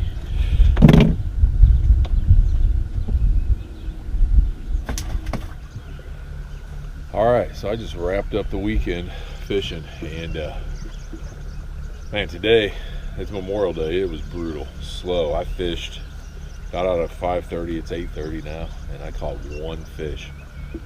So, tried a variety of colors. Thought pink was gonna be the ticket. Seemed like a variety of pink the last couple days had been kind of what they were looking for, what they were on. The one I did catch today was on a solid pink Bandit 300. But it was brutal. So kids want to go out. Lake's still calm. It's 8:30.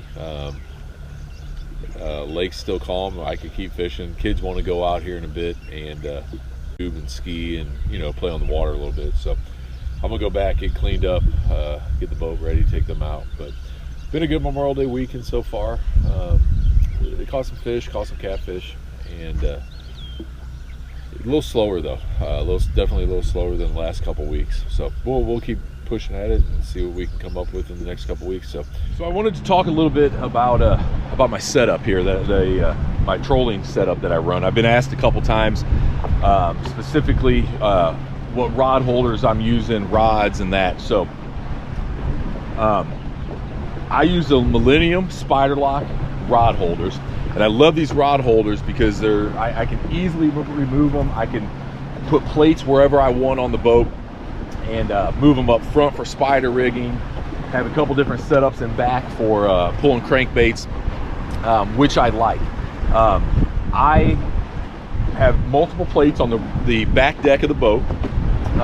The ones towards the rear, I use those if I have multiple people out. So if it's myself and a buddy, or myself and my dad, or if I take people out, I'll put both of the Millennium seats, the sidekick, in the back there, and then 2 people are able to sit there. You've probably seen that on some previous videos of mine. Just started doing that, and I really like it. When I'm by myself, however, I bring the rod holders right behind the seat. I like that. I like to be kind of down in this main area of the boat. It's just a little bit more comfortable for me, to be honest with you. I'm able to remove the seats. I put grip tape down, and I'm able to step up where the seats were, and you know, manage the fish that way and the rods that way. If you've seen in my previous videos, I didn't realize, honestly, that the seats were able to come out. We didn't think they were. Full disclosure, this is not my boat. This is my dad's boat. It's a 2017 Triton 220 Escape. It's a ski and fish model. The ski and fish my dad got because at the time my kids were younger, and my brothers, they still have younger kids. The kids tube, they, you know, play in the water, wakeboard, tube, do all of that stuff. So as a family, this fits our needs much better. Maybe one day I'll be able to pull the trigger on a boat just specifically for fishing. But that's down the road. This boat does perfectly fine. My dad is, I mean, he's actually kind of let me take it over and put you know, the rod holder plates anywhere that I want on the boat. We put Garmin Live Scope on it with the Garmin Force trolling motor. We've got graphs on it, so it does the trick. So I run 12-foot trolling rods. I run the Edgar rods. I'll be honest with you guys, what I've noticed with that is with younger kids or older people, or anybody that's just not able to really crank on the rod, I feel like those rods aren't the best. Scaling down maybe to an 8-foot rod would probably be better for those situations. But on the whole, I personally love these rods. That pretty much goes over my trolling setup and how I pull crankbaits. If you got any questions, leave me a comment down below. Also too, I'd love to see your setups as well too. Comment also how you set up your trolling rigs. I'm always willing to learn, and I want to learn other options. Pulling crankbaits has to be one of the easiest and honestly one of the most relaxing ways to fish and to go out and catch crappie. That is until you catch a fish, because then you've got to maneuver getting the fish in. You've got to make sure the boat stays on the right course. I always seem to struggle with that. You know, you just get off a little bit, or you know, the boat would get turned a little bit while you're dealing with a fish. You'd be headed towards a dock or another boat, and then you'd have to deal with that. But what I'm going to do is I'm going to show you guys a way to eliminate all that, to where you can actually use on the Garmin Force trolling motor. You can sync that with your maps, and you've pre-routed a route that the trolling motor follows. So what I'm going to do is I'm going to do a 3-part series. This first video here is going to be showing going into the Active Captain app, creating a route, showing how that's done, where it's done at, and how you access that route. You can save and create up to 100 different routes. So what I personally have been doing is I go in and I map out and route all my, you know, fishing spots that I typically troll, all the coves that I troll in, the creek channels that I follow. I go in, I route those out, I name them, and then once I get to that point where I'm going to fish those specific areas, I already have them pre-routed out, so I just go to those areas. You can set it to different, you know, I follow different depths, I follow creek channels, you know, basically all the different ways that I fish. I have multiple routes set up within multiple coves, for example, to where I don't have to even think about it. I just go out, I pick where I want to fish. If not successful in that spot, you move on to the next one. So it really simplifies it, and it makes it to the point where when you get in the boat, you just get to that starting point, you hit go, and then you troll and you follow that path. The trolling motor follows that path automatically. So let's dive into the app. Let's pull up the Active Captain app and go ahead and set a route. And then in our second video, we'll dive deeper into getting into the boat, showing how to sync the Active Captain app with your Garmin units. And then the third video, we'll actually go out and we'll follow that route, show you step by step how to get, how to access that route on your chart plotter, pull it up, and then how to follow that. So let's jump into the Active Captain app and take a look at that and get a route planned out. All right, so here I opened up the Active Captain app. I'm just on the main homepage. So to plot a route, it's real simple. All you're gonna do is you're gonna open up your chart, and at this point, you need to create the first waypoint. So what you're gonna simply do is you're just gonna tap wherever you want that to be on your map. You're just simply gonna tap your finger. This bottom left kind of looks like it's got a little waypoint and a route. It looks like a little track there. You're just gonna click on that, and what's gonna pop up is those two boxes, and those are gonna say, the one on the left says Route 2, and the one on the right says Auto Guidance. You're gonna click on the Route 2, and what that's gonna do is that's gonna create your first waypoint. That's gonna be the starting point of your route. So what I'm just gonna do is I'm gonna create just basically a straight line. Actually what I'll do is I'm gonna show how to make a turn. So I'm gonna create a straight line. We'll come out here and then we'll just make a gradual turn, this way and head back. So it's real simple from here. All you're gonna do is you're just gonna tap a point, the next point that you want. You can see there, now we have two waypoints. We have one that is labeled beginning and then the end. So I want to continue out this way, so I'm just going to continue to tap wherever kind of that path that I want to follow. And now there's turn one, or the beginning, turn one, end. So as we continue, it's going to create waypoints. So as I want to now make my turn, I'm going to tap some waypoints around. And sometimes what'll happen is if you tap too close to the previous one, it's going to move that waypoint. So here, one thing to keep in mind when you're plotting these, you want to make a nice wide turn, not a real sharp turn. So this turn here, turn 5, looks a little sharp. So what I'm going to do is I'm actually going to add an additional turn between turn 4 and 5. I'm just going to tap that line, and it created another waypoint, I'm sorry. So we're going to continue to make our turn coming around. And I'm on an iPad. I find it easier to do this on my iPad. It's just bigger. You can definitely do it on your phone. I've done it on the phone too. So again, I'm just going to continue to tap, and I'm going to bring it back close to the beginning there. Okay. So now once you have that route created in this upper right-hand corner, see, I have 20 previous routes already planned. So that's named as 21, but what I want to do is I just want to go ahead and rename that. We'll rename that YouTube. And we will hit done. So now that route is created. So I'm no longer now, after I've hit done, I can no longer edit this route at all. But what I can do is, and what I like to do is that way, I like to create one additional waypoint at the start of my route. That way I'm able to pull that up on my chart, and I'm able to navigate exactly to that point. And that's helpful, especially the first time that you do a route and you don't specifically know where the starting point is.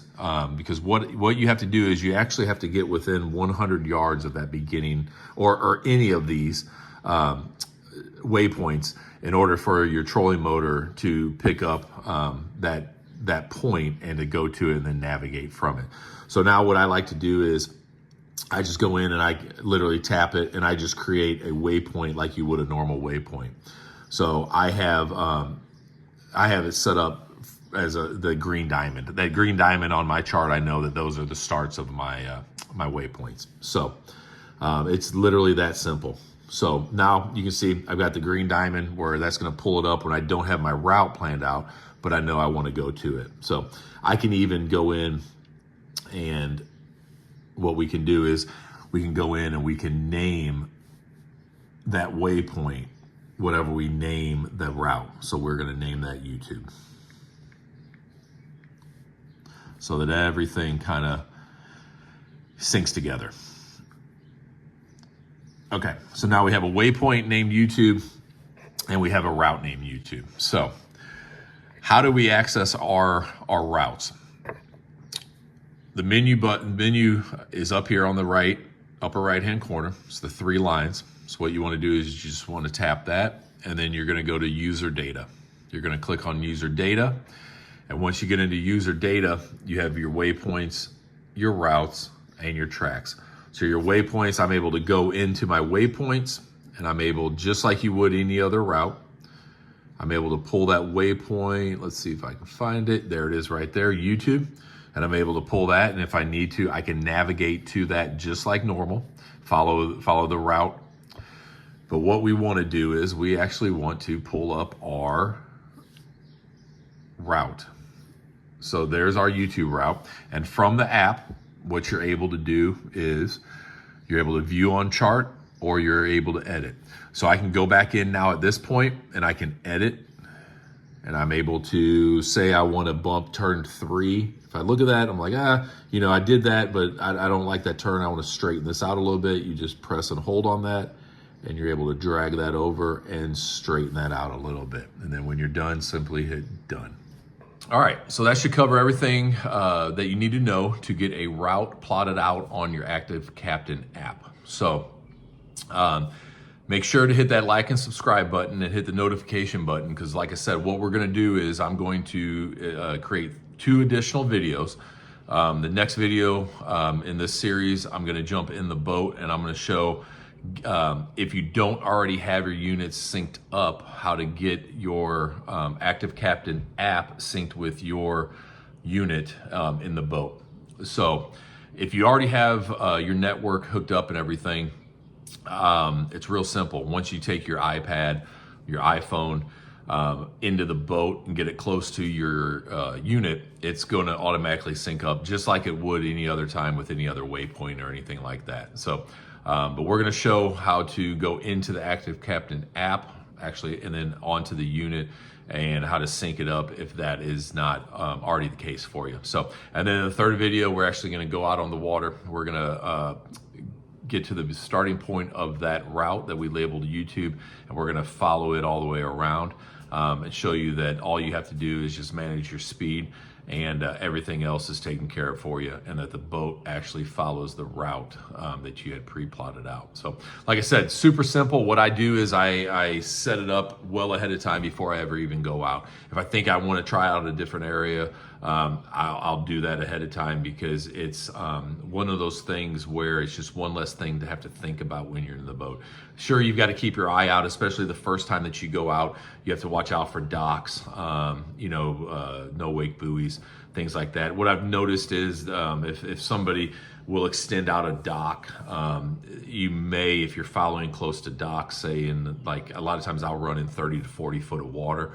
So some of those areas, a lot of those areas actually get to be close to the front of the docks. So that, especially that first time, you've got to watch, just make sure that you're not getting into a dock or anything. But the good thing, and I'll show you this in the third video when we're out there, you're actually able to pull your iPhone out while you're on the water actively doing a route if you see an issue, and you're able to make the adjustment on your phone, and it actually is real time making the adjustment on to your trolling motor and making you adjust as far as that. But that'll be in the third video where we cover all that. So all right, part 2 of the Garmin routes video series. And what I'm going to do is, so like I said, I've got a point here that I put for the starting point. of all my routes. And I just got my remote on my for my trolling motor, and I'm gonna get close to that area. And then, all right, now that I'm close, you're gonna go, and this is after you've already you know, synced up your phone with your units or your iPad with your units. All your waypoints and your routes will be on there. So to get to those, you go, I'm on fishing charts, nav info, and then up here, routes and auto guidance paths. And you can see right there, there's the one that I created for YouTube. So I'm gonna click on that. Actually, I'm gonna click on another one, but you can see that's on there. So I'm gonna click, I'm gonna run a different route. Actually, I'm actually gonna fish now. So I'm gonna do what I call home long loop. I'm gonna click on that there. And then over here, you're gonna go navigate to, and then I wanna run it in the forward direction. So I'm gonna run it forward. And then what's gonna pop up on that bottom right corner, you're gonna see it's gonna say engage trolling motor. All right, so once that pops up, you're gonna click engage trolling motor. And then simply just take your trolling motor remote and just hit the propel button. And then you're going. Set your speed to whatever you want. And you can see here, what my trolling motor is doing is it's actually getting me in position here to, it's automatically just spinning me, putting me in position to start on my route. So once we get going, we'll check in and I'll show you kind of how it runs after that. All right, so let me show you here. So you can see here, I'm following my my route that I planned out. I'm not touching anything. All I'm doing is now I'm able just to sit back and troll and you know, watch your lines. Like I said, first time you run something, you're going to want to pay attention to docks and stuff, but you can see here that literally it's just, you know, the path that I'm going is, it's kind of, it is what it is, you know, it's set, you set it and you forget about it literally. So that's all there is to it. So definitely give it a shot and go out and do your, set your routes and your auto guidance on the Garmin units, and pull your crankbaits, sit back and just put them in the boat. All right, so now we're coming up on the end of our route. So as you can see, we've got 2 more stops and then the end. What it's going to do is once you reach the end, there's going to be a alarm that's going to sound, and you're going to go into anchor lock. So what I do is I typically I'll bring in a couple of my crankbaits before I reach that the end, just so they don't come up and they float and get all tangled up together. So but yeah, that's pretty much it. I mean, it's super simple to do. So yeah, once it hits anchor lock, I actually turn the anchor lock off. Just personal preference. I don't like that to be pushing me back. I'd rather just float and then just start the whole process over again. So hope you guys find it helpful. We'll get out there, you know, some more, pull some more crankbaits, get some more videos up showing crankbait pulling and that. So that's pretty much it. Super simple. And you know, get out there and catch some fish, guys.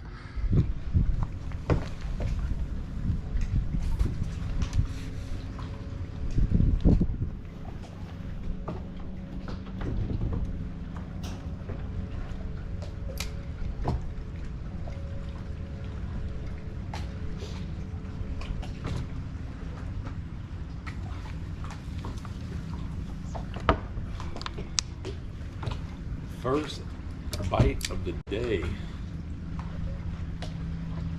9 o'clock. You getting that long, you get a daze, then you miss it. Tucked way up underneath this sea-doo lift here, shooting up underneath there.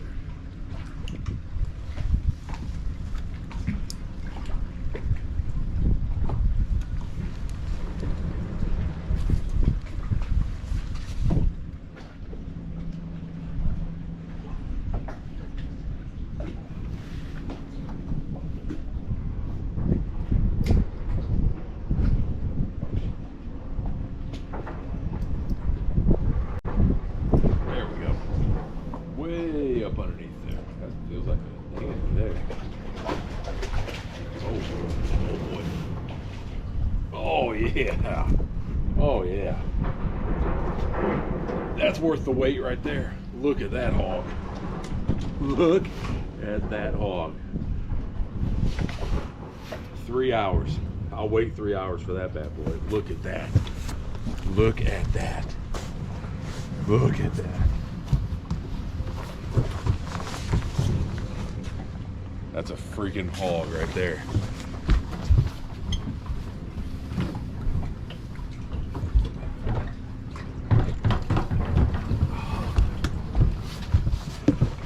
Let's see. He's probably, I don't know, that thing's 14 inches probably. Oh yeah. That's a 14 incher right there. 14. Let's see what it weighs.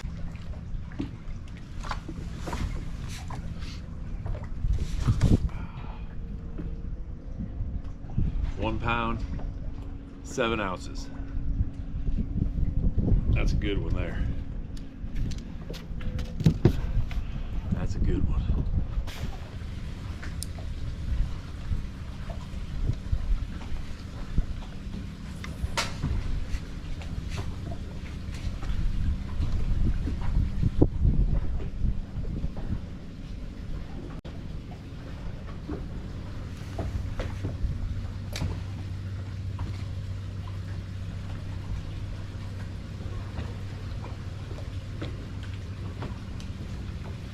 Oh, we got another good one. We got another good one here. Oh yeah.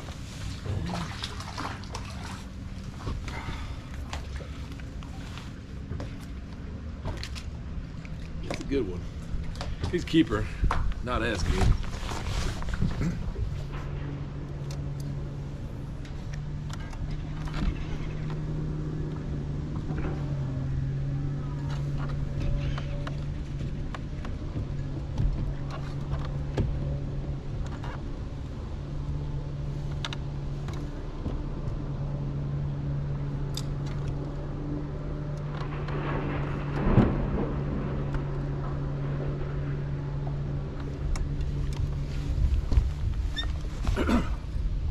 17 foot of water on brush.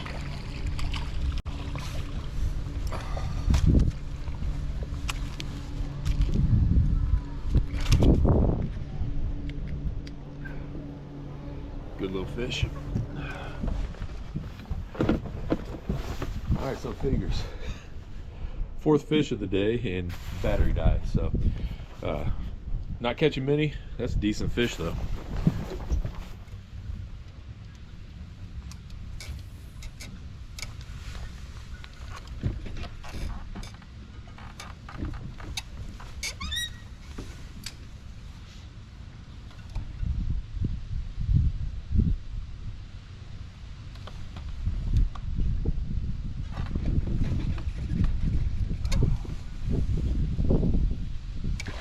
Got this one on camera. Might have got into a little mess here. Might have got into a little mess here. That's another decent fish. Another decent fish right along the side of this dock.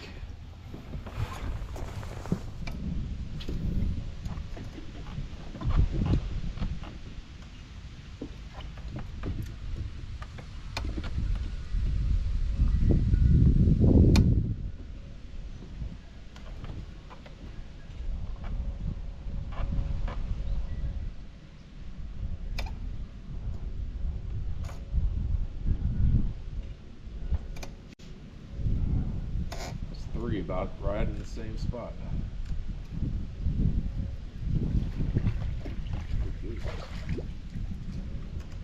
Very good one.